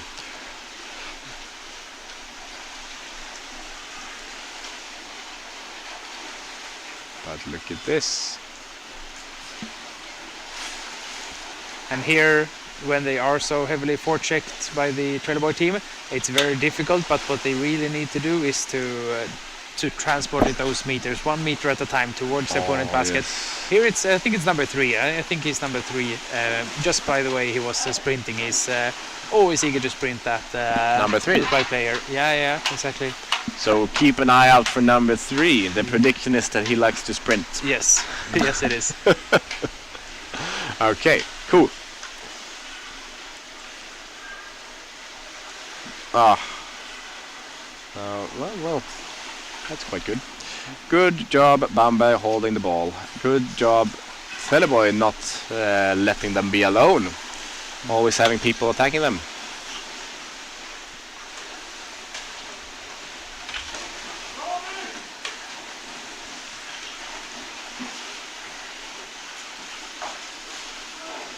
It looks like the Trelleborg forwards are always managing to get into these scrum situation where they actually not only just stop the attacker, but they actually manage to get the ball in a clinch. So it's like a 50-50 situation, and they are doing that very well. Very well.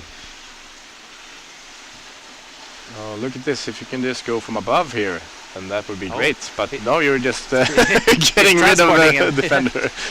Get over here. Get over here. Yes, transporting the defender to another place is quite good. If you Oh, get my God, here we have a over, situation. you can do it, Bamberg. It's a bit difficult to see when we have this 2D view, and it's difficult to see how close they are to the basket, but it looked like they were kind of close, and They were kind of close. and also only a goalie in place. Only a goalie, but they were two Trelleborg players were quite quickly. I think that was a kick in the face. It was a kick, but let's see where the kick was aimed at. Let's see what it says here. Unsportsmanship behavior. Oh. Warning number 4. I don't know what they did, but they did something unsportsmanlike. Yes, I'm getting a bit worried here, because what it looked like was that he kicked the ball out of the hand of the opponent, and that was unsportly. And what I'm worried about is that I usually do the same. And I was like, maybe I'm unsportly then. Yes, you probably are. Yes, because I think that's a great tactic, because my legs are so long compared to arms. So it's a great thing to do. Apparently you're not allowed to kick the ball. Yeah, I don't know how legal it is, if you should kick it, push it. Obviously, it's super important to never hurt your opponent. But of course, use your legs as wisely as you can when playing. Yeah. Okay. And they did get a warning. The Bamberg team player here, number 4, he got a warning for that behavior, but No penalty. no penalty. Or, But he got a little shout out from Manne. It's like, don't do that. yes.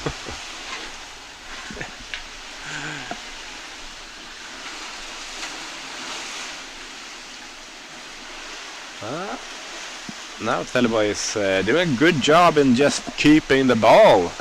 Very nice, Trelleborg. Just keep it, and you will have a good time. Or you can score and have a greater time. It's a good tactic to make sure that you have the ball and you're also on the opponent's half. That makes it so much easier to keep the ball, because they have the roll on the basket. Oh, well, okay. That's. I think he was holding the white person there a bit too long. Yes, but it's free throw. Okay, Oh, yeah. that was free throw for white. Yeah, for Bamberg. It's not easy when you don't see the ball. I'm just gonna hold you until. Someone drops. Yeah. Maybe it's a horn that drops. But so we have 10 minutes of the second half here. Yeah, and both teams are doing great. My prediction is quite cursed, as you can see. Yes, it's very cursed.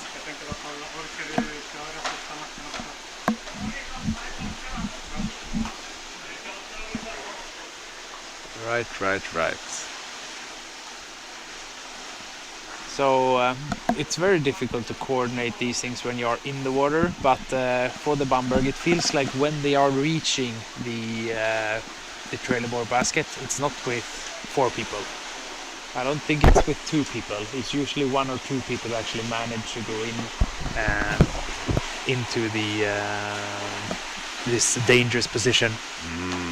Yes. So Bamberg is just going 1 person at a time. Is that what you're saying? Yes, 1 or 2, and I think it could benefit them to make sure that when they actually attack the basket, that there are many people, so that they have options. Listen to this, Bamberg. You need more people at the goal. I think they're gonna say, no shit, Sherlock. But you know, that is my advice, which they will not hear until afterwards anyway. Yeah, well, they will listen to it afterwards and they will have a great laugh. Sure. Bamberg, you are too few people. You should have brought more. Yes. No, but not too few people on the bench. But you know, in the situation, you want to have options. It's right. so tough when you're actually attacking. You have two people trying to take the ball away from you, and every single passing alternative of you is already occupied. So what are you gonna do? You're gonna lose the ball slowly. Yep. Listen to this, Bamberg. You have too few options. Yep. Yep. Great, Victor. Feels like you're really pointing them out. Like, yes, be more. I'm just repeating what you're saying. Yes, that's very true. So, No. if you were to coordinate the Bamberg team here, sort of have a earpiece in the ear of everyone, what would you be? I would say dive. Excellent. Yeah. So no, but it's true. They really need more people down there. I have full understand that they are tired, but the score is still just 1-0. They have all the opportunities in the world to equalize this. Yeah. And they can do it. And if it goes to a penalty shootout, if it's a tied game, then their number advantage isn't as bad, since it only be 1 against 1 in these penalty situations. Anyway. Yeah, I don't think that will be a disadvantage at all. Actually, I think that will be. Now it's very crowded around the Bamberg basket. Yeah. So they're really occupying the space there around the basket, the Trelleborg players, which are doing very well. Very, very well.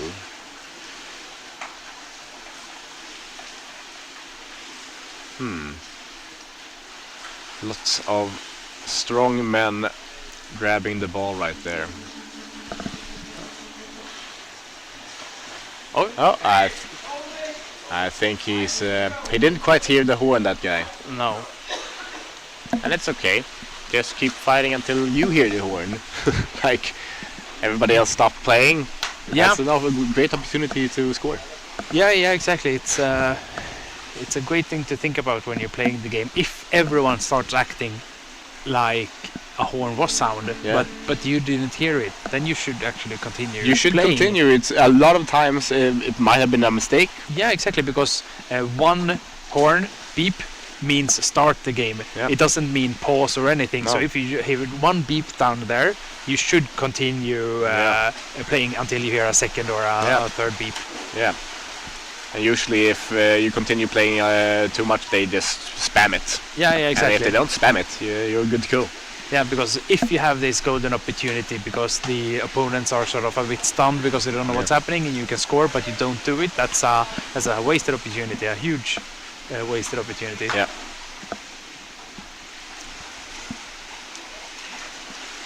Oh. And now my prediction was that they are gonna be a bit more calmer, the Trelleborg team, try to just secure this win and not go in as much as they have before. Let's see if that is a tactic which they are employing. I think I was in a good position. Yeah. And of course, me and Victor, we don't know anything about their team tactics. We haven't listened into when they were talking or similar, so we are only guessing what they might be thinking or what strategies they could use. Yep. Now we have a Bamberg free throw. I think they needed that.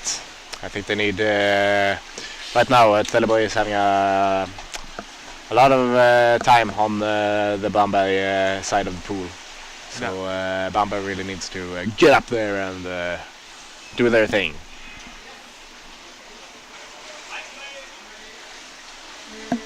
All right, and we're off again. On again, off again. Cool.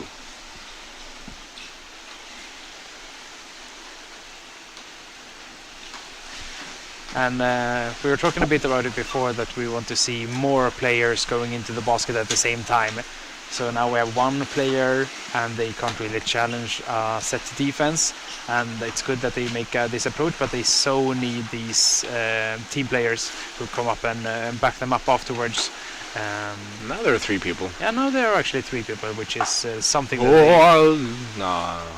they absolutely need to take advantage of this and really push for it now. Oh, go down there! Oh my Yes, God! go into the basket. Just go, man! Just go! Passing it in. They have very good passing game around the basket, and they're really owning the space around. Oh, the yes! Sure. Oh my God. That was so close! Oh my God! Trelleborg, you're doing a great job here. Very nice. Yeah, very good that they actually, when they do manage to get these numbers up, and they are so many people who are actually trying to own the position on the basket, and they just continue going at it. It was excellent. Bamba, attack. you did a great job. You listened to us. That's very good. They did not, but they were also geniuses. Yeah, okay. They were so geniuses. Nice.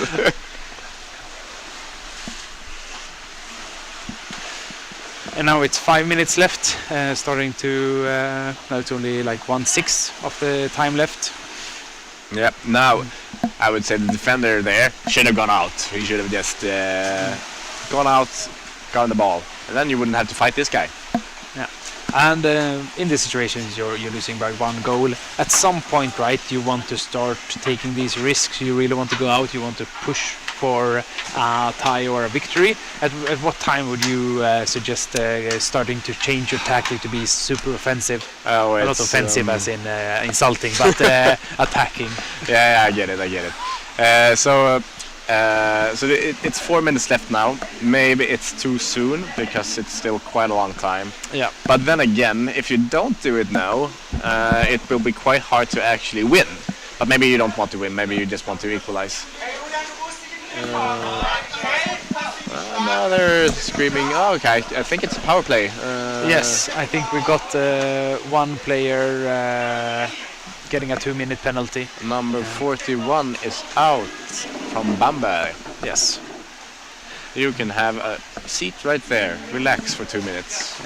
Sorry, I didn't quite register your answer on how long it would. Oh yeah, no, I didn't really say. I was saying that it might be too soon. With 4 minutes remaining. With 4 minutes remaining, I think 2 minutes is definitely the right time to do it. And you can do it by 4 minutes as well. If you really need to win the game. You know, it's gonna coincide with the 2-minute mark. No, I think the 2-minute mark is good. You know, it's gonna coincide with them being 6 players again, because they were 2 minutes penalty when it's 4 minutes left. So now they're gonna get this opportunity. So if they can hold the position here for 1.5 more minutes, they're gonna get a 6th player who's gonna be well rested, and that's when they absolutely need to make the most of it. They need to put all the effort they can. I think. No, I don't know. I think they're starting to play a bit dirty now, Eric. I heard somebody yelling, "You hit me! Why are you hitting me?" And I don't think he got an answer. No, very rude not to answer. Yes. Yeah. Obviously, you shouldn't Hit people. Hit people. Yeah, exactly. You shouldn't play in a way that can actually hurt someone, and it's good that we have these rules to prevent this. Tough play, playing hard against each other, doing maximum effort. I'm all in for that, but not situations where someone can get hurt. Yep.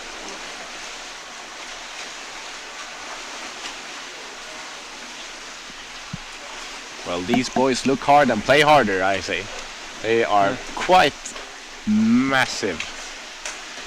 Let's go now, Bamberg. Go out there and get the ball back. It's your last chance. Yep. But then again, you can do as Eric said as well. Just hold out for 2 minutes until you get the guy back. Yeah, it's probably around 30 seconds left of the 2-minute penalty. Yeah, he's walking back towards the. And now they are I think they're 6 in the water again. Yep. And now is the situations where the Trelleborg team, they're fine with being passive, they just want to hold the ball, and you cannot allow that as a defending team who is losing. No, You no, you need have to go out. let go of the basket, you need to go out, you need to create every single possibility that you can, and you just have to go for it. So these people on the basket, you should just go out and forecheck. Just get the ball. Oh, well, forecheck, I don't know if that's what you call it, but don't just lie there. Go out and get the ball. Excellent suggestion, Yes. Victor. It's just 2 minutes left. What are you doing there? You're just wasting oxygen. Yeah, exactly. And they're not disturbed at all, these Trelleborg people. Okay, they are disturbed a bit, I mean, Victor. And now that's the game. Now you go. Now Yes. you go. And now you have to just dare to trust your teammates. You have to meet in front. You have to Swim. get these Swim, my meters. friend. You have to earn every single meter. You have to get into towards their basket, and then you absolutely need to put every single Everyone, person. oh, what are you doing? You are not aware that they are exchanging from that side. Just go in. 1 minute left. Come on. Okay, so push away the forward, take on the next forward, then make a good pass, and go in for the kill. here. Ah. Here we have a eager player, number 61. There you go. There you go. Ooh, ooh, ooh. Passing to number 3, my favorite sprinter. Yeah, number 3, your favorite sprinter. Now you have to sprint. You have to go. It's just 30 seconds left. Don't look up. Just look at the goal. Just go in.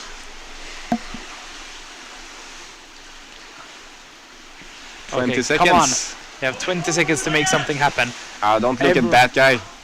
Pile up on Oh, that no. basket. Steal that's- the basket steal and the- pass that guy. God, Pass him! No, Pass why him! did you go up? Why do you need to breathe? Why? Why do you need to breathe?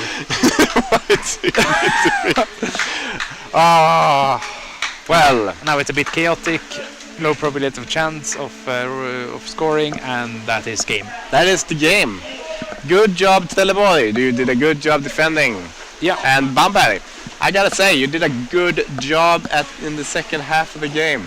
Yeah. You did, I thought you were going to go downhill. I guess my predictions are yet again cursed. Yes. There was a prediction that they are going to be fewer people, and the more prolonged the game is going to be, the tougher it's going to get for them. Yeah. But that didn't seem to actually be the case. They did actually manage to shape up, or not shape up, but they actually played well. So close. Yeah, very good chances there from the Bamberg team to equalize. But they made one mistake, and that was enough for the Trelleborg people to actually score, and that was that they didn't have these forward being active when they were attacking the goalie from above, and that I think was a mistake, and that did cost them the game, so that's unfortunate for them. Yeah, it's true. Other than that, neither of the team scored. So, but it's the little mistakes that actually managed to. Yeah, exactly. You to have make a to patch up difference, all the holes and hope that your vessel doesn't take in water. All right, now we only have one more game of the day, which is Krefeld against Flipper. Victor, what would you say about taking a small break before let's take a this break. last game? Let's take a break. All right, see you. See you later, alligator.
be a fun game. Yeah, it will, yeah.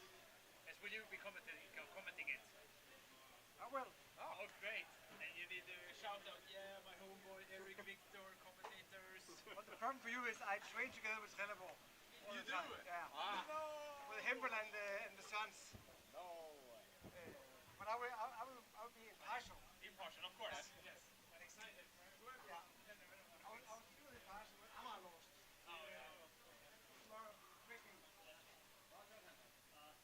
See you tomorrow. Thank you.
Now find out how to turn this up. We turn those two up. That was the problem before.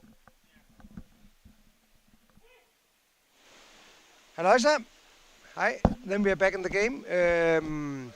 The last game of the games on the Saturday. It's a huge game. Krefeld against Flipper.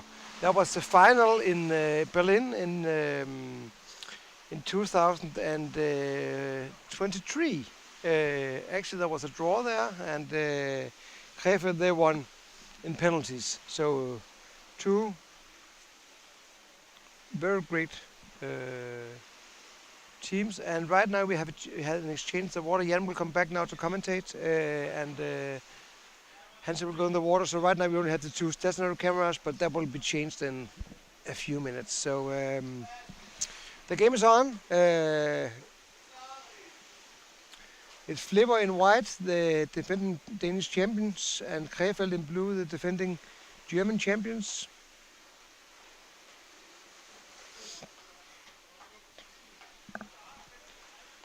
And what do we have there? It's a scrum in the... A bit hard to see who gets the ball.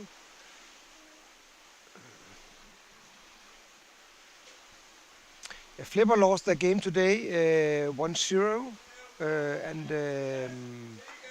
and Krefeld, they won in penalties. First it was 2-2 against Ålesund, then they won in penalties, so they won 3-1. So both teams, they need a win today if they're going to be a part of top 3 in this tournament. Right now it's Ålesund that's leading the tournament. Amager is number 2, and then both Krefeld and Flipper could go for second and third place.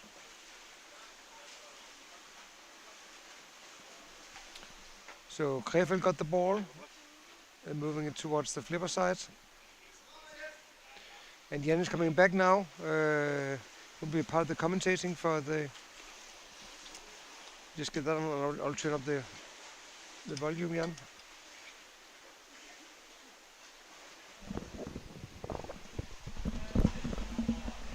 Yes. Can you hear me? I can hear you now. Perfect. After being in the water as a cameraman for the last 2 matches. You look fantastic up here, but we want to watch underwater rugby. Downstairs. Oh, Krefeld, Flipper, 0-0. This is exciting, yeah? Yeah. That was as I said before, that was the final match in Berlin in the Champions Cup 2 years ago, 1.5 years ago, where Krefeld won against Flipper on penalties. Yeah, on penalty score, yeah. Yeah. So these two teams knows each other very well. They're some of the best teams in Europe. Yeah. And we have a cameraman on the way into the Yeah, pool. way down.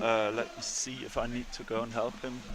I think he can Yeah, manage yeah. it So we have a live camera in the pool in a in a few seconds. uh, I mean, of course, the water will be more and more unclear. Yeah. But this is the last game of today. Tomorrow we start very early, 7 o'clock. wonderful. Will be the first match. We want to see underwater rugby 24/7 here. And so far, not a lot of things are going on, but that could be due to our cameras too. You can see they are in a well-defended position in the flipper. It's two great playing teams. Very good at defending both of them. We actually saw that you can score against Krefeld because Ålesund does score 2 goals against Krefeld, and you can also score against Flipper because Trelleborg they scored 1 goal against Flipper earlier today. Yeah, and you know, in the national tournament, Amager is normally scoring a lot of goals against them, so obviously it's possible. It's but they have a good defense here. You can see the goalkeeper there, how safely they're playing their game. Yeah. They're just waiting their time. They're biting for this golden moment where they can snatch the ball and then erupt into a volcano on the way to the and they're 14 to the basket. and they're 14 players, so they have two on the bench, and there are only 11 players from Krefeld. Yeah. And I talked to Amar just after the match they had against Ålesund, and when there are 10 players and you have it against a team that is really just pushing on, I mean it matters if you're 10, 11 or 12. Yeah. Or 14 as Flipper. Because it's only good teams coming here. Therefore, it's so hard for Bamberg to be only 9 players. Yeah. But both these teams are full teams, I think. I think there's only 5, I think. Yeah. There's only 11 for Krefeld. Oh, we have a cameraman now. Perfect. And he has a camera also. Look at the goalkeeper! Great goalkeeper. He's holding to that ball like it's a deep sea punction front. What happened there was holding, Krefeld got the ball again for a free throw. Yeah, but shout out to the goalkeeper of Flipper. That was like an octopus guarding its nest. Yeah. Cave. Nicely done. I think it's like an octopus who just laid some eggs, and he's guarding them for his dear life. Quite solid defense there. Yeah. But again, it's a risky pass. Yeah. The same we saw with Amager. Yeah. Too many risky passes. Too many of these. Yeah, and you cannot do that on this level. No. Maybe you can do it in home training, but you can't do it here. Yeah, exactly. It's have to be short, hard passes. This is about going around your back and so on. And also, I mean, it doesn't work. Don't do that. So it's Flipper on the attack. Mostly we have seen Krefeld on the attack on this game so far. Yeah, it was one-sided in those first few minutes, but for 6 minutes. Dynamics are changing now. Also, that is how we know Flipper. Flipper, they're not in a hurry. Yeah, but look at that. He went in all alone against like 5 players in there, and in the end they lost the ball. When you know that bulldozer tactic, But you know that Flipper, they mean they're not in a hurry. I mean, they can wait. Yeah, but he didn't wait. The thing is, he went down all alone like a bulldozer, trying to get his way through the heavy defense. Of course, he lost. Of course, lost the ball then. Yeah. You cannot be one person alone with four Krefeld players and then think you're winning. I mean, of course you can't. So now Krefeld on the attack. Yeah. Being forechecked on the way. There's no free We have seen some balls great here. forechecking today from all the teams. It seems more and more important that you really have great air, good forechecking that we saw from Colombians all along. There's no free lunches. But also it's a rather small pool. It's a standard pool we're playing in. It's 3 meter 80 deep, I think. Yeah, and 12 it's quite meter wide long. though. It's quite wide. It's quite wide. And even though there are a lot of up out of bounds balls, even though it's cut wide. Davison got the ball. Sticking to the ball here, Yeah, it's then quite it's- intense. That was- See, they haven't had any chance of swimming free, any of these players, at any time of this match. And now it's the first half of the first half, so it's that's less than 7.5 minutes left of the first. I wouldn't be surprised if this is gonna end like with 1 or 2 goals, because they're both very good at defending these teams. Yeah, and what we've seen so far, their playing style has been quite predictable. So I think they need to do something unpredictable in order to get through against each other. Yeah. The speed we saw from Ålesund Yeah. and the speed we saw from Krefeld in the first half against Ålesund, we need that. Yeah, and they don't have that yet. Yeah. You saw Amager had that speed the first like 5 or 6 minutes, and then they lost against Ålesund also. Yeah, yeah, In these matches, to make a difference, you have to yeah. have more speed.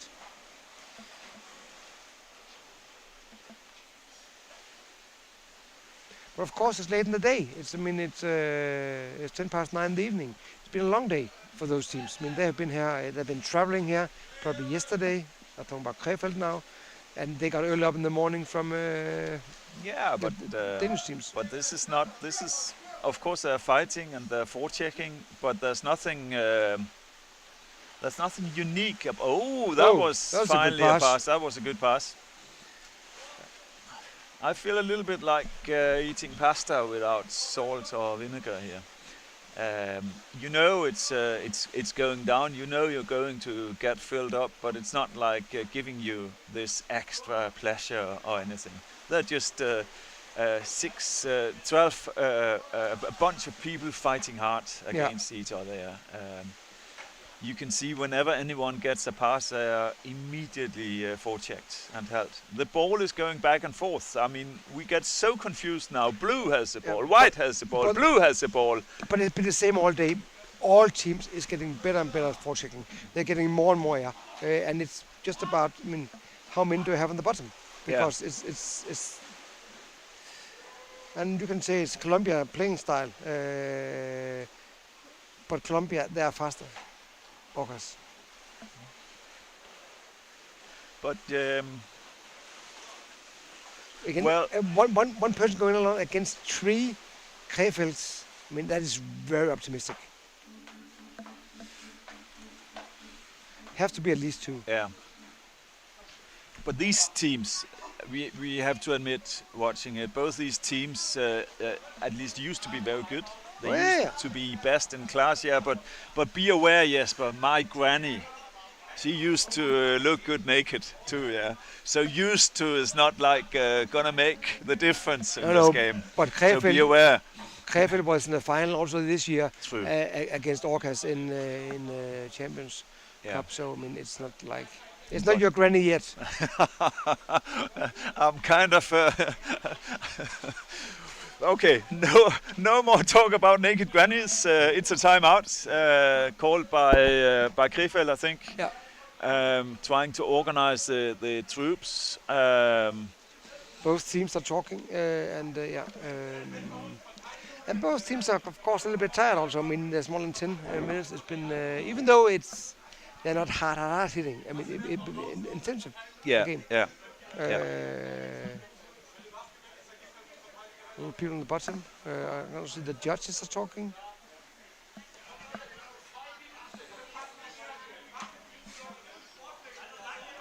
I don't know what the judges are talking about.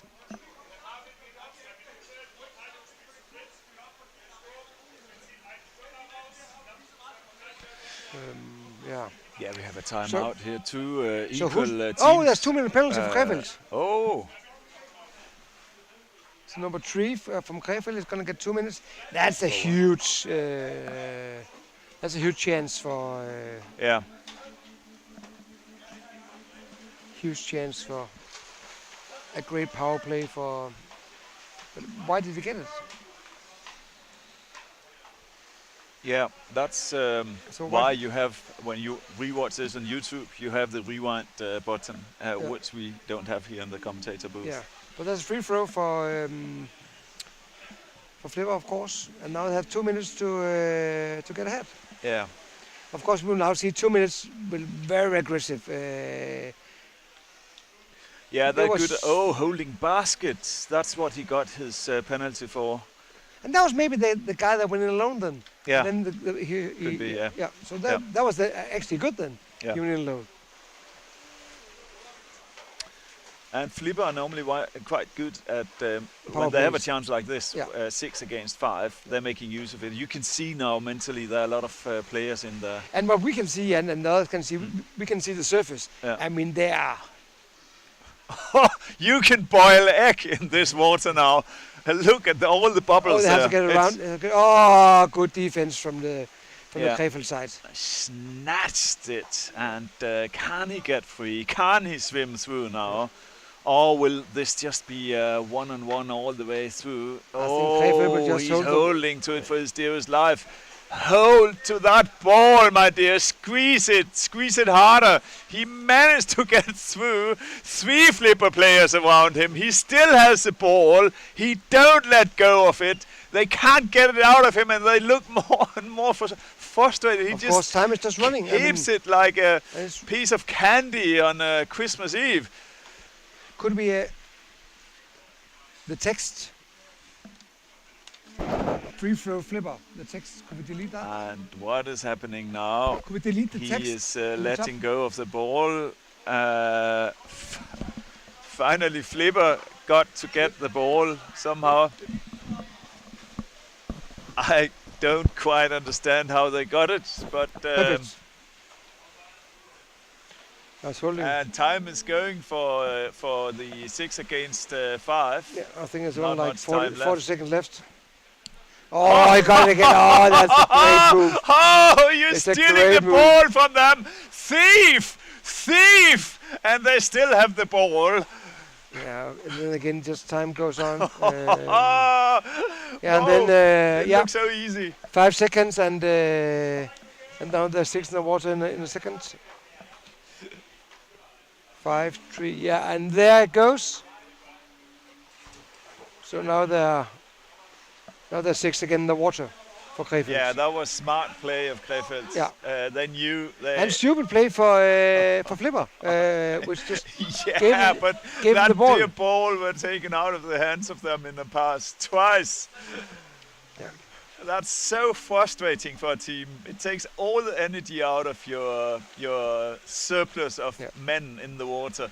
despite from having a penalty, that Yeah. is the biggest chance Yeah. to have those 2 minutes. They thought it should be a day painted in glory, and instead the ball were etched out of their hands, and the 6 against 5 just passed away for them.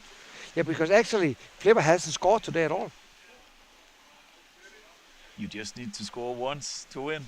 Oh yeah, but I mean, they didn't score in the first match against Trelleborg, and now they haven't scored for nearly another half here against Krefeld. And normally you always see Flipper score. Yeah. It's very unusual that you see if you see like 3 halves and they haven't scored. They can't really get the ball in. But of course they miss Kasper Trapp, which is not on the team today.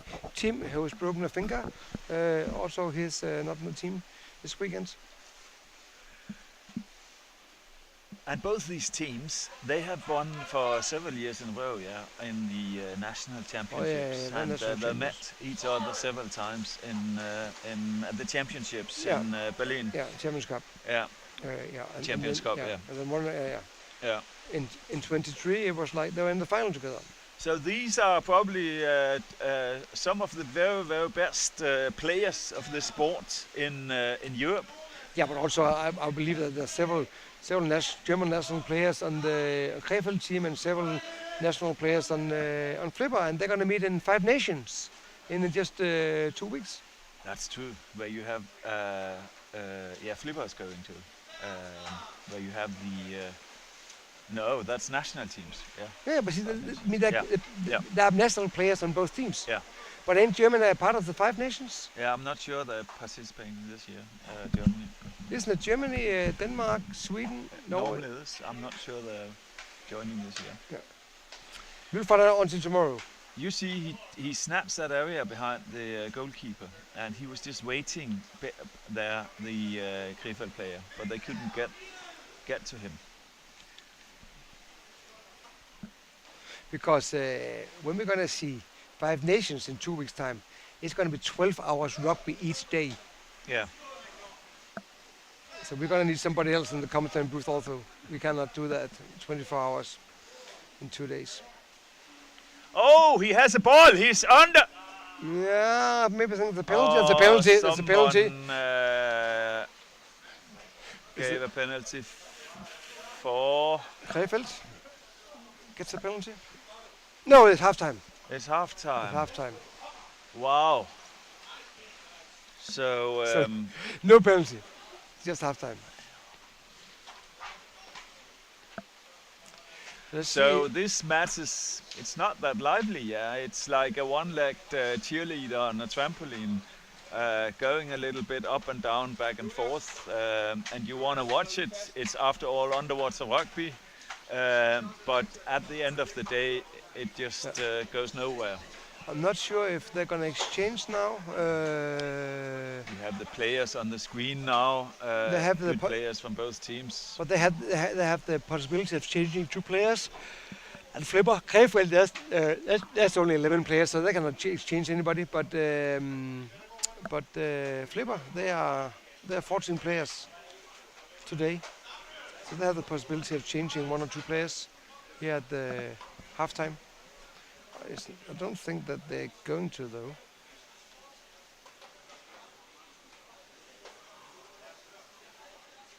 Is this, Jesper, is this all about endurance, or what is it? What's going on here? Say that again. Is this all about endurance, or what's going on here? Because it seems there are a lot of players in the water. There are a lot of forechecking going on.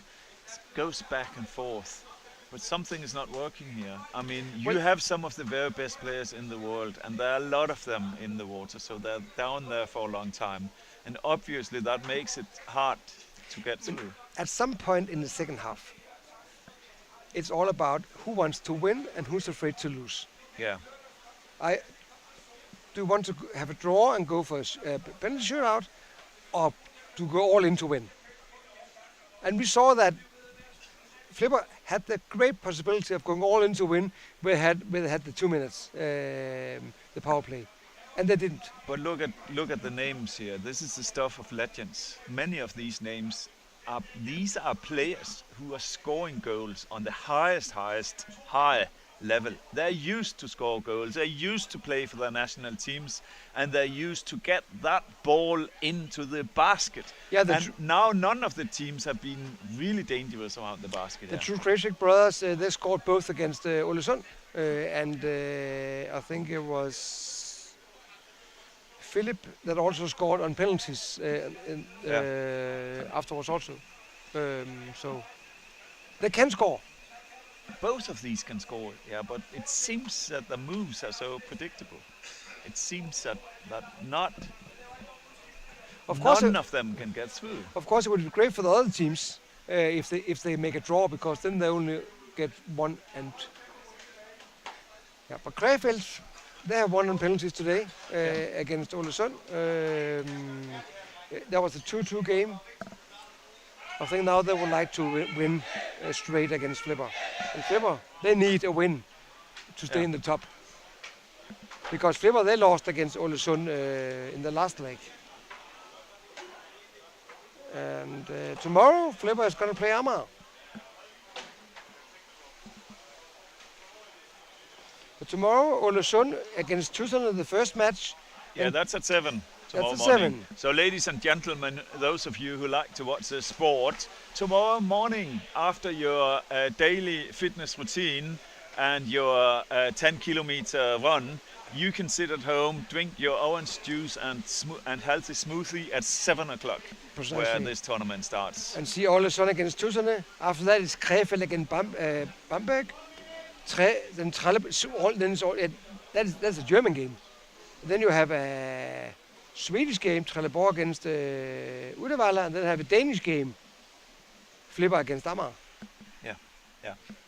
So the first is a Scandinavian game, then a German game, a Swedish game, and a Danish game. Oh, it's gonna be great games It's going tomorrow to be as well. very great. Very great. So tomorrow we are, it's going to be 7, 8, 9 and 10. So tomorrow we are, it's all over at 11 o'clock.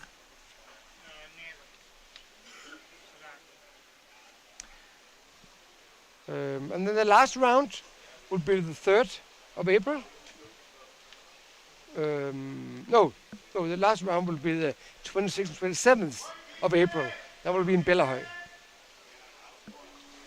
Okay, who will get the ball? Who's fastest? Krefeld. So in the match of the giants, in the match of the two of the best teams of Europe, you now saw, as a matter of fact, that despite all this greatness from the teams, Krefeld had at least like 10 centimeter faster swim there, making it possible for them to get the ball and maintain ball control in this first golden minute of a match. Yeah. And you know why they call it this golden minute, yeah? Because you have this yellow ball in your hand, and it's kind of, if you maintain that kind of ball control, it just gives you a cutting edge, which often gives chances for teams to score. And also, in your mind, you become the... You become the king of the match. Yeah, the and, ruling part. and the ruler of the kingdom here. Yeah. And it's because underwater rugby on this level, it's a mind play. They have the physical strength, they have the tactical knowledge, they have the strategies. It's a mental game now. Yeah. Do you believe you can score? Do you believe in your team? Do you believe you can get that ball to the basket and actually get it into the basket? And that's a mind game happening in your head. Yeah. It's like watching a chess game where the Norwegian Magnus Carlsen, the winner of all chess tournaments in the world, #1 in chess. When you watch him play, you can see it's like it's all going on in the head. Yeah. And underwater rugby is a little bit about the same here, apart from. So now Flipper got the ball, making a fast attack against Krefeld. Is the keeper down? Yeah, there's a goalie down there. But can it go in? Can it go in? Oh, the big chance there for. That's a great defense from the goalie. I think he took it with the head. He wanted to get it into the basket, but the goalkeeper had other thoughts. Yeah, he wanted to have just to place his head there.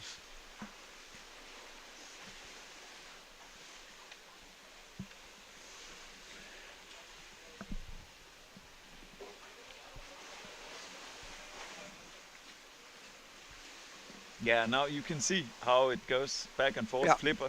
First Krefeld had it for a minute, then Flipper, and now back in the hands of Krefeld. Krefeld, yeah. It's a great match, and of course it's a very equal match also. It's a very equal match so far, yeah. Not any big chances for any of the teams, but that's underwater rugby on this level. You just need one chance. Yeah. Don't more than that. And is that coming now? Could be. Yeah, back in safe hand of Flipper. Yeah, Krefeld got the ball again. Krefeld got yeah. it back and forth.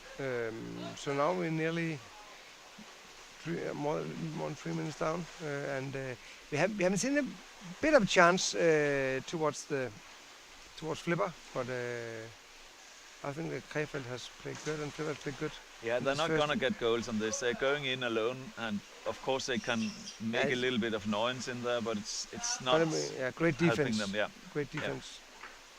Yeah. And you know, despite the fact that I like to watch underwater rugby as from its tactical perspective. Yeah. But this doesn't have a lot of it. I can't really explain for you what the tactic is here. And they've probably had some strategy, but they must have forgotten about it. Yeah. Normally you see Krefeld lying on the left side of the basket, but I mean they haven't had that many attacks. No, they didn't have any chance for that here. So it's kind of bulldozing tactic. They are being heavily forechecked, can't really get it through, and end up 1-on-1. Yeah. Maybe they try to wear each other out. It's a very physical game. We can see that, at least.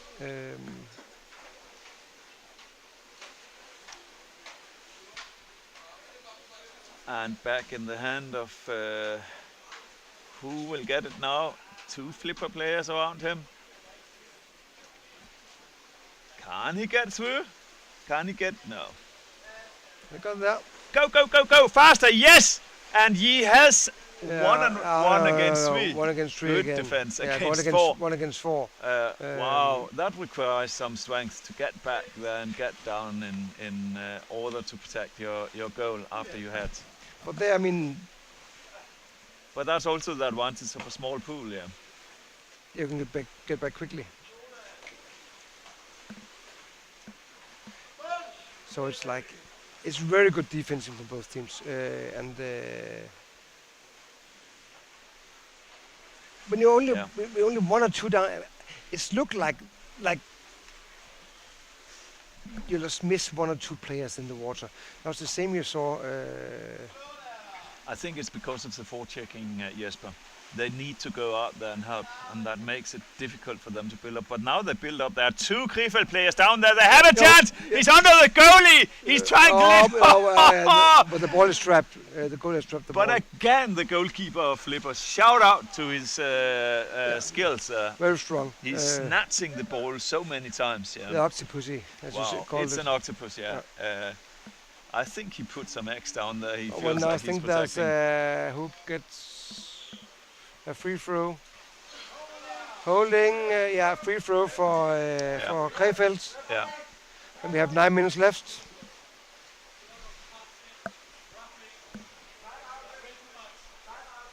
Timeout is asked for. Flipper asked for We can see timeout. Flipper here that's just lying on the floor. I mean, they're totally exhausted. On the surface here, we can see, yeah. They're lying on the floor. And Krefeld is talking to the referee. He says it's all too rough. And he says attacks to the head, and he would like to. Now I see that. And you have Jesper. You also referee sometimes in matches. Does it help when they do this? Is this helpful for a team that they're complaining about the other team and telling the referee Normally no, the other team is? But of course you get more. I mean, if somebody tells you they're doing this, they're doing this, they're doing this, of course you look for it. Yeah. So it does help. Well, it does help.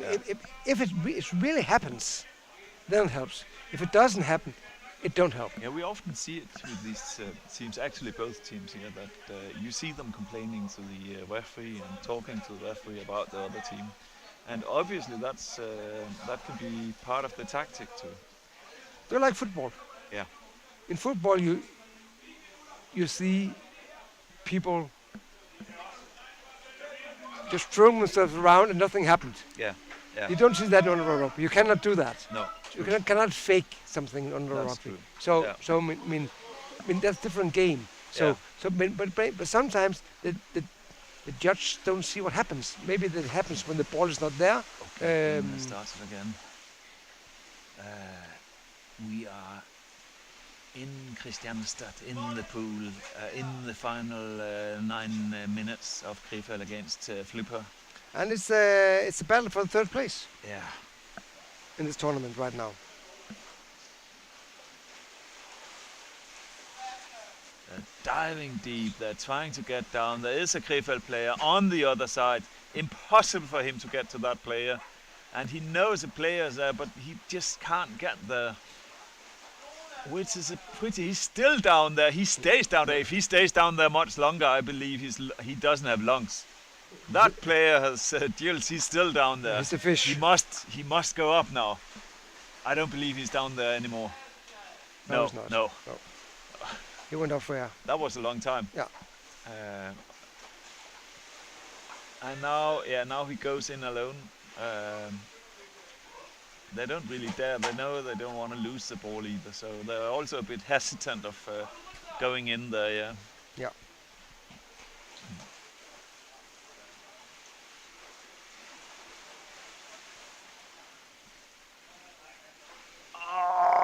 Oh, it's all locked down. I mean, there are like, how many players are there? 4, 5 in a scrum.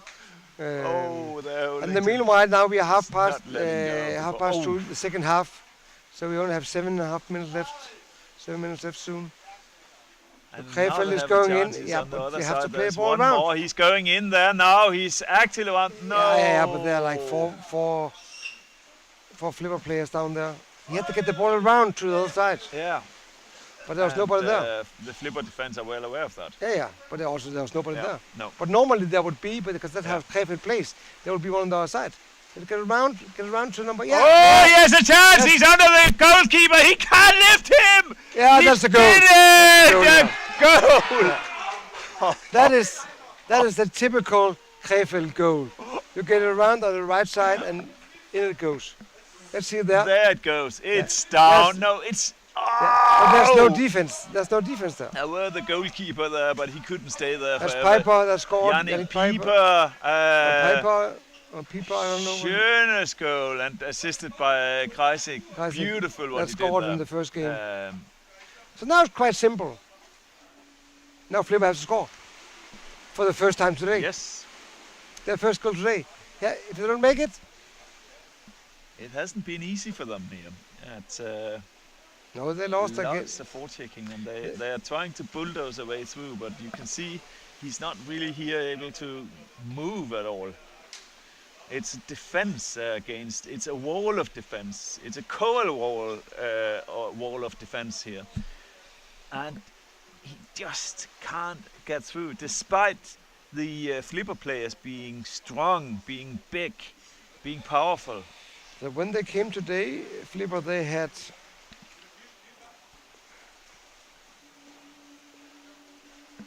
Oh, they had that was a seven. They slippery had 7 move. points when they came today.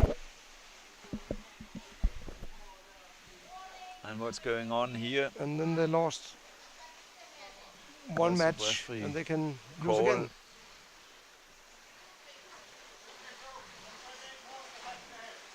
Okay, he were holding to the head or attacking head, which is a fault. It is indeed. Yeah. But you see, like, how many haven't surfaced? Like half. Yeah. Yeah, but now it's stressful for Flipper. They know they need to get that, Yeah. snatch that ball, and they need to go score. So of course they also the tension gets higher That's a now. warning for Flipper. Yeah. Roughing probably. Yeah. And they're so good at this game. Krefeld just playing it around, lying down there, passing the ball, or attack on the Have head. you ever seen sharks whenever there's food in South Africa when the big white shark are being fed? They're just circling around the basket now, Yeah. like sharks waiting for the meat to get down there. You're just waiting for that one chance. Yeah, but just using the bell. I mean, just using the time, just using the clock. And when you're a defending team and when you're a Flipper here, it's just annoying. It's and so annoying. Yeah, it's so frustrating. And because you know, as a defense and a goalkeeper, you need to stay in there. And despite you're just lying in there around the basket defending, and you don't really participate in the game. You just get, oh, he has a ball. Yeah. I think Flipper got the ball there. No, Krefeld got it back. Yeah, Krefeld got it again. Flipper has to get the ball now. I mean, Krefeld had the ball for 1.5 minutes on the Flipper side. I mean, Flipper needs to get in the offense. They needs to make a goal. Oh no, they can't get the ball out of his hand. They have the ball, but they're locked up. immediately forechecked and locked up. We can see it here from the. Oh Yeah, see, no, now and again- whenever they get out of water, they're totally wet. You see now Flipper has the ball. No, Krefeld has the ball again. Down there. Also, it's been 2 hard matches for Krefeld today. First against Ålesund, then against Flipper. It was a shock for Krefeld that they lost to Amager in the first round. They didn't expect that. And see, they can't get free. It's locked down so hard. Oh, well, he got it back. Oh, they're fighting for it. Give me the ball, I want to. Oh, look at that, how fast he's swimming there. He's actually getting it all the way into the other corner. And got it back. Nice pass. Nice pass, I think there was a free... No, there's not. Only 3 minutes left now. Those last 4 minutes just went away for Flipper. Now they're gonna... It's turned into a match of despair. They feel the clock is ticking. They know they have to get closer to the basket. They have to score, but they're being locked down all the time. Yeah. And Krefeld is well aware of the need to lock down the ball. Of course and that's why you see these surface matches, surface lockdowns too, because... you can say that if it was football, they are playing Italian. I mean, 1-0 is enough. So if this were football, what are Flipper playing then? Danish.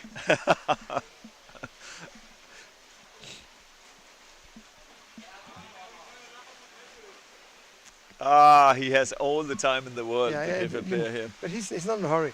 Of course, then if he can get in alone, of course he will do that.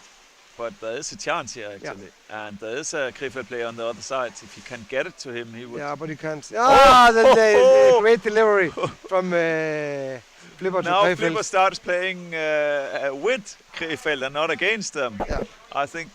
I hope that was a faulty pass. I don't think it was on purpose. It wasn't on purpose. I think just was out there. So now, 1 minute and 40 seconds left. Forecheck there, so close to our own basket. 1.5 minutes. No! Don't do that, don't do that. What was that? Yeah. What did that look like? What did he do? Out of air. But why didn't he just hold to the ball then? Yeah. Now it's back in the hand of Krefeld. Yeah, there's 1 minute and 15 seconds left. Yeah. And they can feel the victory. They have all the time in the world. Yeah, yeah. Of course, what they can hope for now, Flipper is a draw. I mean, 1 minute left. 1 minute left, and everybody hears that on the bench. And they know now. Everybody from Flipper knows there's only 50 seconds left. Yeah. And they have to be all in now. But they can feel that any kind of any chance of scoring is slippery. That's a free throw. Slipping away now. The free throw for Krefeld.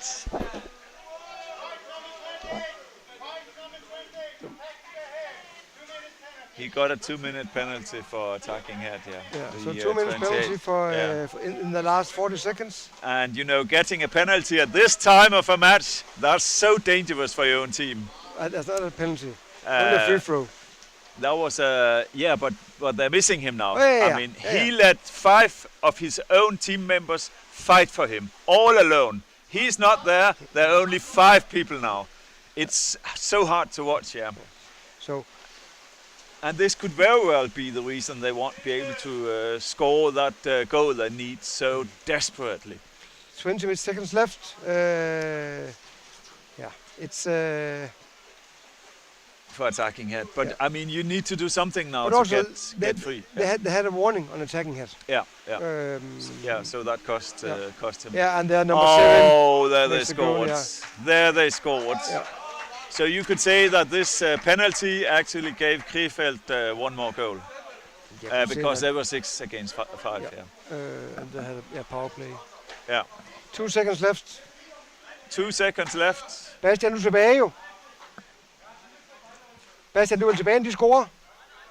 Og de scorer, du er tilbage. There's 2 seconds left. Og de scorer, du er tilbage. And let's see if they can make anything out of it. That's gone now.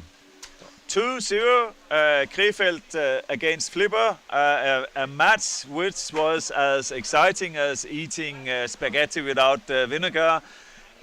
Going back and forth. And it wasn't really I think it was a great game. It was a great game, I think. It was a very powerful game. And you can see Krefeld that lost against Amager in the last leg. Yeah. This time they won on penalties against Ålesund. They made 2 goals on Ålesund. They made 2 goals on Flipper. Yeah. I mean, they're back in the match now.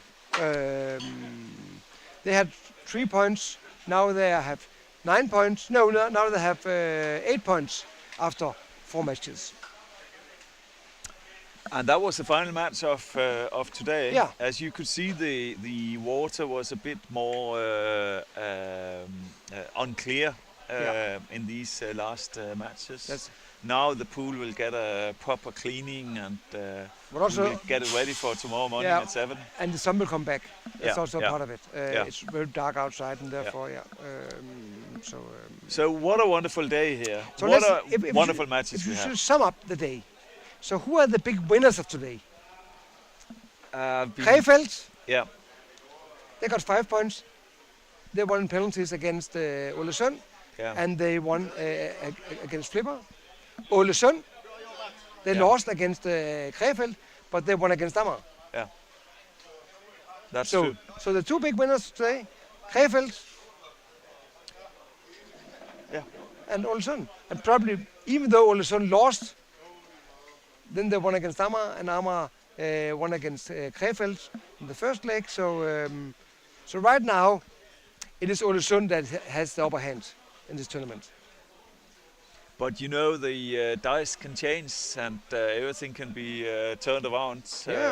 Tomorrow we have 4 interest matches. First we have Ålesund against Tuserne, Krefeld against Bamberg, Trelleborg, Uddevalla, and Flipper against Amager. And first match at 7. 7, 8, 9, 10, 11. Yeah. So see you tomorrow, everybody.